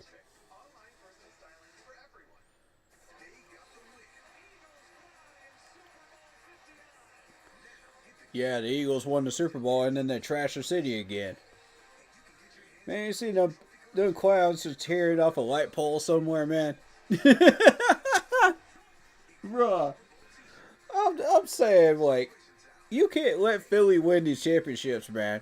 You can't let them do it. They gonna trash their city. But you can't have a cheater winning the Super Bowl either, you know what I mean? So, like, what do? Who do you root for? It's either a cheater or a team with a fan base that's gonna trash their city off. As Jeremiah Washburn there coaches those edge rushers, outside linebackers for the Eagles coming off the Super Bowl. We started together as scouts with the Ravens in 2003, Rich, and when Mike Singletary came there, he's Jeremiah Washburn, I'm Daniel Jeremiah. He never learned the difference between the two of us, so he would just walk by and say, Jeremiah's? Just keep going. Yeah, he just pluraled us and then kept on going. He did a great job this year coaching those edge Bucks reinstate John Gruden into the Ring of Honor. I just saw that. They've got a lot of talent on that Eagles team. That is a really good coaching staff too. And I know he's not, an edge rusher. All right, here we go. Here we go. Then you see someone like Zach Bond, second team, few years into his career, and he has the defensive player of the year nominee. Okay. That's a great example of someone who has that versatility, like a Jalen Walker in this draft. We'll see it coming up with Campbell in this next group, linebacker out of Alabama. These guys that can do all these different things. CD, sometimes it takes them to have to find the perfect fit for Fidil's actually having a pretty decent day. I'll say that. Zach Bond, why did he make a move to inside linebacker? Because McVangio watched him and said, I think this is a move that he can make. And he did, and they coached him up. How about Mekhi Becton? Yeah. Just only 6 reps inside one day. Ashton got some power. During OTAs and minicamp, they're like, we got something there. Instead of him being a swing tackle, let's give him an opportunity there. He wins a job over Tyler Steen. It's a lot of coaching him up as well. We just saw Hassanine right there. You know, I hope he gets drafted by the Cardinals. You know what? Yeah. This is an old reference now, but I'm going to do it anyway. So you could say he was born in Babylonia, moved to Arizona. Wait, go Steve Martin for us. Charles, who's the only other person who fits that description? Steve Martin came to See, I was just too old for you. Thank you, Charles, for being there. Stacy? Rich, you'll notice, that was great, by the way. I appreciate you got it then. See, you got it. Okay. I'm down here, but I got it all the way. Okay. Good push. Notice is very What do you got from UCLA? watching at home. I mean, we're all Yeah, nice punch power. All right. All right. All right. Yep. Well, it's a really cool story, though, and it's an important story because he's been bald for much of his life. When he was 4 or 5, his hair started combing away, guys. He was diagnosed That's another good drill from James Pierce Jr., man. I'm telling you. for a reason, so he's done a lot of foundational work for alopecia, a lot of work with kids. He wants to And the next level. Elijah, too. Priority, really great story, really great young man. And guys, I just wanted to give you an update. You've seen Michael Williams, the rusher out of Georgia, down here. He's not competing. Obviously, DJ, you know how tough he was, right? Playing through that ankle issue all season long for Georgia. I talked to him about it. It started as a high ankle on that left side, then it was a low left ankle injury, and then he had an inflamed tibia, but he played through it. The toughness incredible. He told me he took some time off after the season. It's been resting and rehabbing. He'll be ready to go on his pro day. Mm-hmm. Thank you, Stacy, for all of that. really, really good football player, talented football player. You can watch him in that first game against Texas and see all you need to see there. You got a second to talk about Jack Sawyer? Because so many people were introducing him nationally, certainly this year. I mean, obviously he's been on the Buckeyes for forever and a day. Obviously what happened at the end of the Michigan-Ohio State game, he was right in the middle of it. He wasn't going to allow anything that happened with the flag planting on his turf. And then the way he balled out in the college football playoffs, and it's also no mistake when you're taken as a player by a coach to say All right. Now we got something of honor right there, obviously, as always in the combine. And then the way he played in the college football playoffs was stupendous. The trifecta to essentially seal the game against Texas. Let's see. This is the running club drill. It's a running club, I think, coming up. Maybe a little bit beyond that. I just appreciate a guy in every big moment that he's been in. He's played his best and he's made difference-making plays. He's rugged, he's powerful, he's strong. You know, we had Vrabel in here, and you just think of the way he played, his style.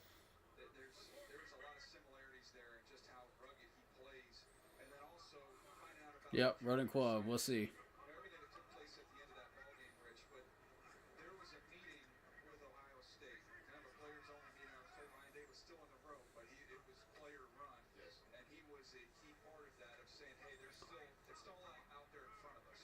And one of those leaders, along with Will Howard, Mecca, Buka, and company, and that group together, they didn't just go win the national championship after that. They did it. Yeah, he is fast. And he was a big part of that. Ooh, Jordan Birch. He was just one of the many players that Good drill. fire lit Ooh. in the month of December and I'm starting to like Fidel right now on that drill.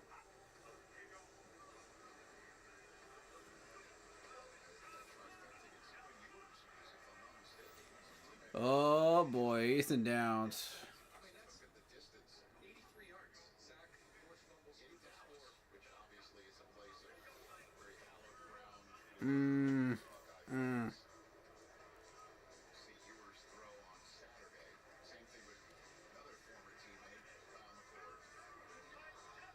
Can't be slipping. Come on, Jalot. Come on now.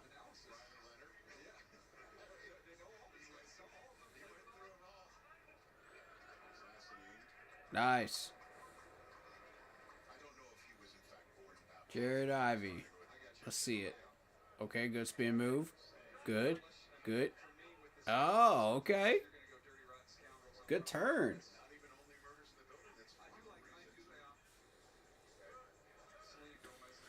Okay.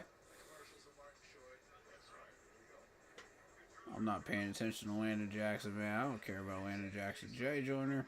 Let's see. That's a good recovery drill for Jay Joyner. He's been having a rough day.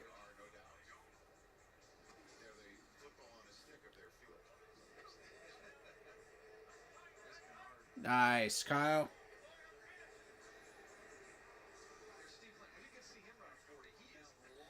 Good drill.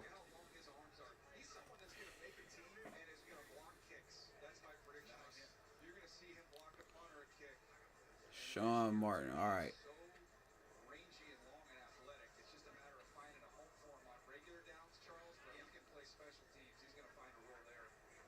They're measuring how you turn that corner. So, yeah, you can club those things, but they're testing how fast you turn the corner. How fast is your hip turn? Here's James. Oh, that was clean. Oh, that was clean. Yep, James. James is my guy. James is my guy, y'all. James is my guy.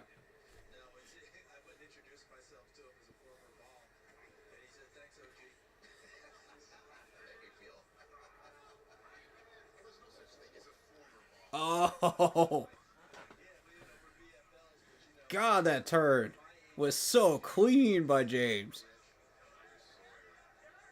I see why they're saying he's compared to Brian Burns now. I'm starting to see it. Aren't y'all? God, that was clean. That dude said, no. I was like, what? Yo. He better slow down, man. He's about to move up the draft board. You know what? We might not even have to trade down for this dude. We might need. What y'all think, man?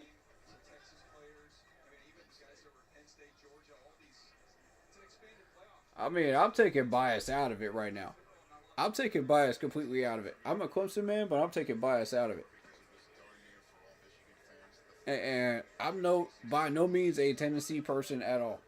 But I'm not going to lie to you. James Pierce Jr. is the dude.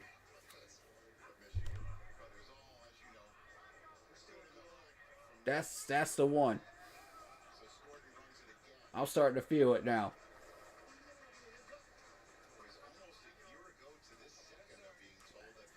Oh, shoot. Well, Poppy said he might end up being better than Burns. Not going to lie. Oh. I mean, I don't want to jump the gun that far.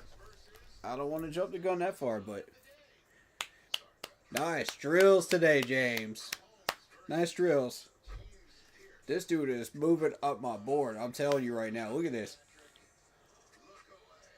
Oh, my God. They just did Patrick Mahomes dirty right there. Oh, my God. They just did Patrick Mahomes dirty. That was fun. Okay.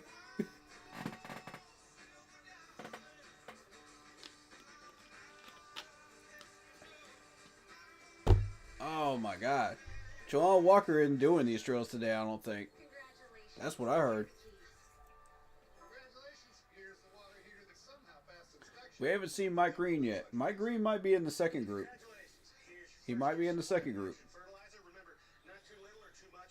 Because typically they have a second group. But unless he's not doing it today.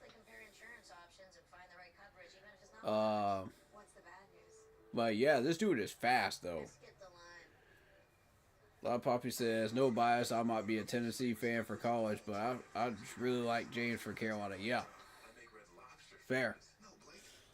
And I'm taking my Clemson bias out because who was it? Peyton did actually pretty good. And Peyton was sitting down there in the undrafted section. This dude might actually be drafted after this combine workout. I'm pleased by it. I'm very happy with that. So, but I want to see what Mike Green is capable of, man. That's what I need to see. Y'all show me Mike. I've seen everybody but Mike so far. This dude's hurt too. So, but from what I heard, they're still gonna work him out. I don't know whether that was Mike Green or whether that was Jawan Walker. I'm not 100% sure which one it was, but I heard one of the two that was the case.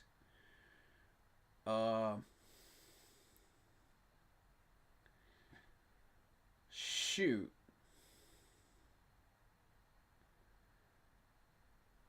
Mike is not participating. Okay. Alright. That's confirmed. Mike is not participating, y'all. So we're not going to be able to look at him. Wouldn't mind picking up Peyton in the third or fourth.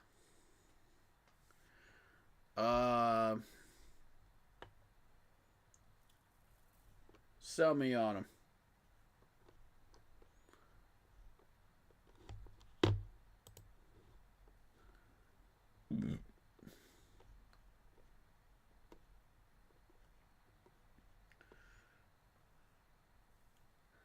We got to run the hoop, man. Got to run the hoop drill. Alright, so we ain't done yet.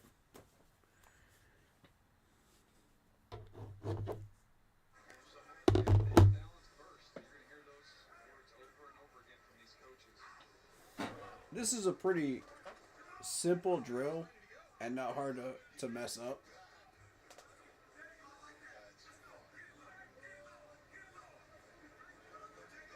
Basically, they want to test how low you can get, you know.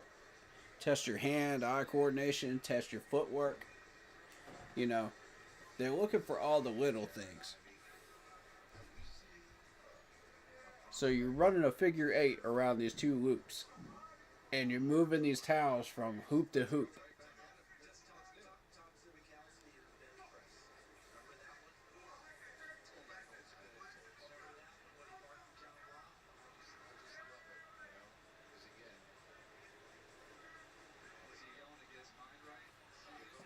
Okay.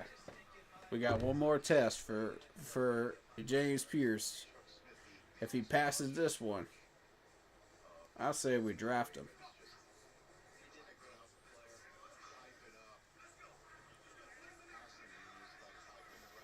Nice. There's no reason to suspect that this dude is gonna mess this drill up, though. That's what I'm saying, like. Because everybody nails this drill.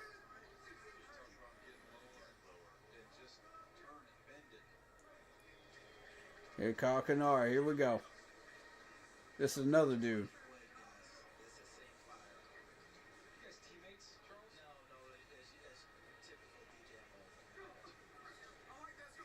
Okay. Okay. Yup. Nice drill, Kyle.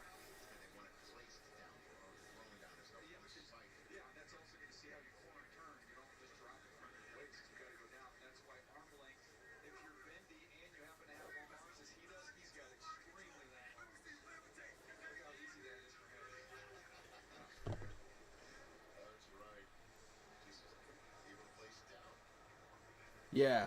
And Pierce's battle testing is in the SEC too. Yep, correct.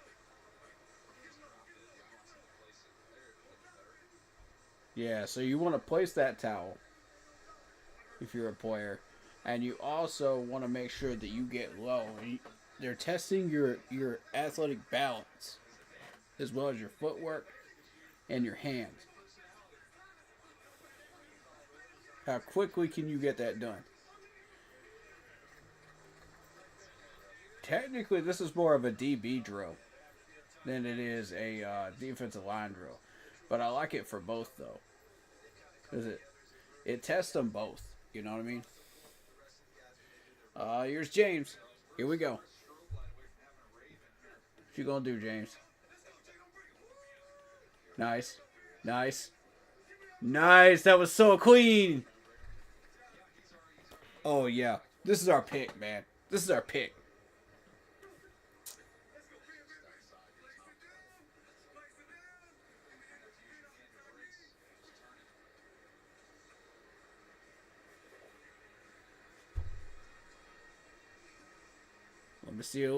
Let me see Elijah first.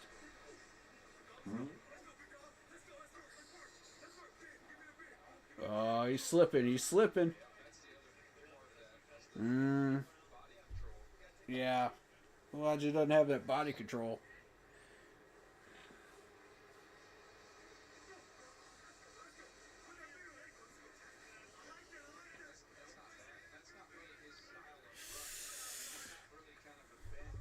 It was okay, you know, but you need that. You need the balance. You can have the speed, but if you don't have the balance, you're screwed. Because offensive players will take full advantage of that. You better have it.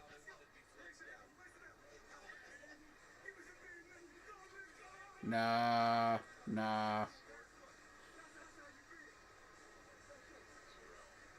Sorrell.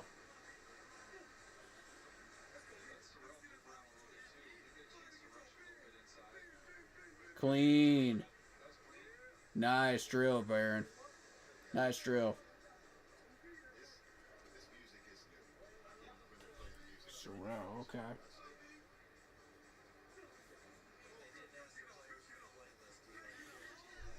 Honestly, he needed a good drill, though. Because Sorrell hasn't really been catching my attention. He's had an average day.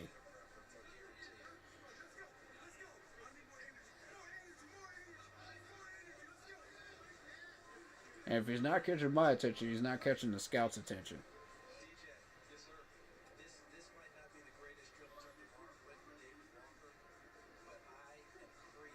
I got an eye for detail with this stuff. Oh my God. David Walker slipping all over the place.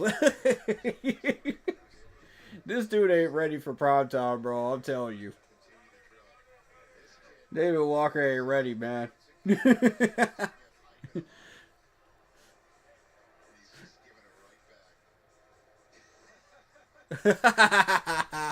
I like it, though. Oh, he's got the attitude.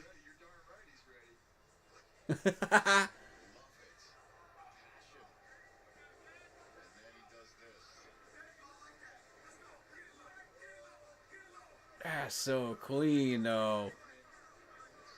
Yo. He was doing burpees in Egypt just a few years ago, and now he's doing the hoop drill. Well, the 447 that we had him as unofficial is spot on as official. Pierce Jr. is our guy, y'all. I'm sold. I'm sold. I don't need another drill. I'm sold. What do y'all think? Y'all watch the same thing I did. Let me know in the chat, man. Let me know. Let me know how y'all feeling about this. Because, I mean, Kyle Kennard could be a possibility. I'm going to be real with you. If we can't get Jalal Walker, James Pierce Jr. is, yeah. I'm starting to think he might be my number one, to be honest with you. Juwan Walker might be my second choice. And no offense to Juwan Walker, because the dude is a beast. But, I mean, if he had been doing some drills today, that would have been a tight competition, man. I want to see who wins that. I want to see who runs the best drills between the two of them. Because this is a big deal, man. We got a number 8 pick. We got to get this right. You know what I mean?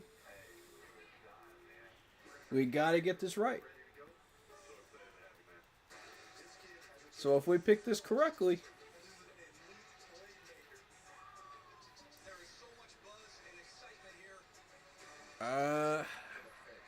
do we need to trade back for Pierce? Because, I mean, after that combine set, that might have moved him up a few spots. It might not look like a reach anymore. You know what I mean? It might not. Because the fact that Juwan Walker didn't participate maybe might be a bad look for him. That might help James jump him. I mean, I'm just throwing some theory out here, man. I'm trying to throw a wrench in the system. The fact that we haven't seen Mike Green either, that hurts him. So, James might just be our guy, man. Real talk. If Mikael Williams isn't there, I like James. Hands down, I like James.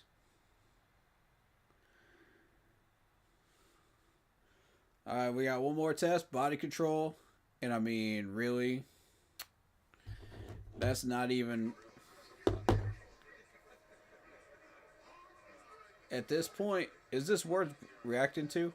Because everybody in this group can pass this one. If you can't pass this drill, you're in trouble. You might not get where you want to go. Yeah, that's too easy. Come on. I'm not even worried about body control drill. Unless I see something I don't like. I'll watch it, but... Okay, James Pierce Jr., here we go. Doing the body control drill. Here we go, y'all. Nice. Very clean. Good finish, James. Good finish to the day. Yep. This man passed with an A+ today. In every drill. I think we found our guy, y'all. I'm not even gonna lie to you. I think we found our guy.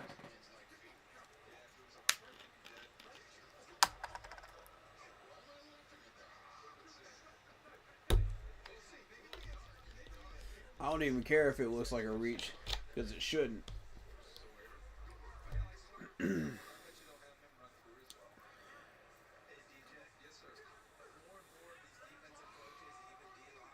See, we can't even say that we would need to trade down for him because we don't even know what official ranking system they're actually using for the draft.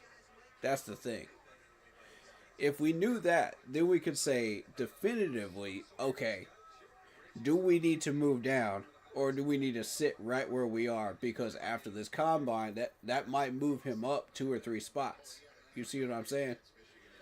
Like, we don't know what the official ranking system is.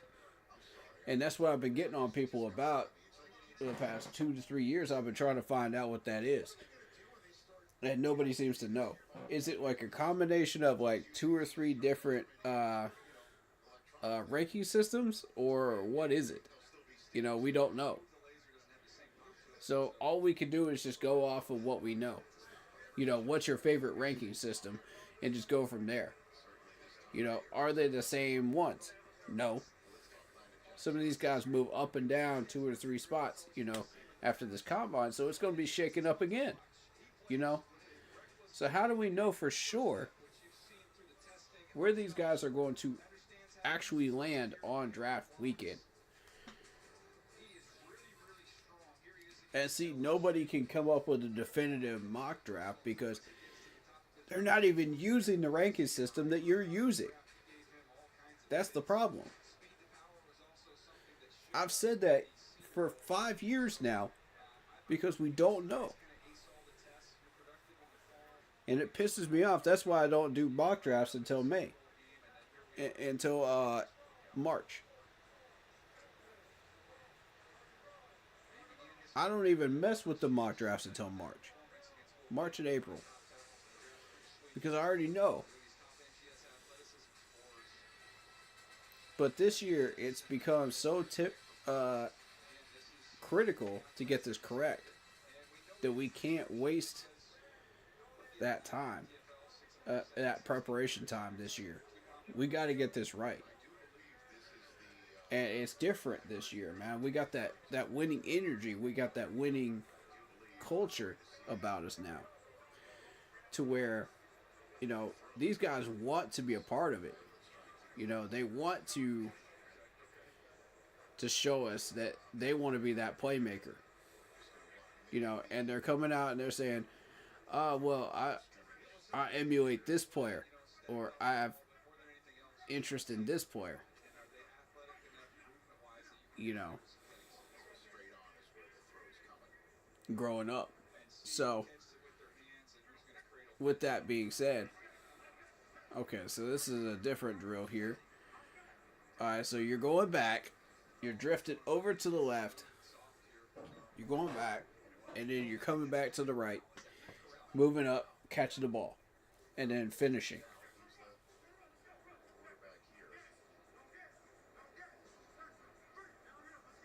Okay, I don't know what this drill is. I've never seen this one before.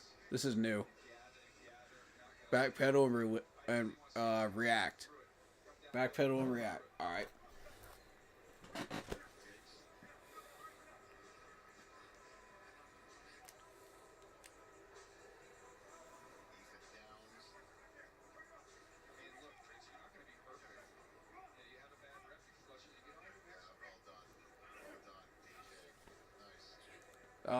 Oh, Ethan Downs dropping that. Come on.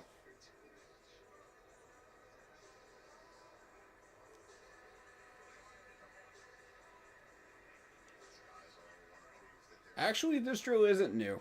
We saw this last year. That's right. I remember this. This was from last year.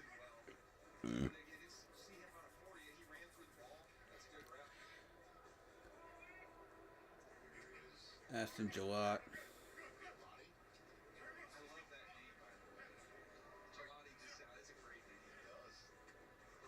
Oh, the drop by Ashton. Oh, that's a bad look, man. Bad look.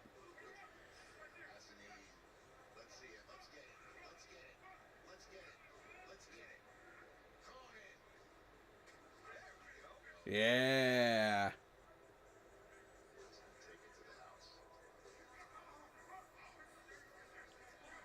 Jared Ivey.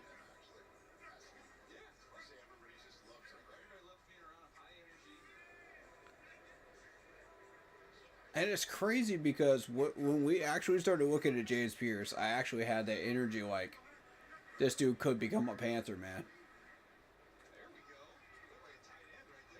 Ooh. Okay, landed.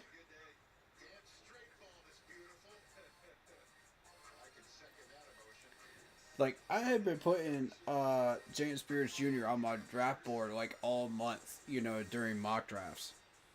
So, it's not like I didn't know about this dude. Like, I was already like checking out his profile and everything else.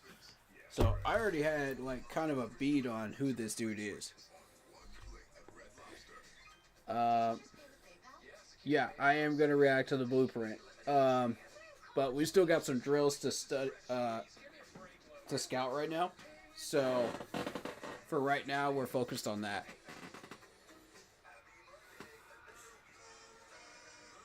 Now the question is, do we react to that today, or do you want to react to that after tomorrow? Because tomorrow's going to be a lighter day. You know, we're looking at DBs and what is it? DBs and what else? Let me double check.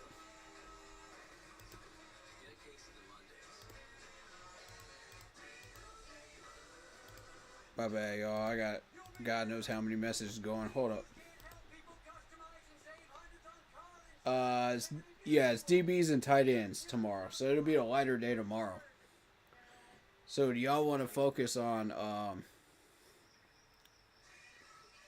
towards the tail end? Yeah, after the tight ends are done. We could do that. How long is the video?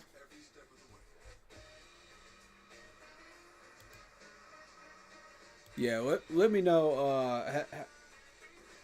Poppy, how long is the video, bro?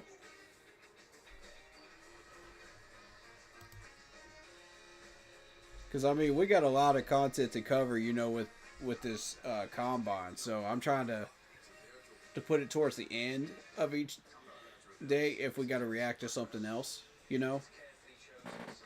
That way we can get through all the information, because there's a lot of information to sort through,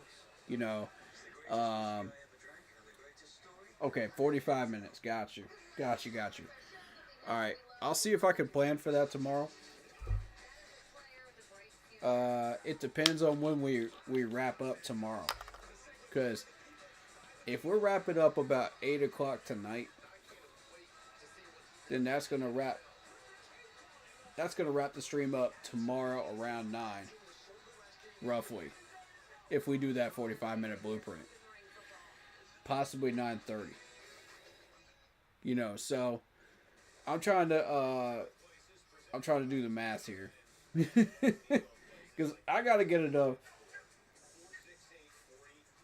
I gotta get some time to get dinner, and set up for the next day. Because we got the stream starting at like 1 o'clock on Saturday and 1 o'clock on Sunday. It might be 1:30 on Sunday, because I got pressing engagements as we go into day 4. So, but day 4 is going to be offensive lineman. So, all I'm going to be missing is the 40 times if I am late, which is not a problem because they post those.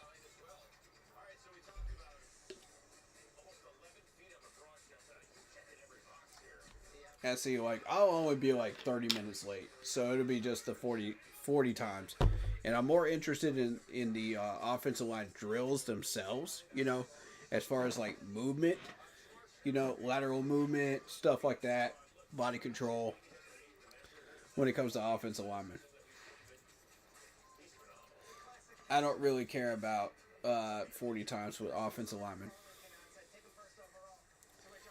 That's not my focus. But with defensive linemen, linebackers, defensive backs, tight ends, quarterbacks, wide receivers, running backs, that's the ones where those come into play a lot more. Those types of drills.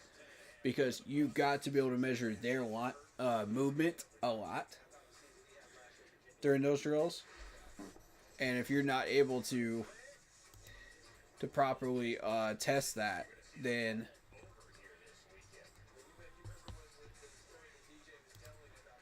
you're not learning anything. Haven't seen Broski Bear in a bit. Hopefully he's alright. How the season ended, man. He hyped him up a bit. Yeah, I saw him in Oaks chat, actually. I saw him in Oaks chat and I called him out and he didn't even respond to me. And I told him, where you at, man? Your Bears are in the same spot we are. Where you at, buddy? Yo, talking all that junk, man. And he doesn't even show up. I'm done, man. I'm done. Yeah. Because he knows. He knows I'm going to call him out on it. That's why he doesn't come back on my stream. He knows, bro. I always call his butt out on stuff, man. He knows I don't take that gruff on my channel, man. I don't play that.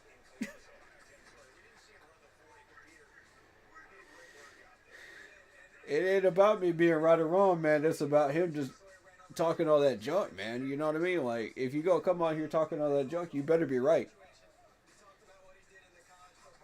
Because I'm going to bring you back down to size. If you're wrong, man. I'm going to humble you real quick.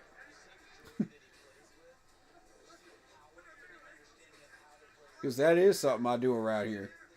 Because I tell the truth, man. I bring y'all the truth. Because it's about the truth, man. It ain't about who's right or wrong. It's about getting the truth out there. You know what I'm saying? So, let's see.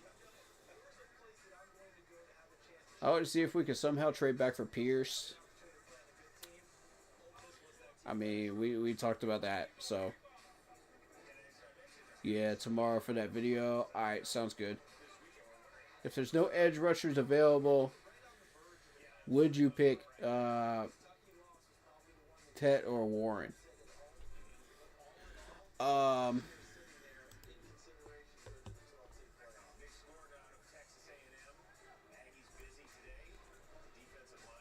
My whole thing, let me see.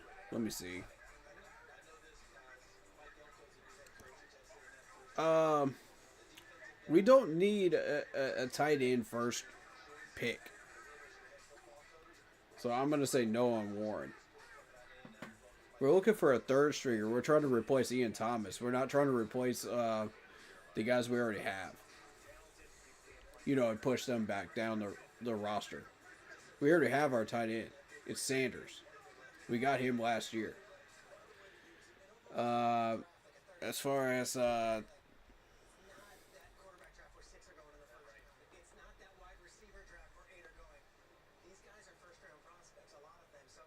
Starks. Okay, Starks.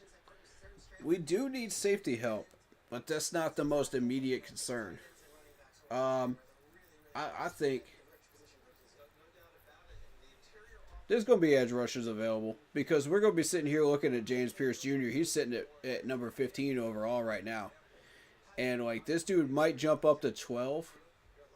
That's as high up as I think he'll go. And if he does jump up to 12, that's not a reach. That's a perfect pick for us. You know? Because he's sitting there right where we want him.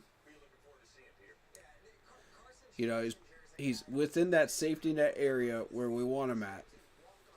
There's also Mike Green.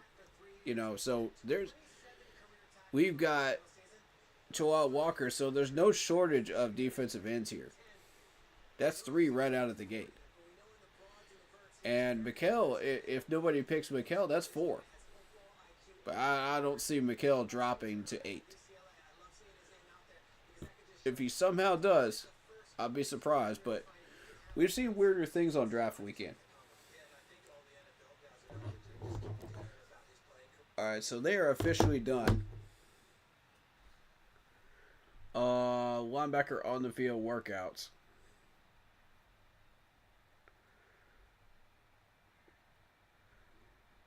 Is that it? Is that it?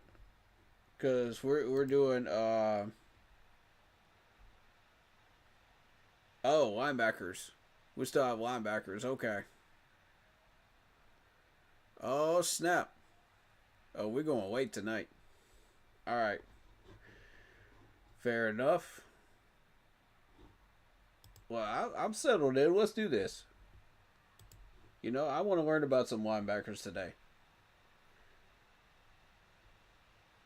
It's getting late, though. It's 7 o'clock, man. 7 o'clock. They ain't going to finish till, like, 9. At this rate. If y'all doing linebackers, you ain't even hit the linebackers yet. What are we doing? Well, y'all wasted too much dang time, man. Ain't nobody trying to stay up until like 10 o'clock at night for this. We got other stuff to do, homie.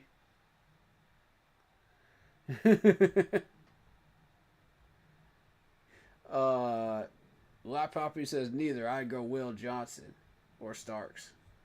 I mean, Starks would be a good first choice if there's no defensive ends around. I'm not even gonna lie.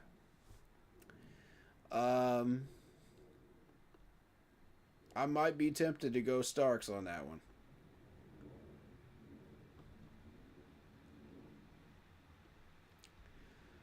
Although, how do you know that Travis Hunter might not show up down there? And throw a cog in the system, man, because I've seen a lot weirder things. Trust me. If you can dream it, it has happened on draft weekend. You know what I mean? If you could dream it, it's happened.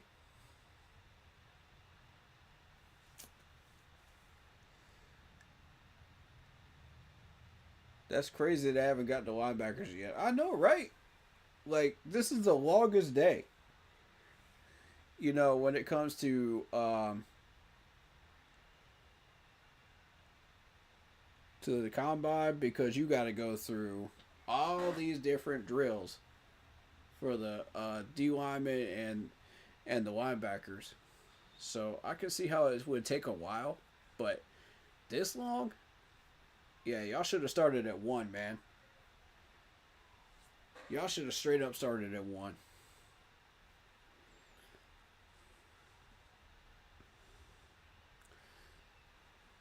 I ain't trying to eat lunch and dinner while watching the combine today. You know what I mean? I ain't trying to do all that. Oh my God. And there's always that random 25% chance that Mason Graham could drop to us too. There is that chance. Yeah, I'm just saying.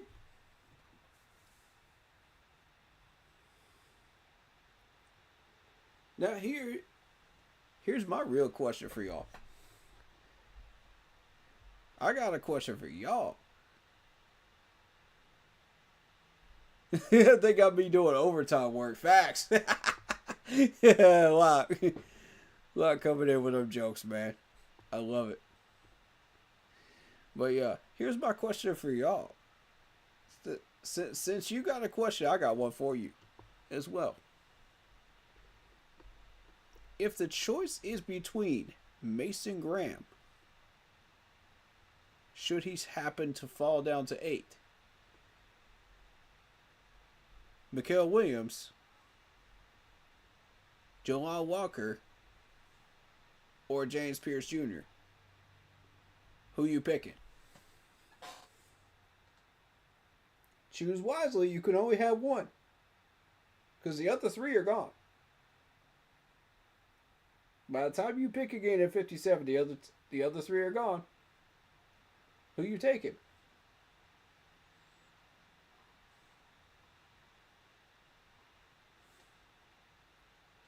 And Travis Kelce's returning for his 13th season. Matthew Stafford has permission to speak with other teams. Raiders and the Giants are interested. Okay. I could see him going to the Raiders. Yeah. Stafford's going to the Raiders. He ain't going to go to the Giants. He ain't going to mess around with the Giants at all. Giants are trash. Why would you want to go there? You don't have any wide receiver weapons. You don't have an offensive line. You don't have a running back. Well, yeah. Yeah, you kind of do. You kind of do. But, I mean, still, like, why would you want to go to New York? When you see Pete Carroll taking over the Raiders? I mean, That's that's not even a contest for me, man. Raiders all the way, knowing that the Raiders have been stagnant, and knowing that you're a solid quarterback and you're going to a mediocre team that's been staying there for the longest time. You know, you could solidify that you are not the problem after about 2 years. It's everything else that you can bank on. So, Sam Darnold's going to get re-signed by the Vikings. No question about that. He's going to get re-signed. I'm surprised they aren't in talks with him right now.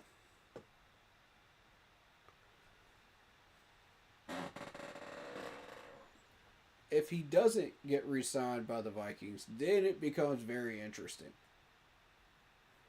Because we already re-signed Andy Dalton, knowing that we have zero shot at Sam Darnold. We have zero shot at Russell Wilson. We have zero shot at any of these guys. You know, so we said, screw it, we're going to re-sign Andy Dalton. Because Andy Dalton did a good job with Bryce. So, as far as I'm concerned, we're out of that race. I ain't even worried about where Sam Darnold goes.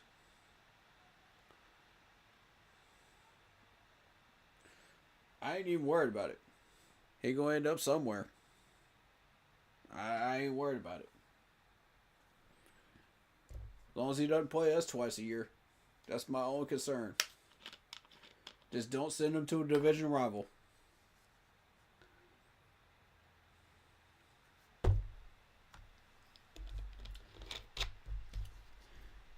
Alright, so Lot Poppy, you said Graham. And that is the correct answer. You want to know why? Because the defensive tackle position is thin. It's thinner than it's been in years. And I'm going to say this right now. That's a no-brainer. Because if you don't get Mason Graham, somebody else will. And they will come back and bite you with him. Now, the rest of these defensive tackles, if you're talking defensive tackles that are still there after Mason Graham, I don't know about that. I don't know about that. Because, I mean, I don't know anything about Kenneth Grant. Harmon was okay. He actually did have a decent day today. Tyreek Williams, or Tyleek Williams, my bad. I have a famous thing of mispronouncing names. My apologies. Tyleek Williams actually did pretty well today. He had a resurgence at the end. You know what the drills. Alfred Collins is average. You know, Jordan Birch, average. Farmer, average. Ty Robinson would be my guy. I'll say this. If Mason Graham is out there at number 8, go pick you up Ty Robinson at 74. Just do it. Just do yourself a favor and go get Ty Robinson. You will not regret it. And I know it's going to look like a reach. But trust me, when this dude hits the field in a black and blue uniform, you're going to be real happy you got him. This dude's a tank. I seen his numbers, man. I saw his numbers.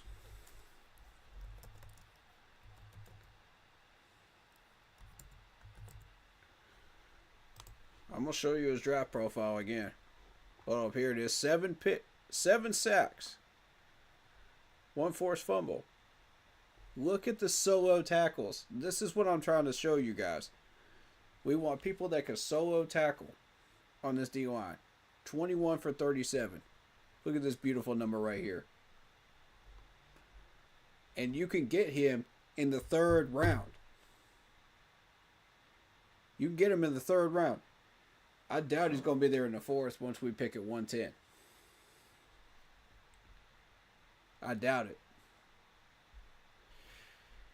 Somebody this talented.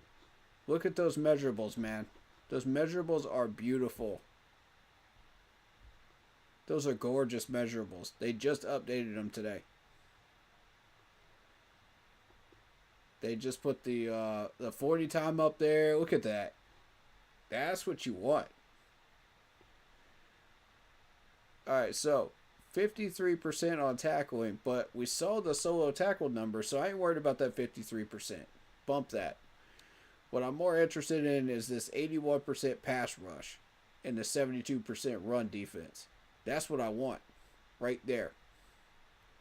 If he could demonstrate that with that solo tackling, we're going to be just fine. They're comparing him to Leonard Taylor, Gabe Hall, Christian Boyd. And I mean, everybody's giving him a 4-star. 3 different websites give him a 4-star out of 5. That gives him an overall rating of 80%, y'all. 80%. And he's a versatile defensive lineman. So he doesn't even have to settle in at defensive tackle. He could be a defensive end if you want him to be in a 3-4. Shoot. With a 4.83? Yeah, give me this dude. Give me this dude all day in the 3rd round. If you miss that talent, you are shooting yourself in the foot at defensive tackle. I'm telling you right now, if you miss out on Mason Graham. Mason Graham's the main target. But every single mock I've seen has put Mason Graham in the top 5. And we're not trading up for Mason Graham. That's not happening. This is your secondary alternative right here. I'm telling you right now. I'm going to look y'all in the eyeballs, and I'm going to tell you, this is our secondary alternative right here. I don't care how many scouts see this. Come at your boy. This is it. That dude sold me today. I saw enough. I saw enough to know.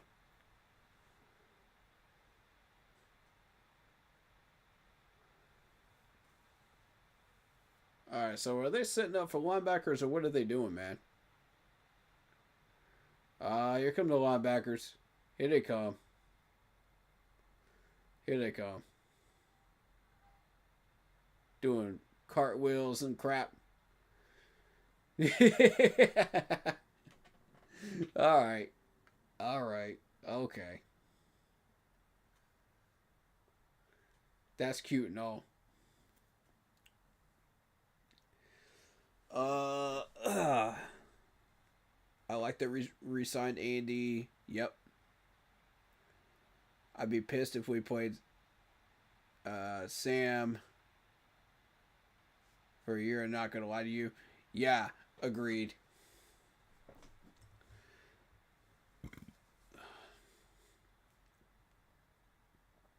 And I mean, dropping Ian Thomas and Dane Jackson were just no-brainers. No-brainer moves. You know, because Ian Thomas has been here way too doggone long. And we need a tight end. And I've got an alternative for you guys for that.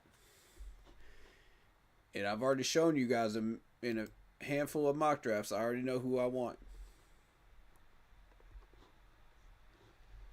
I already know who I want.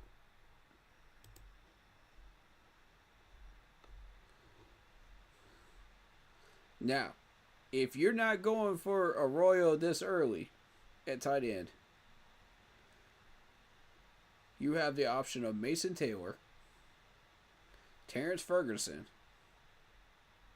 Mitchell Evans, Luke Lackey.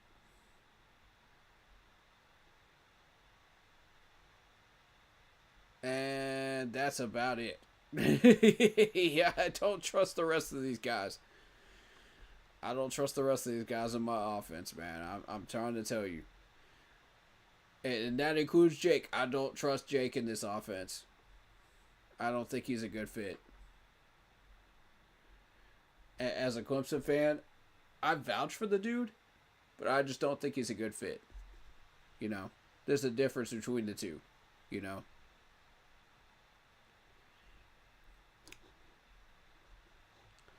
But yeah, if you're one of the people that likes Tyler Warren, you know, in the first round, credit to you.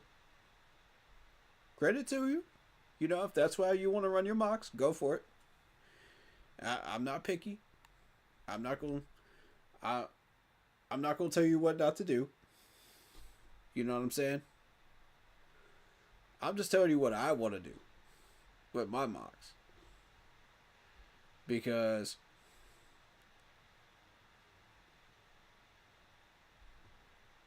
that's way on down the list. That's if you can't even get to safety. Then it's Tyler Warren. You know what I'm saying? But at this point, like, I'm targeting either Mitchell Evans or Luke Lackey down here with the 164. That's what I'm targeting.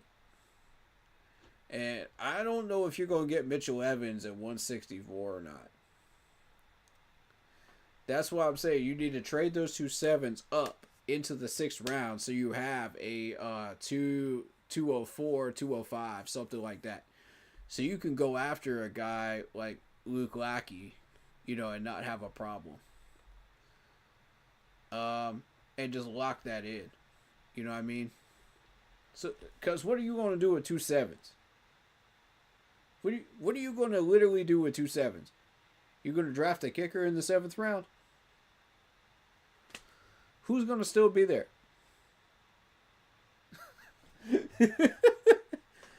Who you going to draft in the 7th round, bro? Nobody. That's what I'm trying to tell you. Make the move. Get into the 6th round. Do the smart thing. The Rams, the Ravens, sitting there waiting for you. Give them a call. One of the two of them will take that deal. I guarantee it.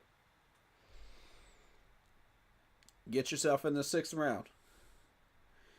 Because right now we're in the 5th round, we're in the 7th round. Get yourself into the 6th round because we got some talent in the 6th round, bro. I'm trying to tell you, there's talent all the way through the 6th round. 7th round is total garbage. That's garbage time. You ain't gonna get nothing in garbage time.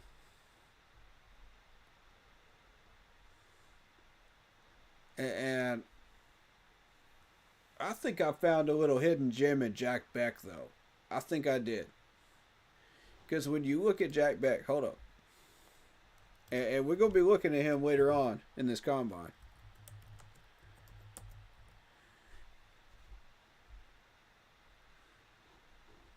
Hold on, let me make sure I spelled that correctly. Okay, it's with an H. Hey, some people spell it weird, man. Alright, but look at that yardage, though. For a TCU wide receiver, look at this. 1,034 yards. Off of 62 catches. This is not a fluke, ladies and gentlemen. This is a TCU wide receiver doing this. This is the type of abnormal numbers I'm looking for. When I say I'm looking for abnormal numbers that shouldn't be there, you know, in the conference that TCU is in, that's what I'm talking about. So when you see numbers like that 1,034, that means you're getting a ton of yak against opponents that are in that conference. And what conference is TCU in?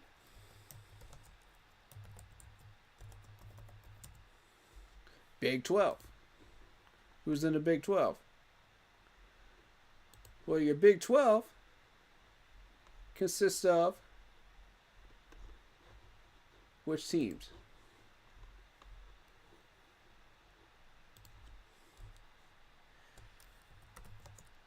Big 12. Who's in the Big 12? Here we go. So you got Cincinnati, you got Colorado, you got Houston, you got Iowa.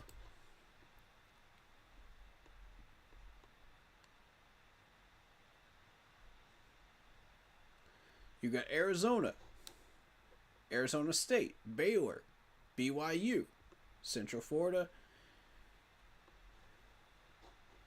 Houston, Kansas, Iowa, Kansas State, Oklahoma State, Texas Tech, Utah.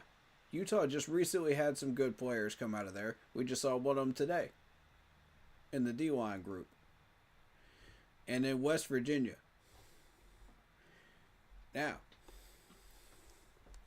here's the thing. But I'd say probably roughly a third of these teams are actually legitimate contenders most years. And the rest of them are just flukes.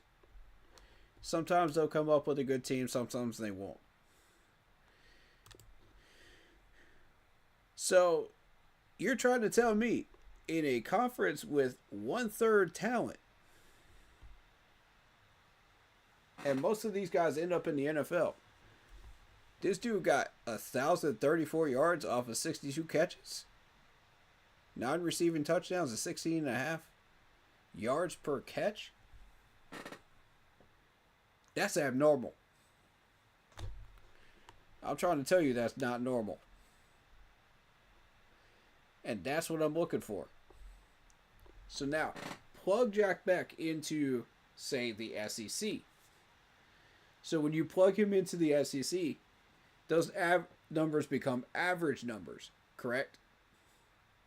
You expect to see the same numbers you would see at maybe, say, South Carolina, LSU, maybe even Tennessee. This is what I'm looking for. This is what pops out to me right here.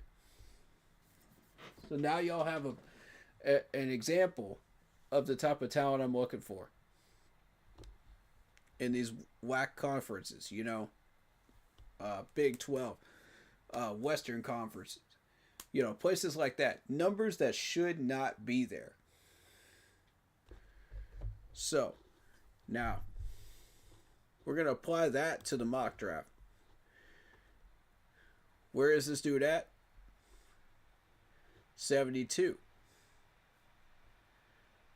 So when you plug him back in, and we don't know the official ranking system that they're using. It could be a combo of like 3 or 4 different ranking systems. Nobody knows for sure. If you do know, let me know. But if you don't, you're right along with the rest of us. We don't know. And I'm talking about the official ranking system they use on the NFL weekend when they actually draft these people. So you would have Jack Beck available in between the second and third round.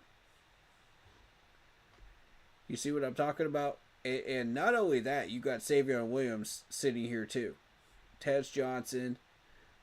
All 3 of these guys sitting here. Resrepo. I'm not sure how to say that last name properly. My apologies. We're just going to call him Xavier.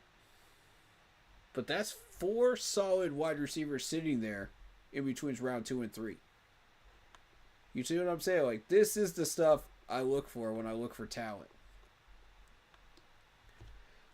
So, now y'all have an example to go on. So, let's see where we go from there. They got Adam Peters out here, the Commanders GM, being interviewed right now. The 29th overall pick.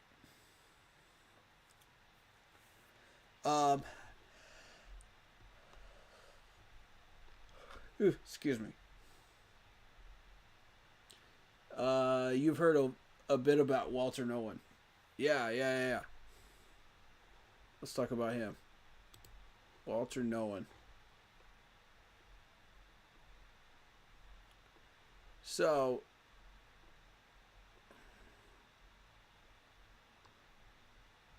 I'm not sure where he's going to end up, to be honest with you.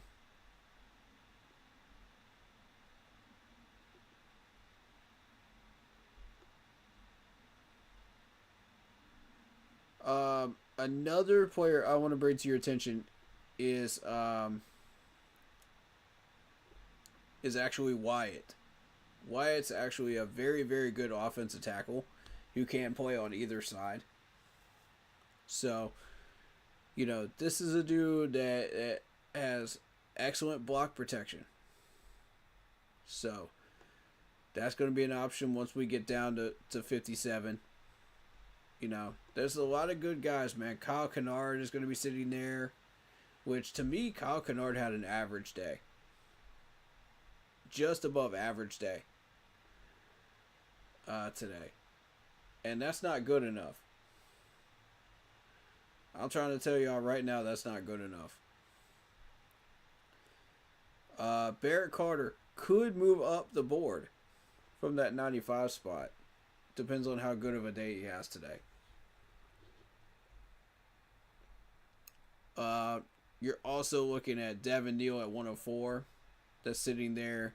You got Ty Felton. That could also be an option. And a little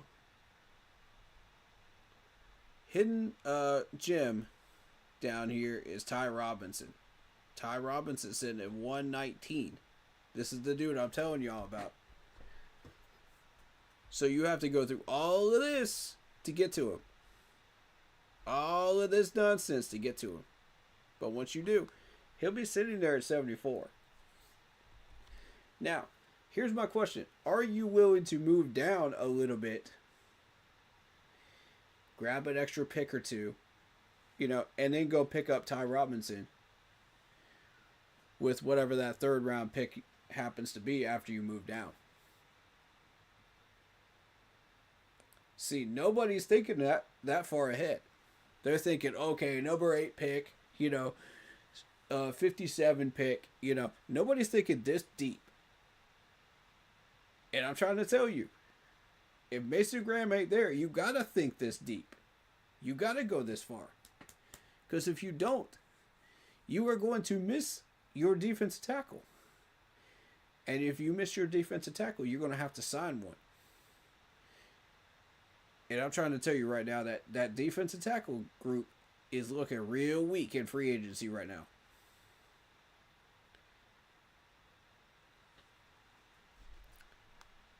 Dan Morgan, do yourself a favor, pick up Ty Robinson, please. Please, do yourself a favor. It might look like a reach, and if it does look like a reach, then trade down. Do yourself a favor. You'll be absolutely thrilled with the results that you get. How many times have I been wrong? When it comes to ensuring that we get the best quality people for these positions, how many times have I led you astray, man? Not many. And I hate to pull this card, but we got 2 offensive linemen right. And they have become major key pieces in that offensive line. Brady Christensen and Cade Mays. Not only did I call that one right, along with my team, who deserves every bit of the credit that I get as well for getting this correct. You've also got, Bryce Young doesn't count because, honestly, we were going to pick Bryce Young anyway. So I'm not counting that one. We got Coker correct.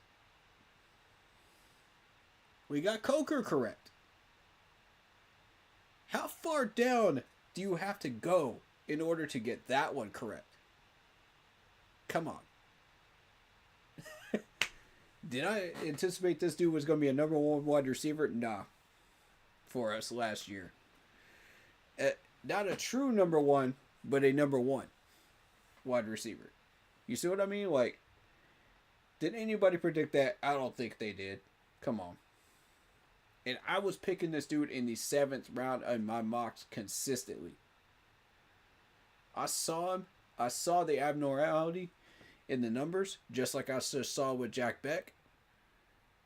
And I'm telling you, when you spot that stuff, you can't ignore it. You can't ignore it. It's plain as day. So, I like what I see, man. I do. I like what I see. And I like what I see in Ty Robinson today. Ty Robinson just sold me. That's our pick right there. Now, either you trade down with that 74, you go pick him up, or we just go ahead and pick him up.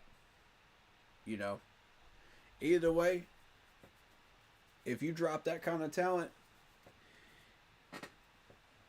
you're crazy. And that talent will come back to bite you. Every time.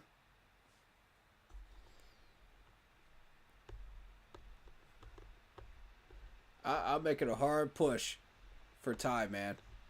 I am. I'm making a... Not Ty Felton now. The dude from Nebraska. Ty Robinson. Ty Robinson. Y'all need to know this name right here. Etch it into your brains. I'm telling you right now. Because we're going to be running them on every mock draft. Shout out Yurakaka Gaming, man. What's up, man? Probably not today. The NFL is American football, my friend. And it's a lot of fun to get into, man. It's a lot of fun to learn about. It's very involved. But, I mean, once you learn it, it's a lot of fun. Absolutely is. Of course, our YouTube channel goes a lot further than just, oh yeah, we're reacting to the games and this, that, and the third. You know, we actually dive deep to the point where we're reacting to the combine. You know, we're reacting to training camp. We react to just about everything, really. Shoot, we go deep dive. Matter of fact, they just started the 40 times. Let me see if I can get those updated. Because I'm watching this live right now. Asante from Auburn, 4.48.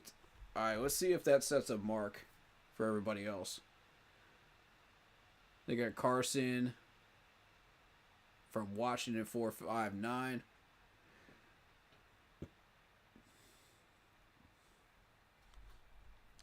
And I mean, some of this stuff in the offseason can feel like a video game. It honestly can.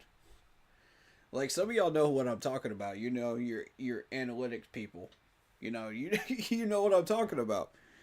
And when you get to the draft, man, and you got like 4 or 5 people working with you, man, and it's just like, bruh, when you get these picks correct, man, oh, it feels glorious. It feels glorious. Especially when they make a big impact on your team. You know, Jeffrey Bossa, 4.64. That's one of the ones I was paying attention to right there. He's on my boards.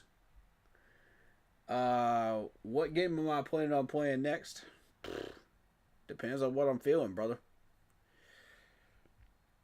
We could finish up Assassin's Creed Odyssey. We may end up doing Pokemon Red. Or I might play something else that I feel like playing. Shoot, I don't know.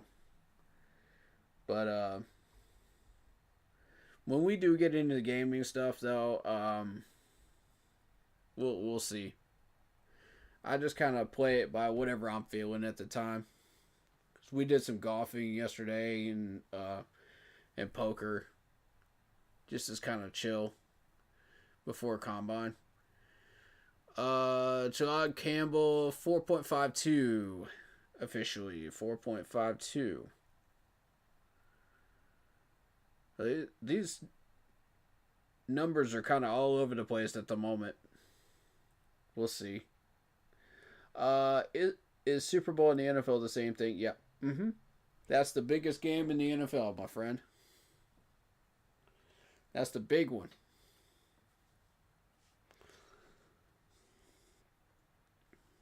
And Philadelphia won it this year. For the second time in 5 years. And trash City Hall again. I mean, Power Eccles 4.74. Okay.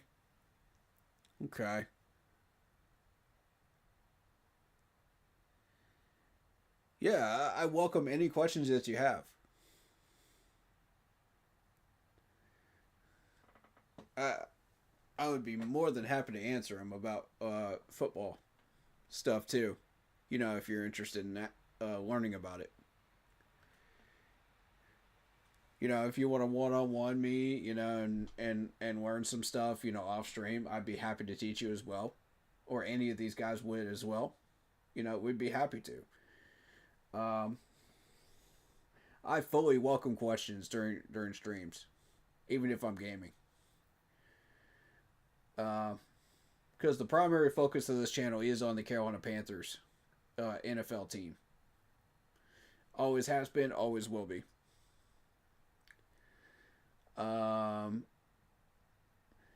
Yeah, I remember I made you play Poppy's Playtime and it was fun. Yeah. I was gonna play that anyway, to be honest.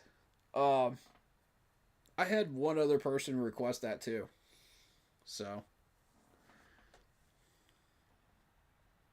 Yeah, I only know because Kendrick Lamar performing. Yeah. And that's fair. Some people pay more attention to the musicians than they do the game these days. And honestly, with the fact that we've got the Chiefs cheating scandal thing going on and, well, supposed cheating thing. You know, nobody can prove it. Versus the Philadelphia Eagles, who are just annoying as crap. I mean, nobody's really paying attention to the Super Bowl this year. Except for the fact that it had record numbers for some reason of views. Maybe it was because of Taylor Swift, I don't know. You guys tell me. You guys... Maybe they just wanted to see the Chiefs beat down that much. I don't know. But God, man. I don't get involved with all that nonsense with the rappers and stuff. Like, I pay attention to that every once in a blue moon, but I don't get involved with it. It's just not my area, you know.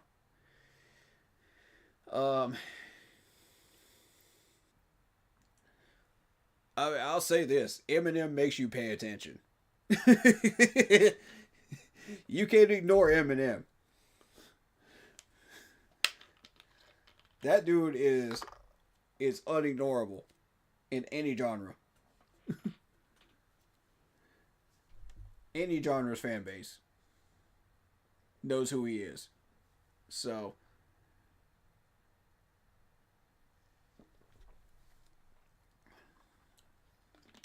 But yeah, all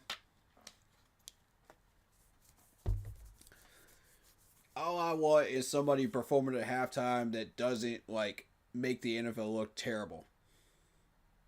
I mean, is that too much to ask at this point?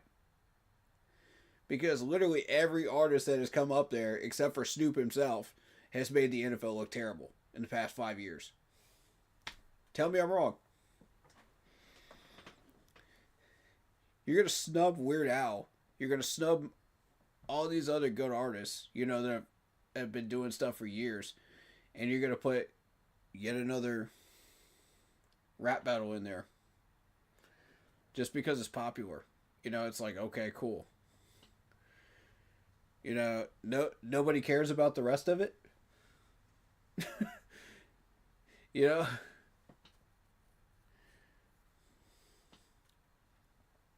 Nobody cares what Metallica's doing, for instance. Come on. God, Metallica's been around for what, 50 years? Still doing it? Anyway, point is, yeah, I like Lil Wayne and Eminem. I mess with both of them, man. I do.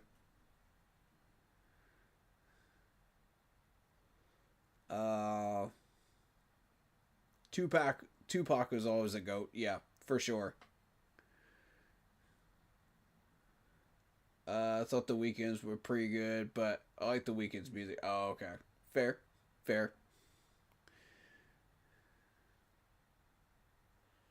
I mean, I mess with some of Kendrick Lamar's songs, you know. I ain't got no problem with him. I ain't got no problem with Drake either. Shoot. I just don't get involved in it. Because it ain't my cup of tea, you know what I mean? It's not my genre. My genre is rock and heavy metal, my friend. For those people that don't know. And also, I was a country star before I ever... A country fan before I ever became a rock and metal fan. So I am into both of those genres. And I respect every genre for what it is. So...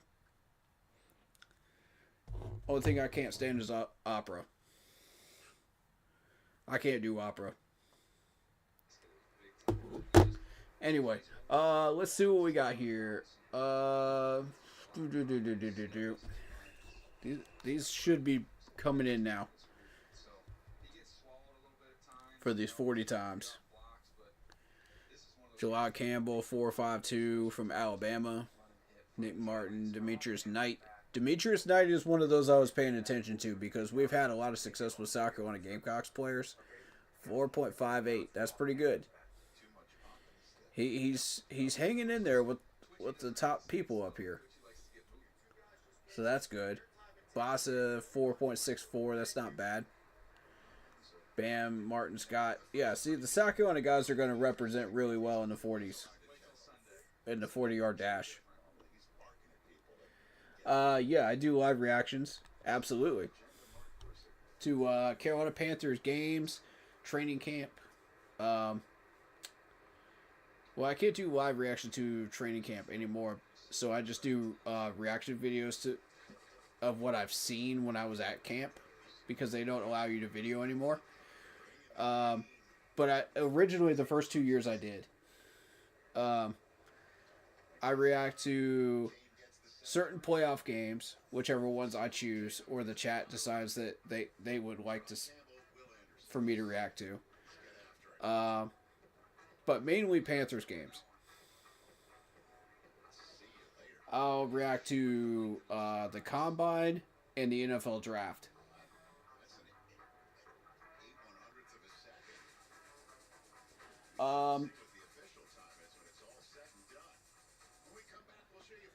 No other things?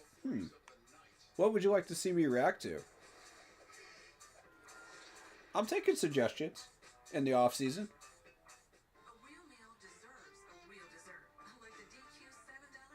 No, that message is fine.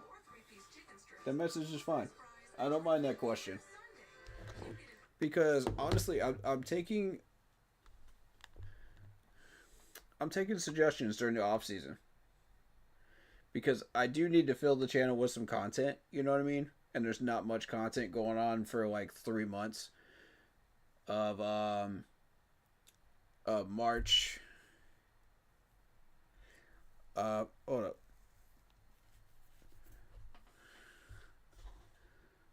Well, let me see. Because, yeah, February, March, and most of April well, half of April, you don't have much Panthers content. It's more so just draft preparation. And then May is dead. June is dead. And then it doesn't, you don't have any content until like the end of July. Except for free agent moves. Free agency moves. So, I am looking for new content ideas as far as stuff to react to. I would do movie and show reactions, except that I don't edit stuff. That's the problem. And like, I would constantly get hit with copyright, even just doing stuff on the Panthers channel for Panthers related stuff. Like every single time I would get hit with copyright. Because like I tried to do a reaction for film study for Panthers games, and that did not work out well. I got shut down within 20 minutes. Like they literally froze my stream. And said, look, you cannot cover this. Even though I paid for NFL Plus. And I was like, what? That makes no sense. And I was pausing it. I was taking breaks. I was doing everything that all these other YouTubers were doing with movie reactions and stuff like that too. Which pisses me off royally. Because that takes a major tool out of my tool belt that I can't add, to this channel. And I said the same thing about filming reactions too, but I'm not going to get into that. That's a topic for another day.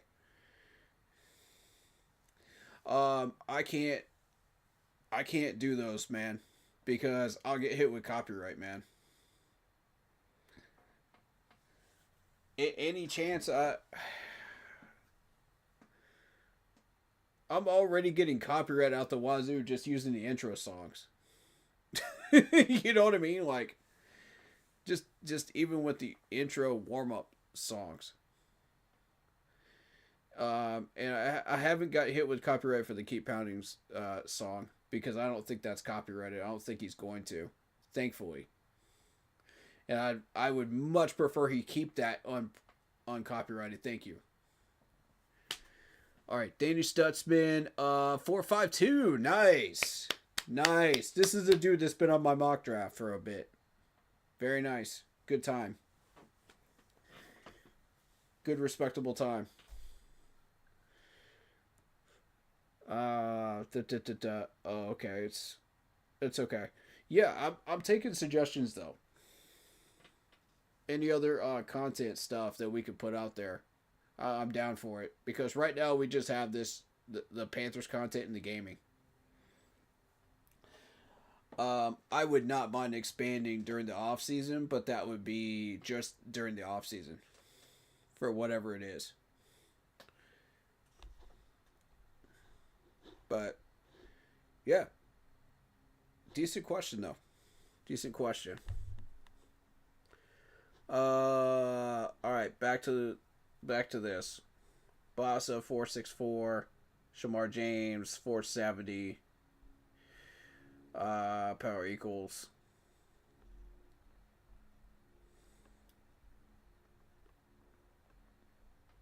And I want all of them.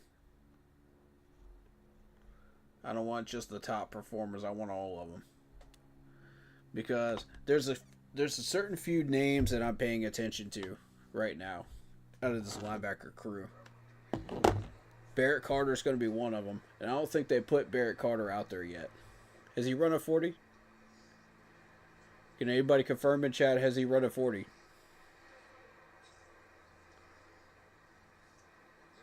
Because so far I haven't seen him yet.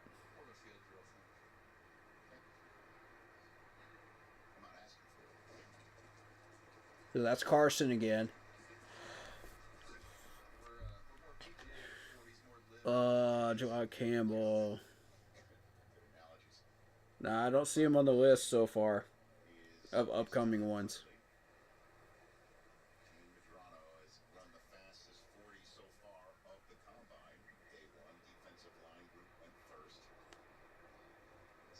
We gotta have a linebacker. So the trick is making sure that we draft the right one. It needs to be a coverage linebacker. I'd say we're looking for a middle linebacker since we got rid of Shaq. And honestly, I think that's the right move. It is look for a middle linebacker. Just strictly a middle linebacker. They can do both run stopping and pass coverage. But we want a balanced guy, you know what I mean? And that's tricky to find. Campbell. Jihad Campbell could be a possibility. 4.52 so far. Where's he listed at? Let's see. Campbell.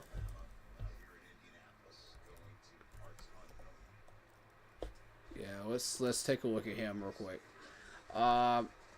55 solo tackles under 19.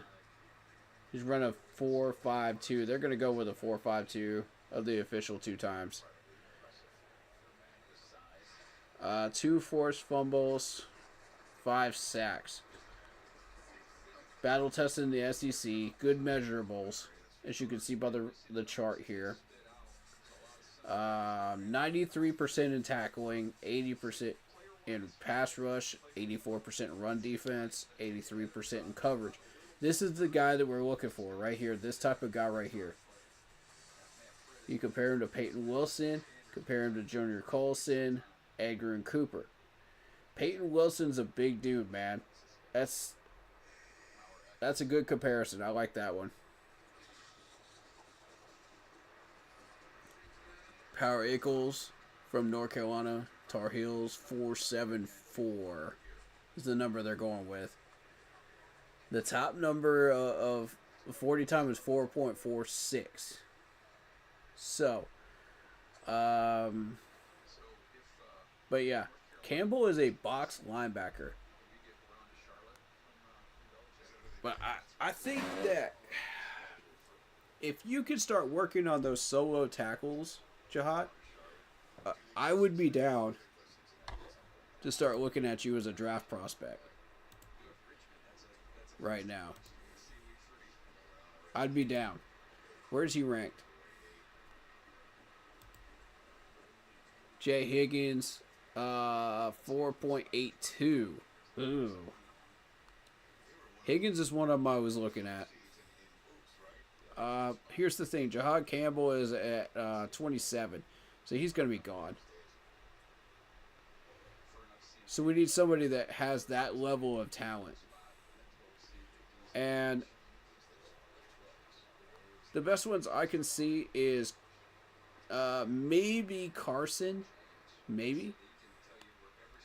Demetrius Knight would maybe go on that list. Barrett Carter. Chris Ball Jr. Jay Higgins. Stutzman is my main one that I've been going with. Bossa.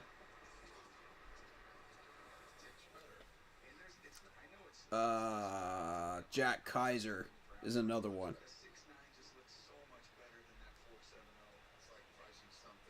Yeah, 4.69 for Shamar James, which is another name I've been looking at too.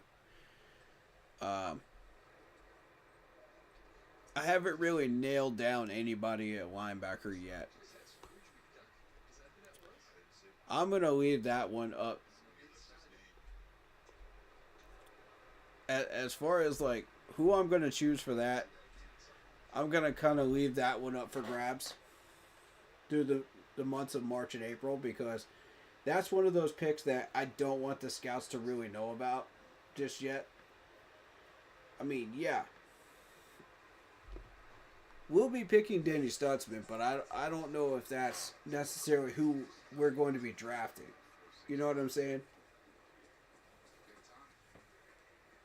4.58 for Demetrius Knight Jr.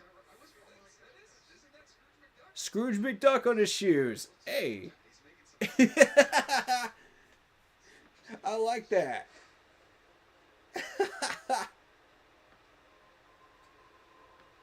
That's what's up, man.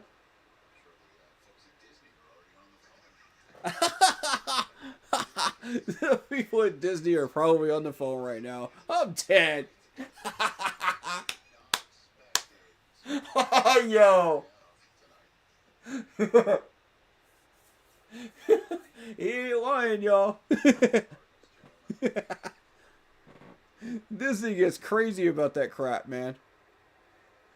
Hey, we got the Cardinals GM in there. That's what's up.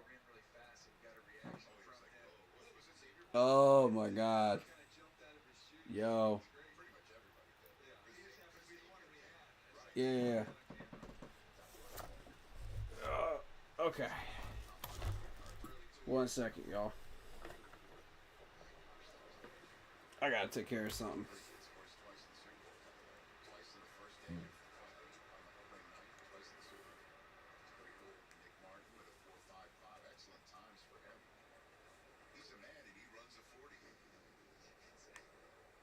Has he hit 50 yet?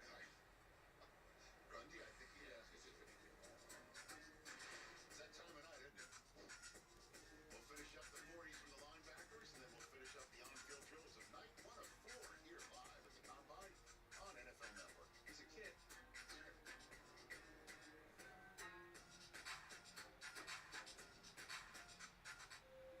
Mom, did you really need to buy 2 can openers for our emergency kit? I can't help it. They're 2 for 1. Alright, cool. Hold up. We need to keep our family communication Let me take care of something real quick. emergency. Thanks, Pizza. Oh, man. Well, good thing we kept all the lights we used for the Denali. I got the battery. Says 75. Alright. Bet. What about game night? Sounds good. Oh, we have to get to Mom and Dad's and get them somewhere safe. I've got the evacuation route loaded on my phone. I've got an updated list of Dad's meds. And I've got just what we need to get them to take this serious. I swear to God, you better not say what I think you about to say on your message. Start a conversation with your family and plan together for emergencies. Have you ever helped a fellow veteran? Of course. Yes. Have you ever asked for help? What is people scaring the crap out of me with this health issues, man? I'm telling you. I always feel like I can solve my own problems, but eventually, you know, you just can't deal with it on your own. And then you start to question, maybe people would be better off without me. And you realize that you're not alone. Once you take that first step, there's so much support. But yeah, I don't want to see the scouts get a hold of that information too early. You know what I'm saying? Like, I'm gonna hold out on a couple of positions, linebacker being one of them. That I don't want y'all getting a full freaking picture, you know, before it's draft time. So I'm trying to be careful about that.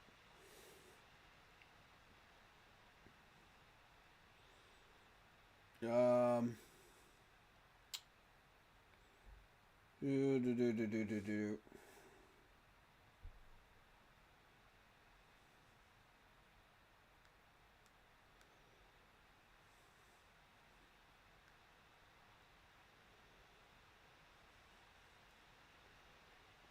And speaking of Lindora Ty, that I've been sponsoring her work on my intro. She just messaged me, so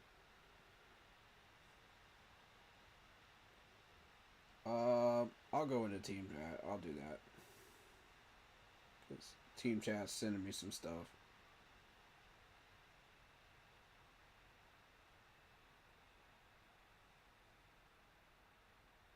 Let's see what y'all got for me.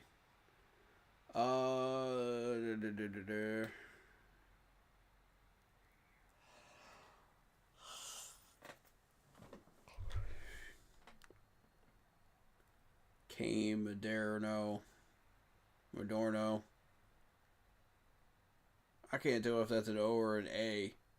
The way they put that on the screen. From UCLA. 4.46. Let's see how that goes.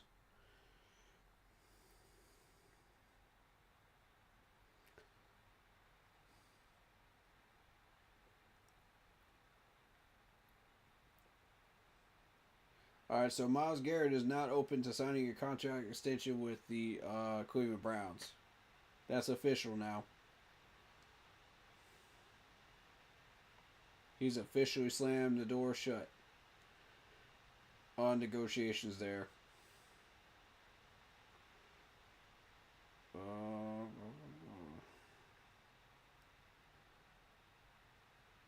The Ravens are interested in Joe Horn.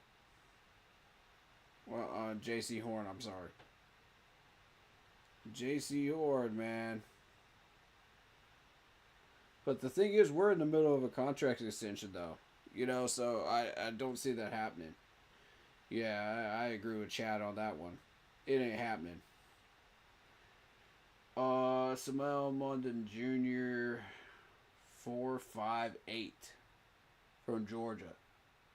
Okay, cool.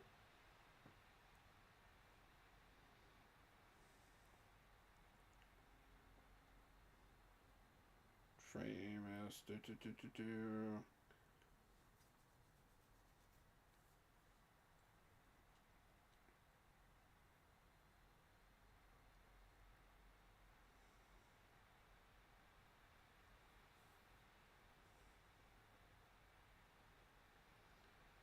The Panthers have scheduled a formal meeting with Ole Miss cornerback Trey Amos.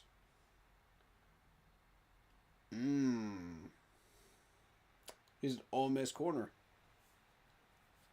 Ooh, interesting. It's getting spicy. It's getting spicy, y'all. Y'all paying attention right now? It's getting spicy. I'm going to tell you what to do with that 74, though. That 74 has got to go to defensive tackle. It has to.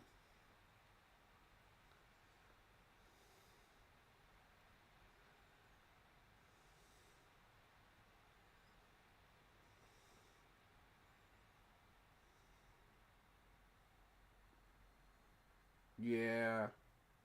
It's possible, man. We might trade back.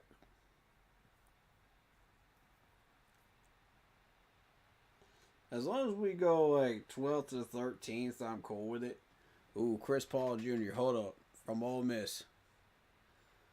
We got a 4.63 on the first one, and that's the one they're going with. Alright, 4.63, not bad.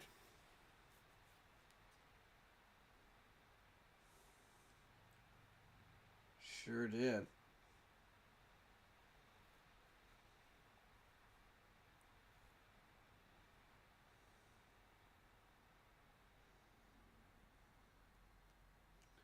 Oh yeah, I'm sold on James Pierce Jr. though. Okay. Danny Stutzman, here we go. 4.52 on his first run. Ooh. Look at that. All the people that I'm picking so far have like really fast times. And the 40 times. They have good 40 times. Y'all notice that? I can't be the only one right now. That's not a coincidence. This is not just dumb luck picking players. I know what I'm looking at, man. Kevin for the Browns head coaching job, man. Kevin, you're cooked, bro. You're already cooked. And you just don't even realize it. You're set up to fail over there, buddy. 4.52, 4.56 for Danny Stutzman. Ooh. 4.52 is what they're going with, and the top one is 4.46. I just want y'all to be aware of that.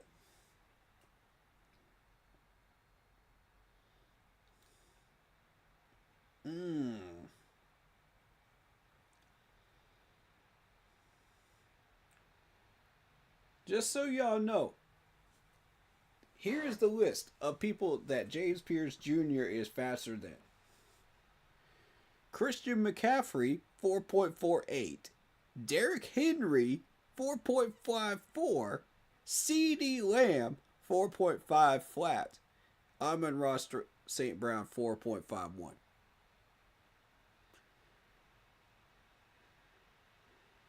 And this is a 6'5", 240-pound defensive end. I need y'all to know that. I need y'all to know that, man. Yes, I said Christian McCaffrey at the top of that list. Golly.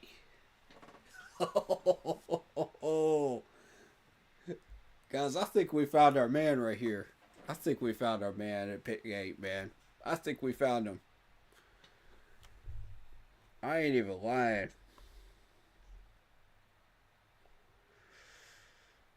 Ooh-wee.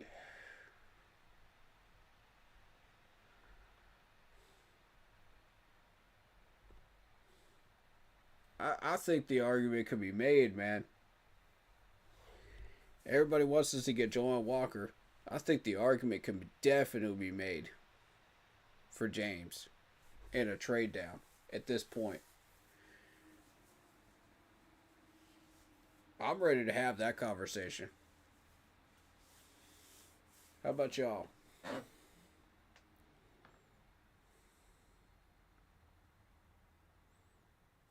This got me amped, bro.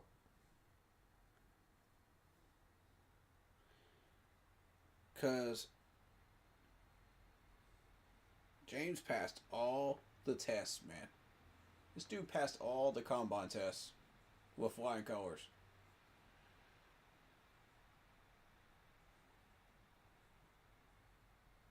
This man says, I'm not satisfied where I'm sitting at. I want to move up. I think he wants to be drafted here, y'all. I think so.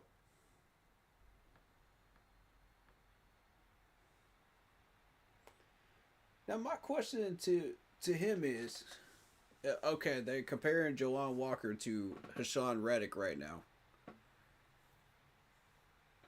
And we saw how Hassan Reddick's career went.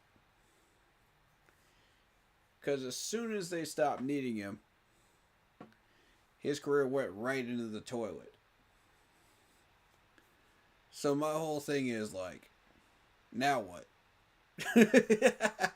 Do you go after Hassan Reddick?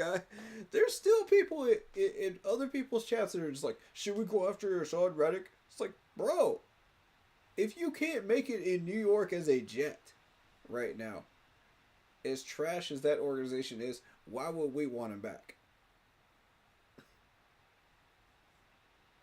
If they can't even use him right, the teams that he has been on cannot use him correctly, including we can't use him correctly because we still have Ajaro as our defense coordinator. Why would we want him back? I hate to say it, man, but that man's career is washed. Unless Arizona picks him up. And Arizona's in desperate need right now. So are the Giants. I could see him going to the Giants. If he does leave New York with the Jets. He'd still be in New York.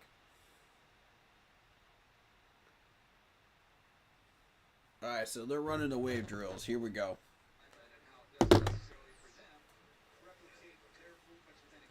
Let's start paying attention here. Start taking some notes.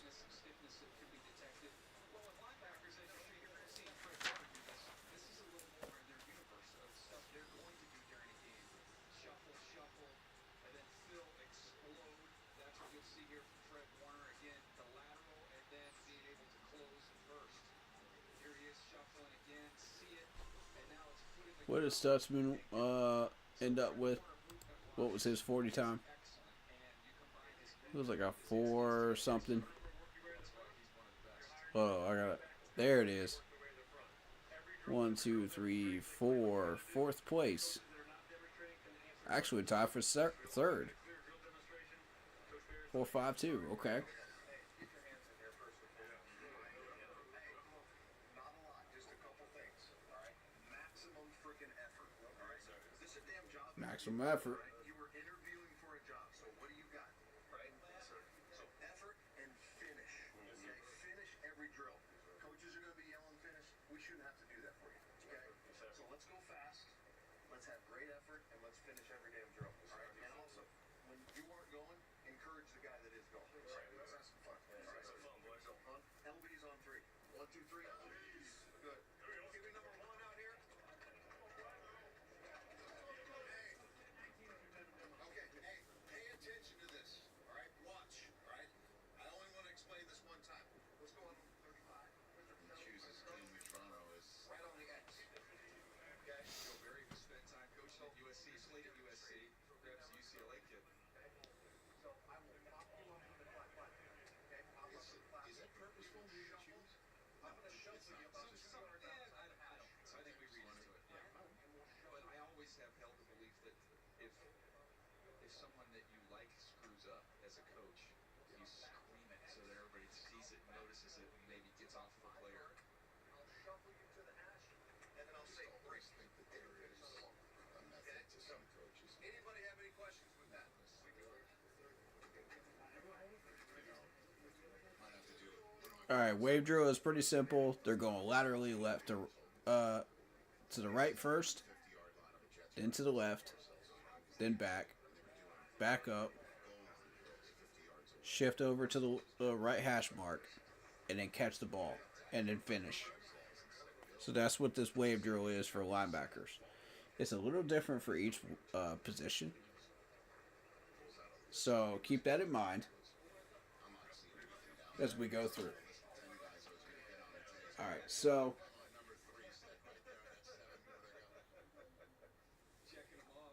let's see what we got. I think to myself, there's always some method to somebody's method. There's something to that. Is Eugene Asante. And again, there's now footballs being involved. Nice, and that's what it should look like right there with Asante. Got some hands. If you're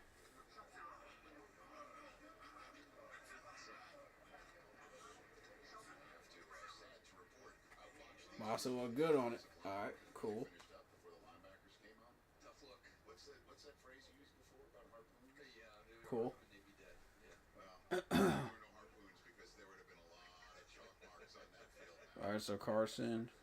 Hey, CD, how about Carson Bruner moving around today? Pretty nice, right? Remember his dad, tight end in the NFL, Mark Bruno, who blocked the heck out of him, catch it downfield. That one okay? Thinking about Do to the left, former safeties push right. and you'll see some of that in the film, Good, you know? good. Asante, Yeah. Asante's dad, Larry, was a former defensive back, so some of those bloodlines creep through. All right, Campbell. Let's see it. Good shuffle. He's making work here. Nice. Yeah. Just made that look easy.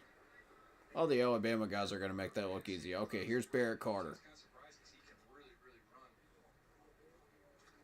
Nice. Nice. Nice.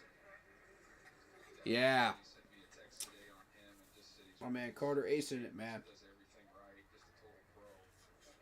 That's a nice flex, by the way, too. Right there. I may have reached out to him first. I probably oversold that, but one of the best we've ever had in every aspect. Special dude. That was the Okay. Power Eccles. Yeah, he's not overstepping. None of these guys are overstepping. You know, with their shovels. you can see anything mentioned about him, the leadership, the toughness, the intangibles. That's his calling card.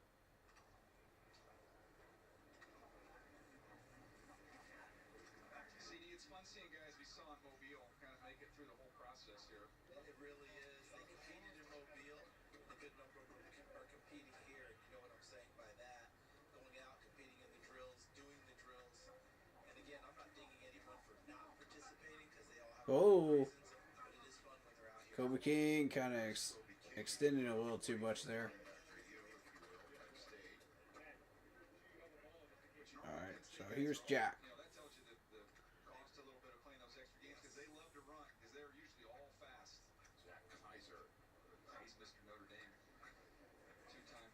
Yeah, because it looked good.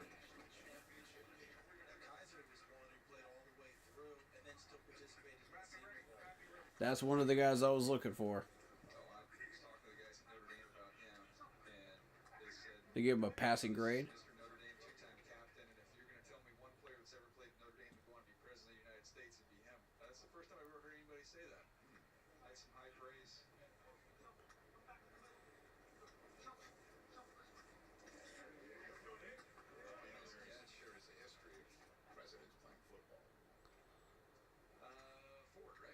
Bam Martin Scott. Okay. Good footwork.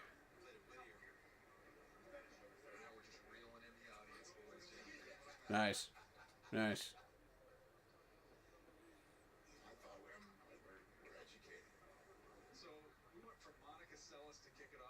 Oh, Francisco's extended a little too much. Just a little too much. Yeah, see, that's body control.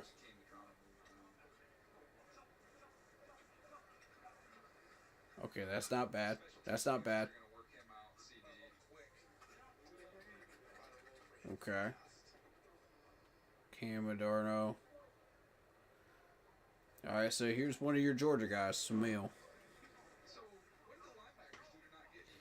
And the Georgia guys know how to body control very, very well. Oh, but he didn't catch it. Okay.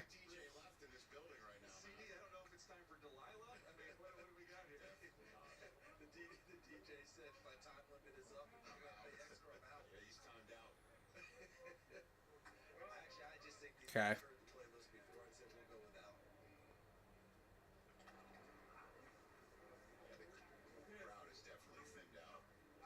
Oh, Chris, don't. You're overextended, bro. You're overextended. Needs to be fluid motion, man. There you go.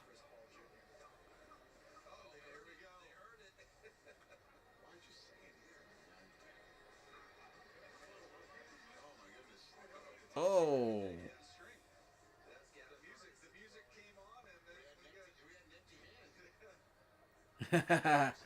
I'll give him credit. I'll give him credit. I think he did all right.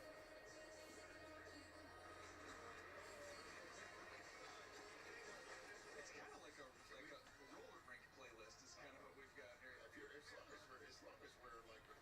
I'll give him an okay grade on that. I feel like an okay grade is fair. Because, honestly, he did recover and he did catch it one-handed. So...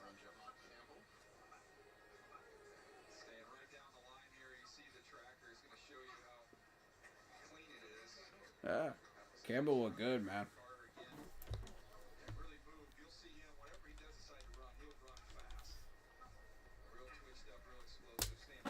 You get Campbell's name down too.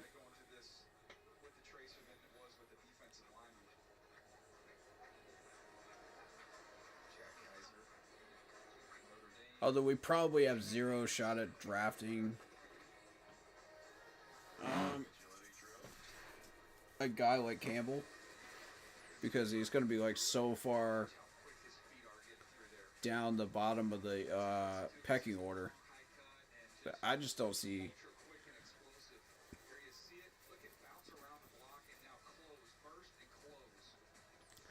Okay, burst and close.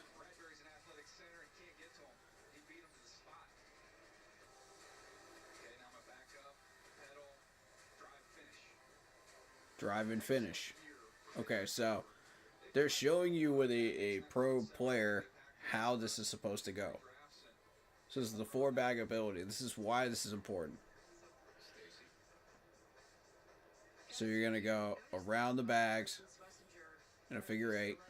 Figure 8.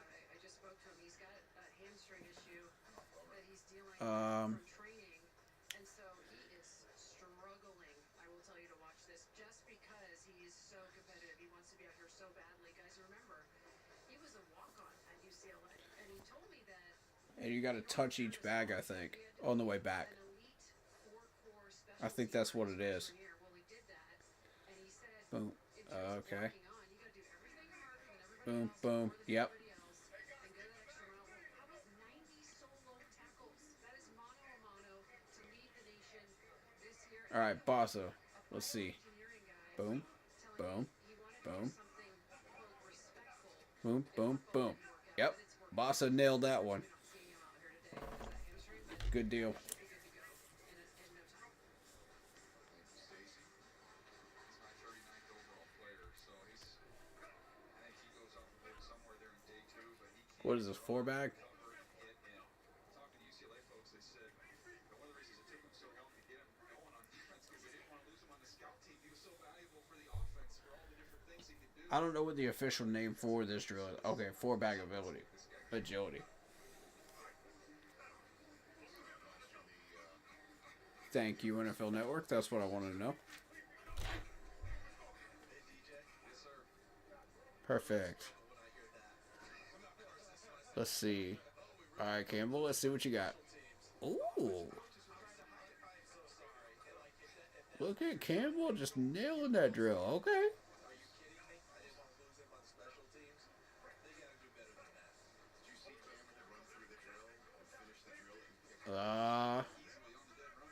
Carter did okay. It wasn't clean, but it was all right.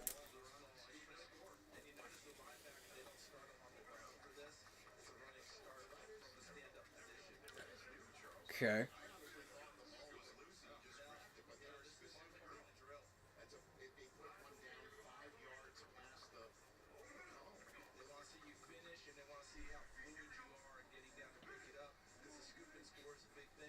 Scoop and score. Yeah, I like this drill as well.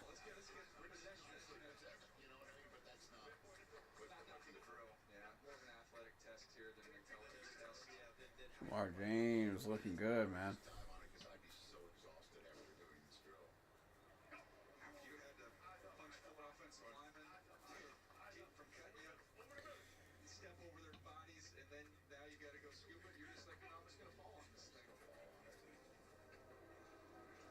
Okay.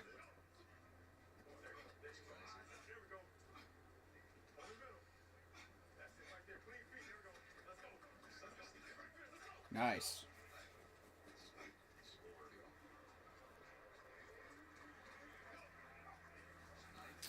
Good footwork.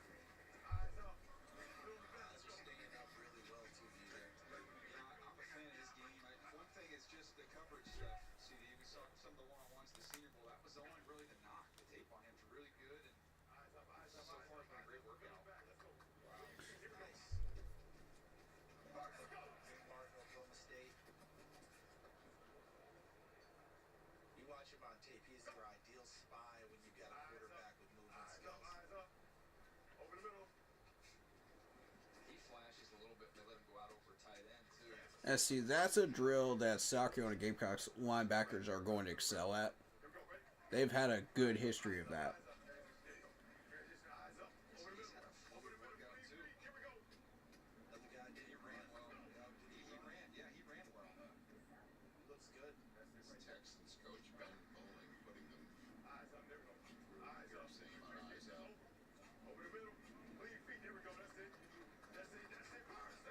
Pretty much every one of them is going to succeed in this drill, I think. They've all got the skills.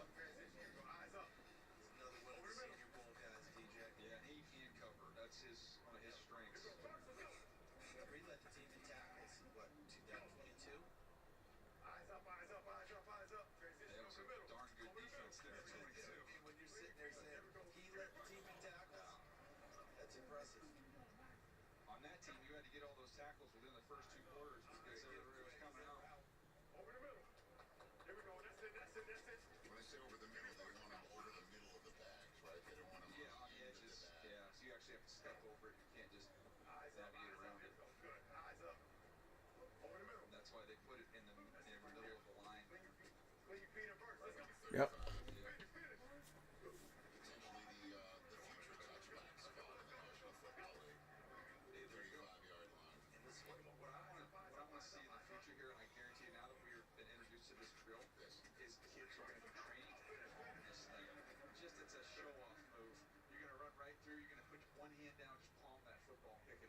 separate yourself from the big picture. Thank you, sir. Watching Shamar James. Yeah, I love watching the tracker as we go through here. By the way, if you see Demetrius Knight, Jack Andrade, NFL Network researcher extraordinaire, said, you know why we didn't have any tracker on James Pierce? Is because the shirt he didn't wear, And the tracker's in it, yeah. he left in the hotel, had the chip in it. We got to put the chip in the backup hoodies. See, we found a hole in the system. Blue call. Picks up the ball and scores. All right, so that will wrap up that drill.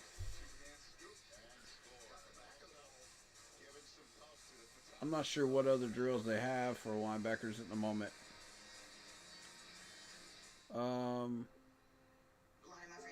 I would assume they probably roll through drills till 9.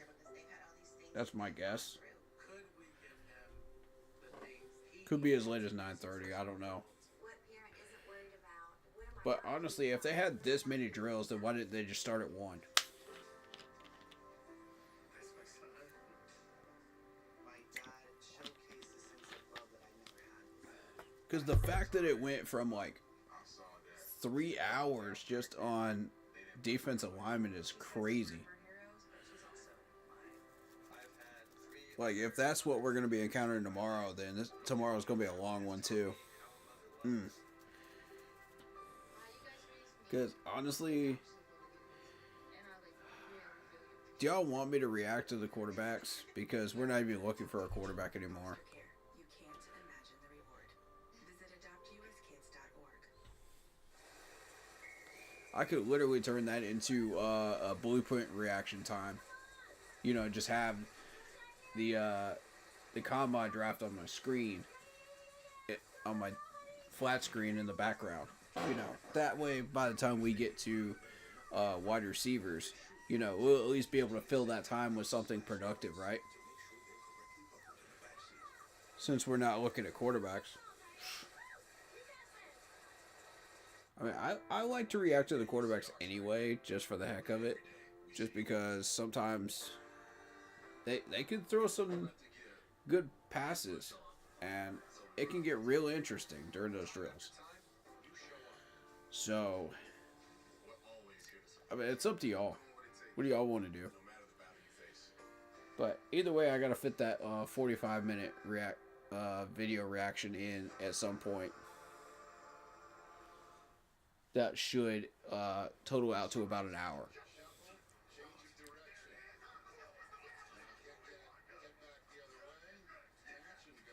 Okay, shuffle, sprint. Shuffle, sprint. Did y'all catch the rest of that? What was the rest of that? Jason Tarver of the Brown staff running this drill. Not easy. And then to be able to, after all that running, to locate and catch a football. No one's dropped it yet. No pressure. I don't think we're set for the Cal Ripken-esque streak here. Now we'll see what happens. There he goes. 2 for 3. Shuffle, sprint. All right, here comes John Campbell. Come on back. Let's go. Here we go. There it is. You just went from 3 to 5. No. It was 5 in a row. He's number 5, but we were missing one. Oh, okay, fine. That's 4. That's 4. Very good. All right, Carter. Change of direction.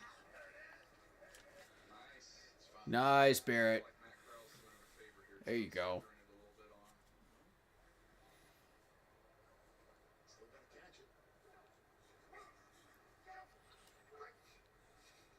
And this is the hard part. You get full speed, now you get your eyes back, find the ball. Oh. All right, so Power Eccles, man. I'm telling you, if we got Panther scouts watching you because you're from the Tar Heels, man, that's not a good look for you. Dropping that ball, buddy. That's not good. That's going to make people not want to draft you, bud. You gotta have hands.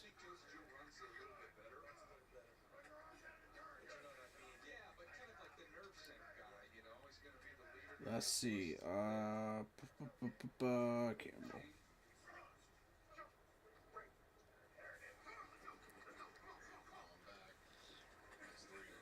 I don't care about Kobe King. We ain't drafting nobody from Penn State. Here, Jack Kaiser. All right. Let's see. Good shuffle. Good. Good. Good change of direction. Very quick. Good catch. Nice. Okay.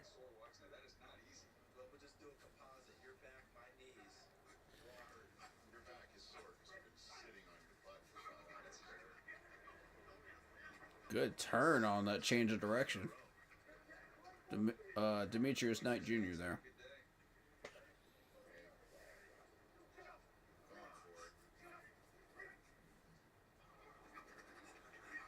Very quick. You'll notice most of these guys are very, very quick on the turn. Alright, bam, Martin Scott. Let's see. Good. Good. Oh, he had a high point that. Okay.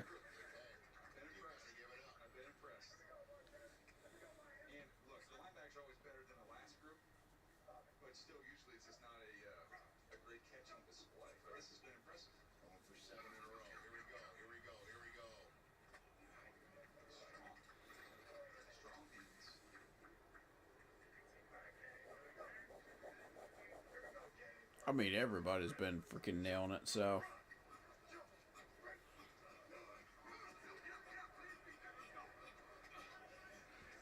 I haven't seen anybody not nail it on this drill yet. And they ran on the line, too. I want y'all to notice that.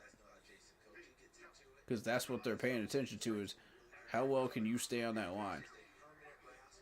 Oh, boy. Smil Mondon Jr.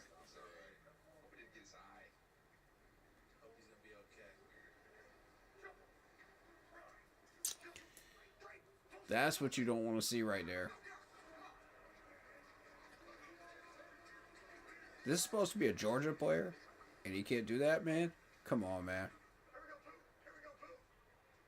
Chris Paul. Let's see it. Turn. There you go. Yes, sir. This is what you want to see, DJ, with Stutzman, right? You want to see some change of direction? Yeah, that was kind of the one question there. So I just had rigid COD change of direction in my notes. So. Good. Stutzman looks good.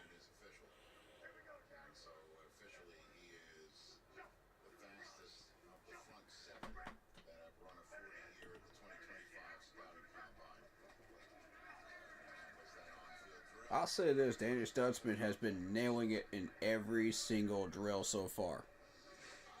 Every single one.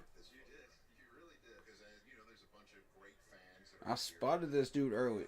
Actually, technically, one of my team members spotted this dude early. And he alerted me to it. And then I started paying attention to him. Heavily paying attention to him. And Danny Stutzman has now placed fourth. Well, tied for third overall in the 40 time. He's nailed every single drill so far. And I gotta say, I'm holding firm on him and my mocks. I'm holding firm. I think that's the dude right there, man.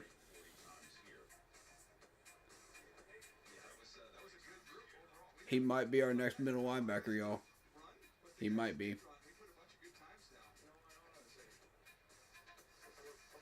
If we do make a move and we get another second round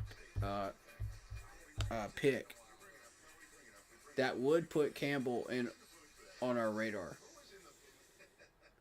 Which I would not be against that. With the level of talent that Campbell has, like, this dude is, let's see. need to see. Okay, 27. So here's the deal. We're not willing to move back into the first round. Unless we trade down from 8 to, like, say, 12, 13 spot. If we get a second round pick, we can then use that, double that up with a 57, move up, and we can get Jihad Campbell at that point. I wouldn't advise doing it. I think that's playing around too much, you know, for a guy like that. I think if he shows up, I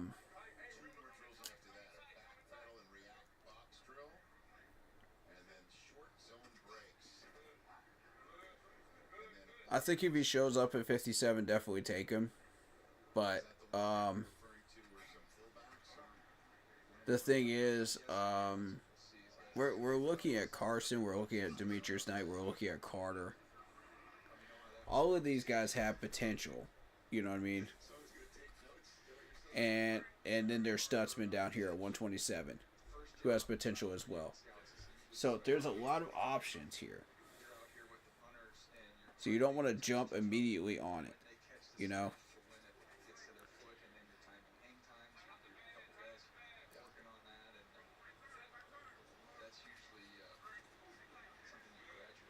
Okay, so this is the pass rush drill.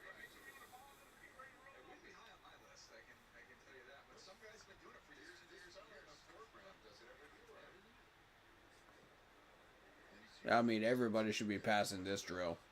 If they're not, something's wrong.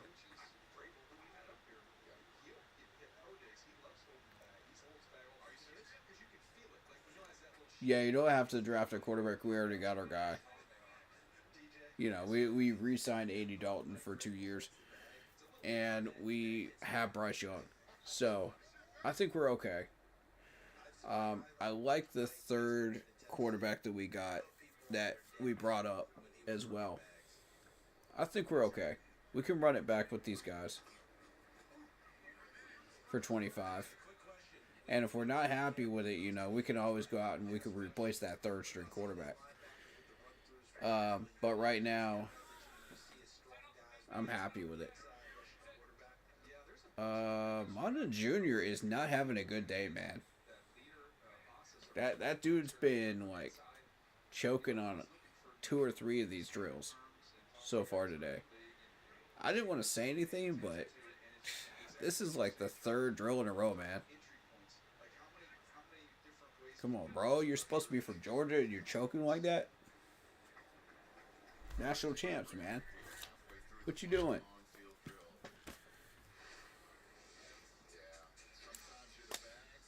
That's going to hurt your stock, man. I'm telling you. There's at least 2 or 3 of these guys every year that drop like that. Because they have bad combine days. And it's a concern, man. Because if you're sitting up there for a number of weeks, you're expecting to get drafted. You know, at a certain area. And when you don't show up in your combine drills, you screw up at least 3 of them, that's at least 3 spots, if not way more than that. Because teams will start looking at that like, is this dude everything that's advertised? You know? Or what am I looking at? You know what I mean? They start asking that question, what am I looking at? And you don't want them to ask that question about you. If you're one of those players that just won a national championship. That's real bad. So, I mean, if you look average in the drills, nobody's going to say anything. You know what I mean? They're not going to ask that question.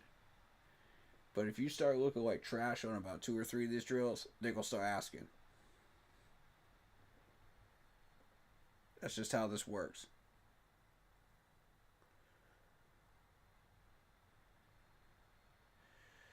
Uh,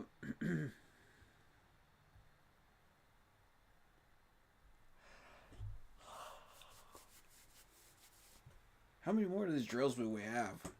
It's like 2 more drills, maybe? Harder to avoid surgery plays workout day. Okay, from Penn State.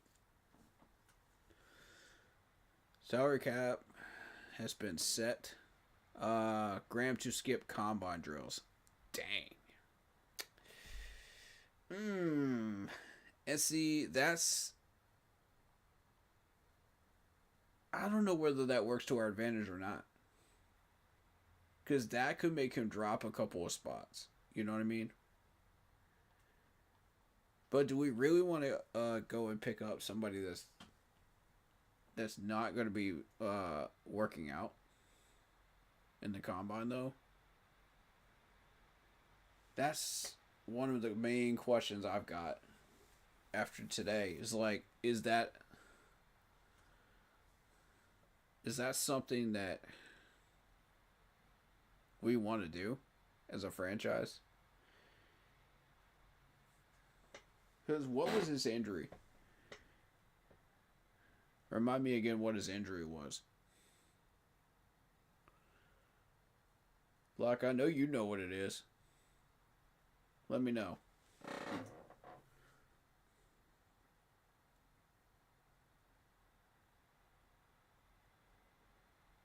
Ooh, Demetrius Knight actually beat out Campbell in the 40-yard dash, man.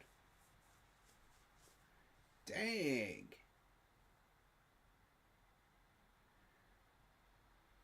In miles per hour. That's wild.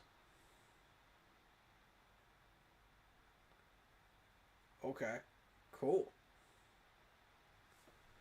An actual Gamecock topping the chart out. Not bad.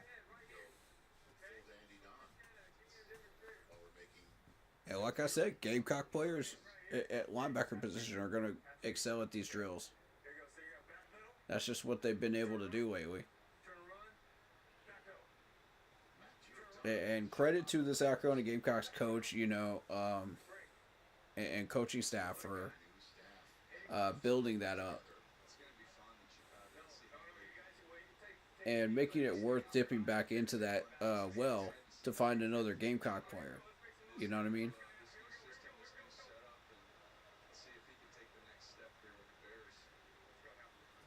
But my question, backpedal and repeat is the next drill.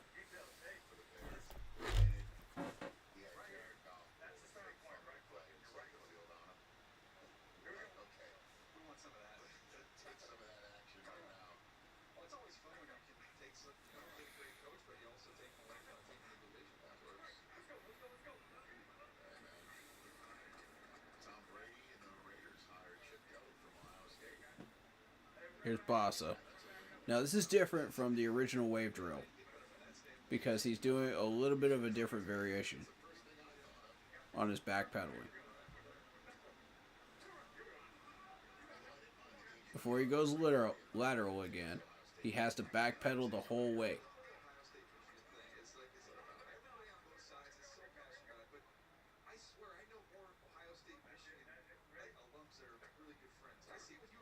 Looked fine to me.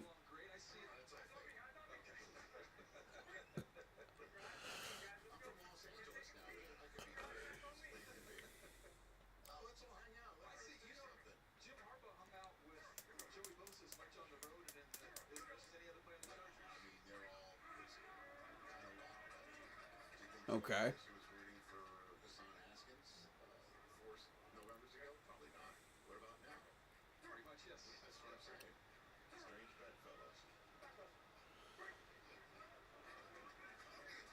Yeah, Campbell looked alright. Cool. I don't see any way that you can really screw this drill up, to be honest.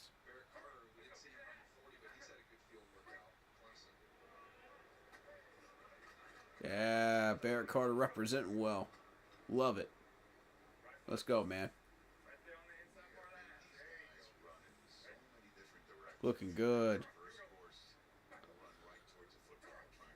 Yeah, somebody good is going to pick up Barrett Carter. I'm telling you.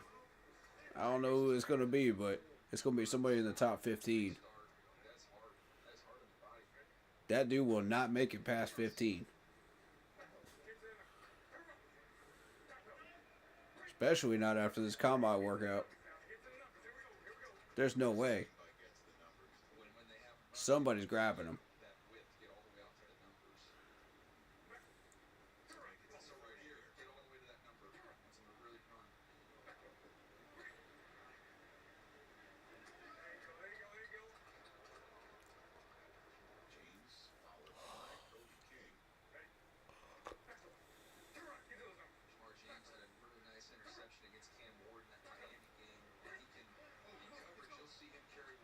And again, this is about body control. This is about footwork. This is about balance. This is about hands. There you go. There you go. Let's go, Jack.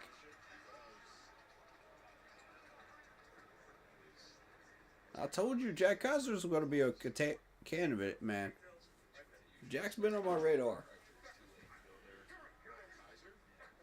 And the fact that he just nailed that drill right there, oh yeah.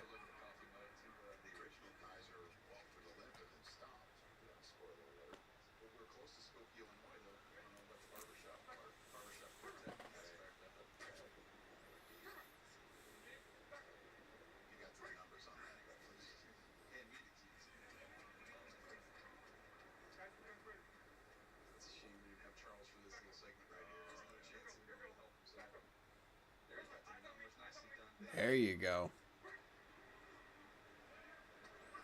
Yeah, Bam Martin Scott, best one out of these.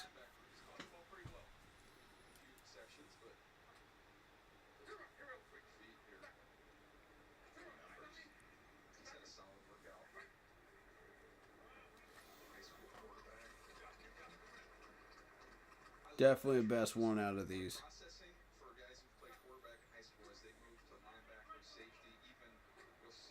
You got to get all the way to the numbers, man. He's not getting to the numbers.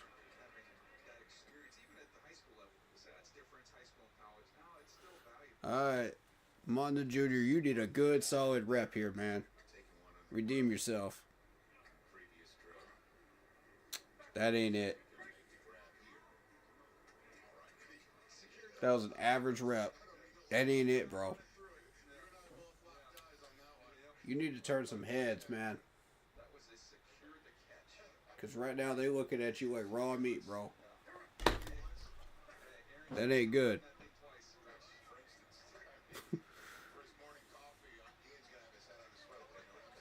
If Monda Jr. is not separating himself from that herd, he is looking like raw meat right now.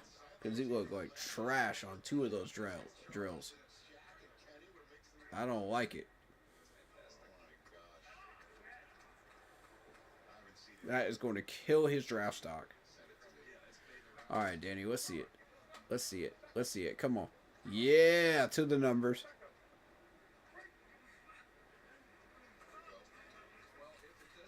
Nailed it.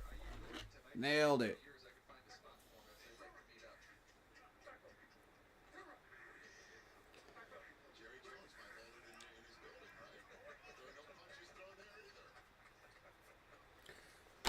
You love to see it.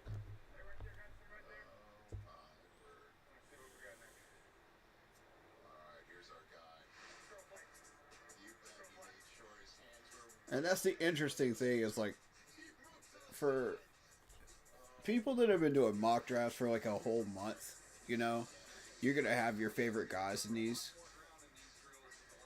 And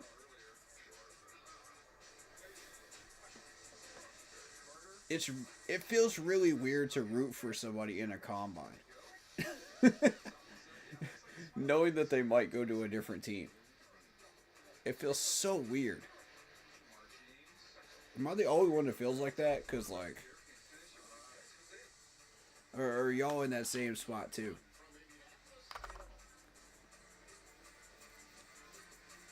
Like, of course you're going to root for your college favorite players, you know, but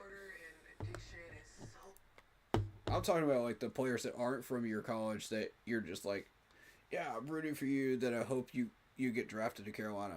You know, and it's just like, they could be from Alabama, they could be from Tennessee, they could be from somewhere else. You're like, bro, I'm rooting for you. You know, in a combine, and like, turns out like 2 months later they get drafted somewhere else.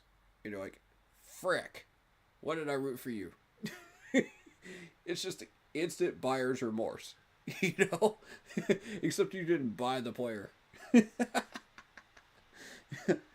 It's so weird, man. I don't know how else to describe it. I just feel like that's the best way to describe it.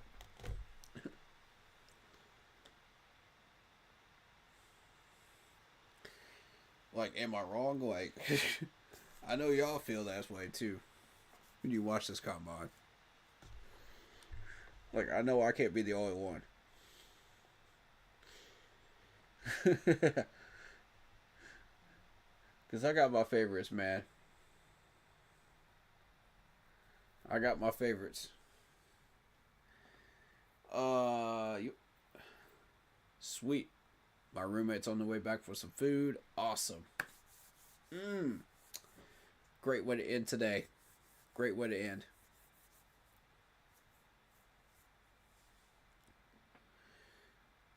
Let's see if they got any more drills. I don't know if they do or not.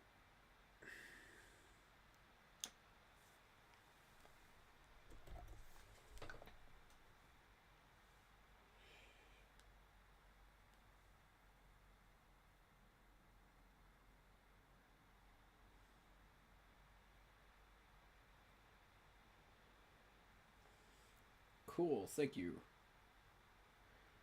Alright, cool. That's wild, though.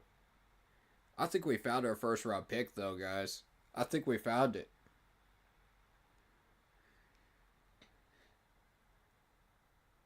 A defensive end is faster than Christian McCaffrey, Derrick Henry, CeeDee Lamb, and Amon-Ra St. Brown in a 40 time. What? And everybody wants us to get Javon Walker. You know what? Bump Javon Walker. I think we found our guy. I'm doubling down. I'm doubling down. Yep.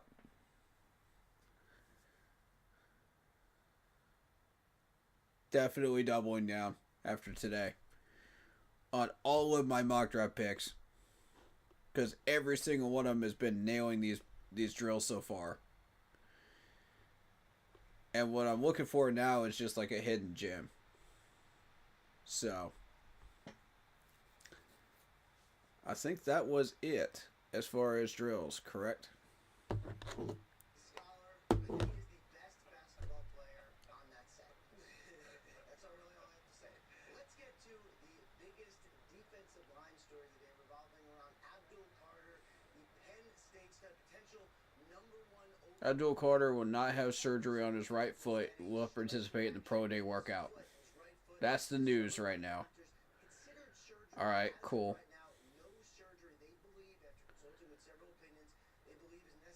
So, whoever picks up Abdul Carter is picking up an injured basket of goods. Now, y'all remember what happened when we picked up Brooks, right? Somebody's about to shoot themselves in the foot. No pun intended. Ooh-wee. I would not like to be the team that does it. And for once, it ain't going to be us. That's a beautiful feeling. But of course, they linked the player to us. So, there's that. Bro, I'm telling you, the Panthers can't win. Oh, God. This franchise just can't win, bro.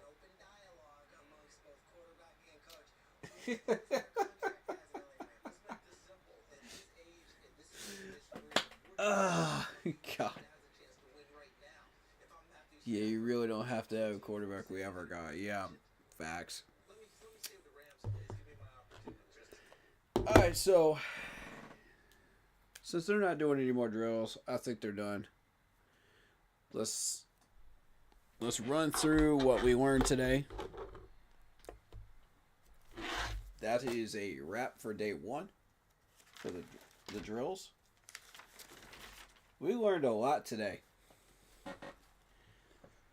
Alright, so with the 40 times for the defensive lineman, Ty Robinson, 4.83, I think is exceptionally good. And I've had this dude on my radar for quite a while. As far as the wave drills for the defensive lineman, the guy that stood out to me, if I had to pick one,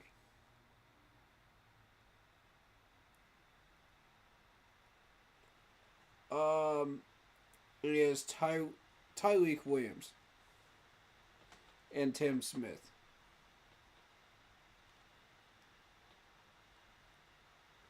Because these two really, really exceptionally showed me they knew how to do this, and they had excellent body control.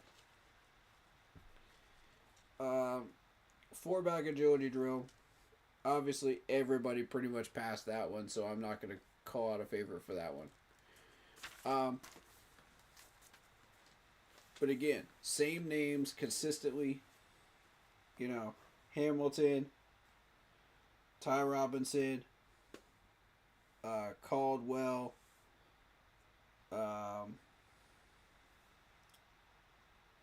Harmon. Same names consistently. You know, you'll notice that throughout the entire day 1. So, pass rush drill. I didn't see anybody that really stood out during the pass rush drill, in my opinion.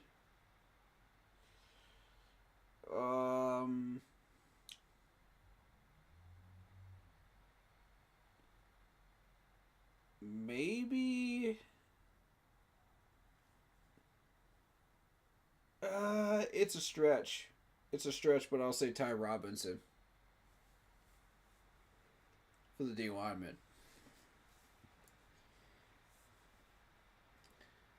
But I will give credit to the Utah guy as well.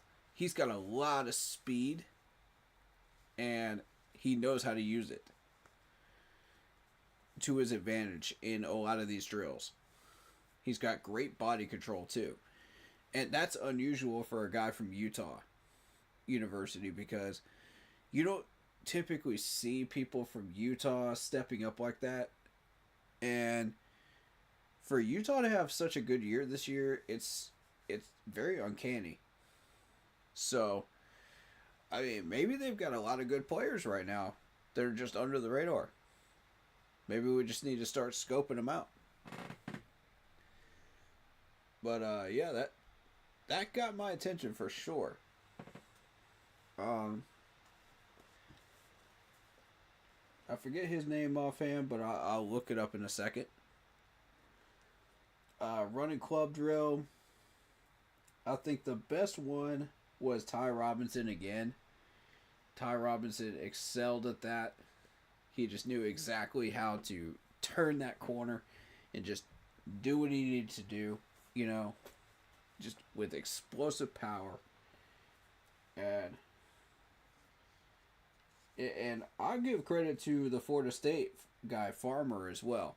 Farmer showed up as well for a couple of these drills. Tonka was consistently bad throughout the entire first day here. And you got to be concerned about Tonka.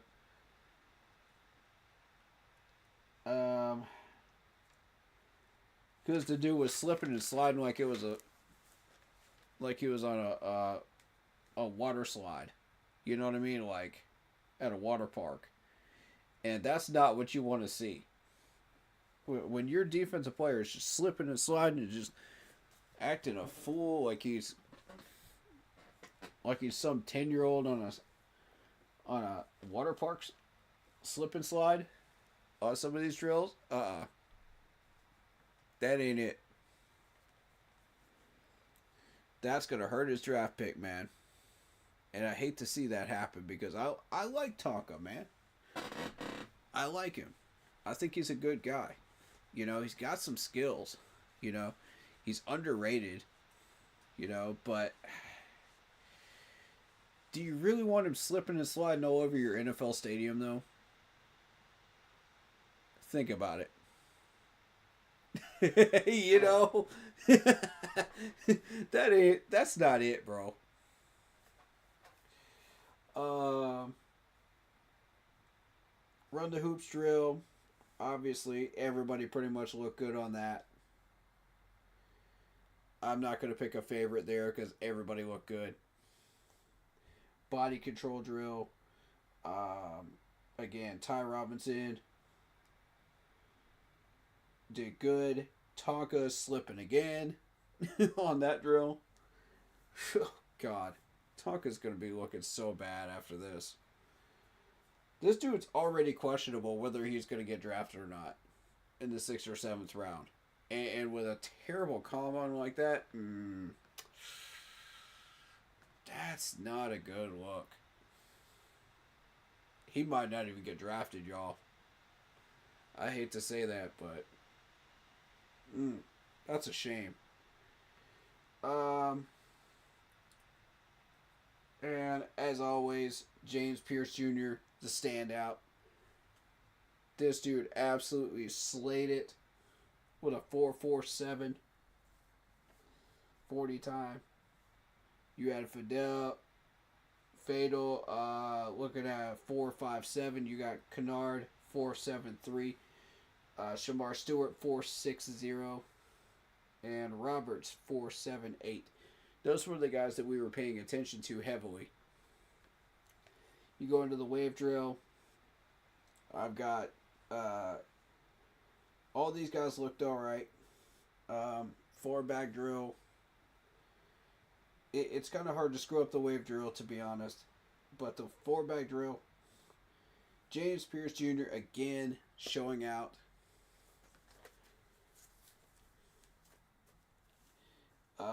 Pass rush drills, I liked Ashton, I liked Kennard, I liked Pierce Jr., and I liked Elijah on that drill. Running club, I was very, very happy with James Pierce Jr. He was the obvious standout on the running club today. That was clean as a whistle, bro. That was so clean how he turned that corner. That was beautiful. You know, Kennard looked good. Jay looked good. Ivy looked good. Downs, Fidel, Birch, all of them looked good. But James Pierce Jr. stood out. I want y'all to watch.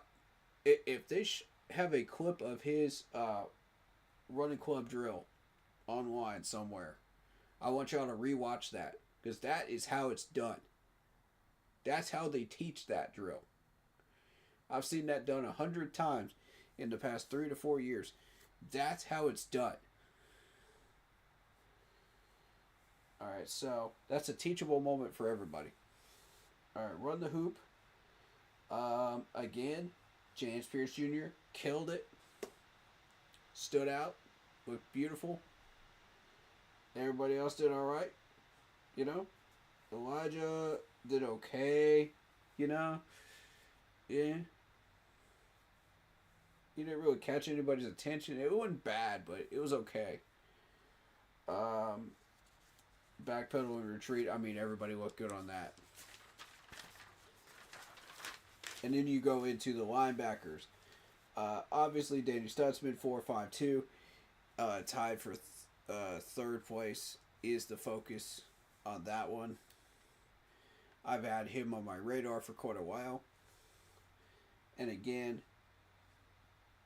the only drill that he kind of was okay on was the wave drill. but everything else he looked good on. You know, I'm not going to penalize him for the wave drill because pretty much the recovery and the one-handed catch, you know, so I'm not going to penalize him for that. But, you know, the wave drill is pretty easy. You for most of these players. You just have to step up, get it done, and then catch the ball. Really. So, 4-bag agility, everybody did good. Carter looked okay in the 4-bag agility. That's kind of not his forte area. That's not his niche. But everybody else did alright. Shuffle, sprint, change of direction. Everybody did solid on that one. No clear winner. Or no clear standout today. Backpedal and repeat. Bam Martin Scott did good on that. Stutzman also did good on that. So,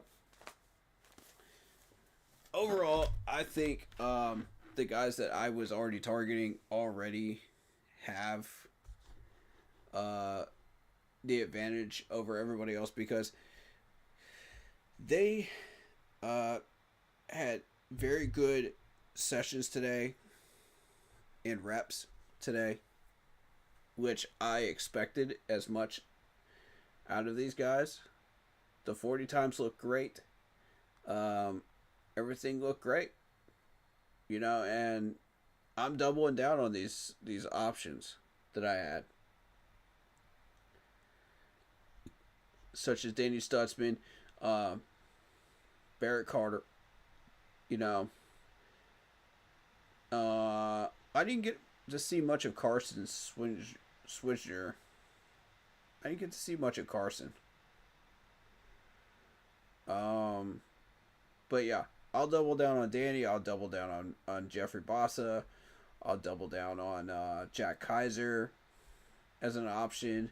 You know, all of these guys that I was originally saying were options, I'm doubling down on after day one. I did not get a chance to see Mason Graham because he didn't practice, but I would have liked to see that, and I would have liked to have given him a proper grading. But that's okay, you know. I also did not see Kenneth Grant, so I never got to see him. I got everybody else. I got Alfred Collins, average. You know, Shamar Turner, average. Birch, average. Ty Robinson again, standout. Right there, 119. And I'm telling you, pick him at 79, even if you have to trade down. Pick him up. I'm going to triple down on that one. I've said it. I've gone ham on promoting him 3 times today. This is going to be the 3rd time. Pick him up. If you don't pick him up, you're going to get screwed. Caldwell's pretty good if you can't get Ty Robinson. You know, other than that, honestly, it's a tough stretch. Maybe Cam Jackson here. But otherwise, yeah, I'm not feeling the rest of these guys. Not at all. I don't trust them. So once you get down to that point, like I said, it's a thin defensive tackle group. Very thin this year. So it is what it is. We didn't get to see Mike Green. Mike Green did not practice. Joel Walker did not practice.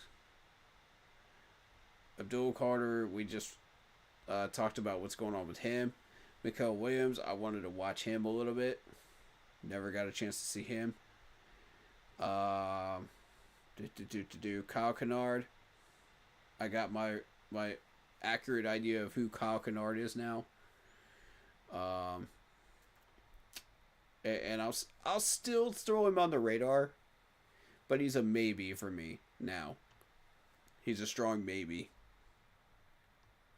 That's if you get in trouble, you know.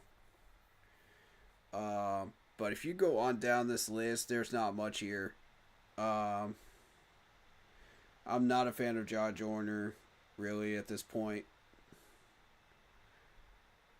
And I'm just not feeling the rest of these guys, man. I'm not. So you got to be very, very careful about where you pick these people. But I do think James Pierce Jr. is our first pick. Yeah. Definitely. I'll double down on that. And Ty Robinson. Those two are locks after today. That's what we learned. Alright, so, yeah. Tomorrow, 3 p.m.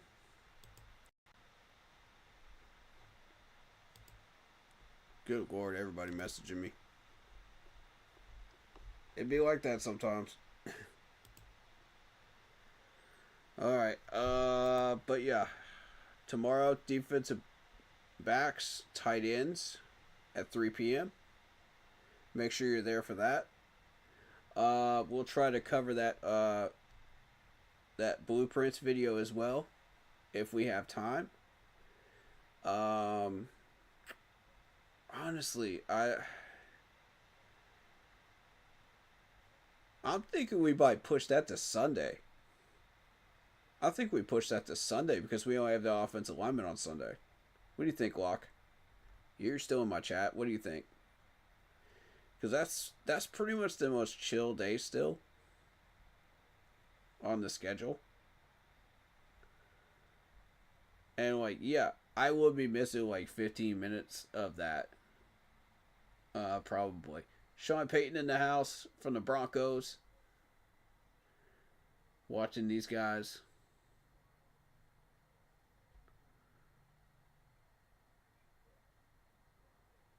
Oh, do we have another set of linebackers? Or are they just resetting it?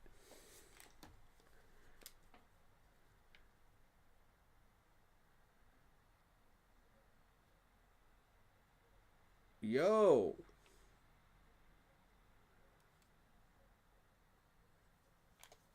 Let me see if they started. I don't think we have any new guys. I think they got everybody, right?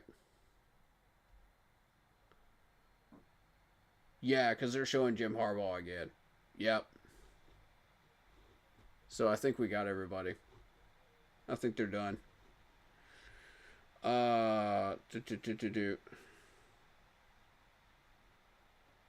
yeah, defensive backs, tight ends tomorrow. 3 p.m. Eastern Standard Time. Be there for that.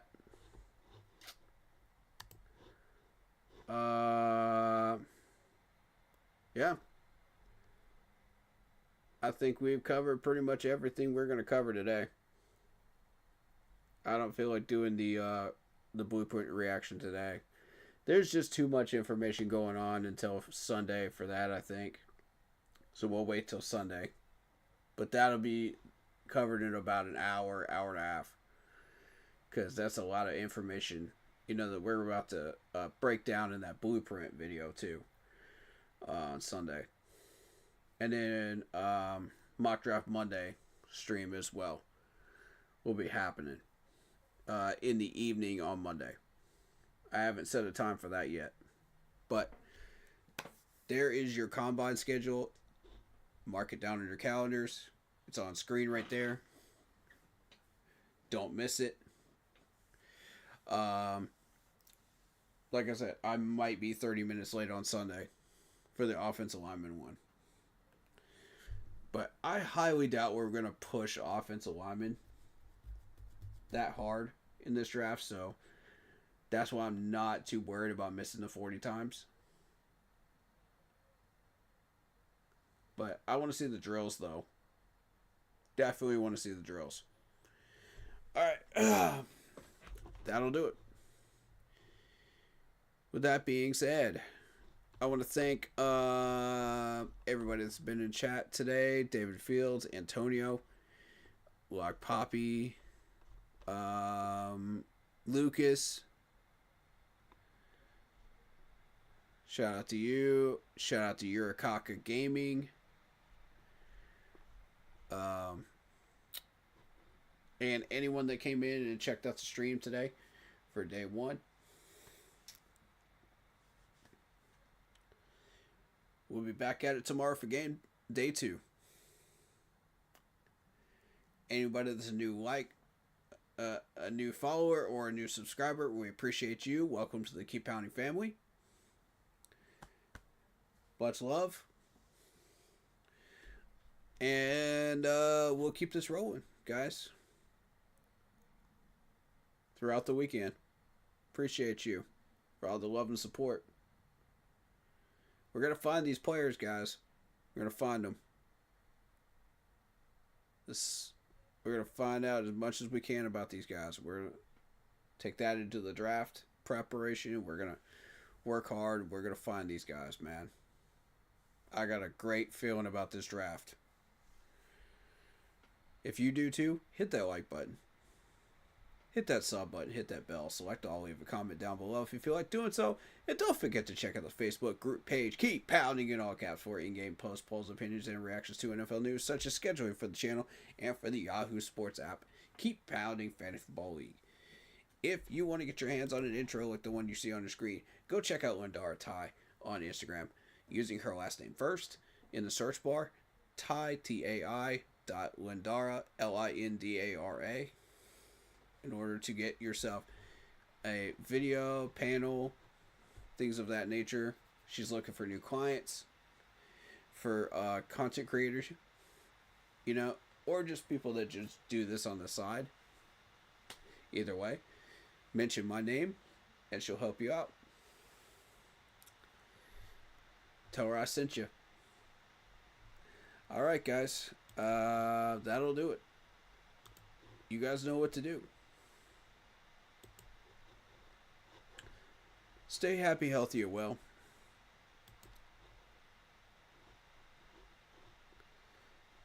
And as always,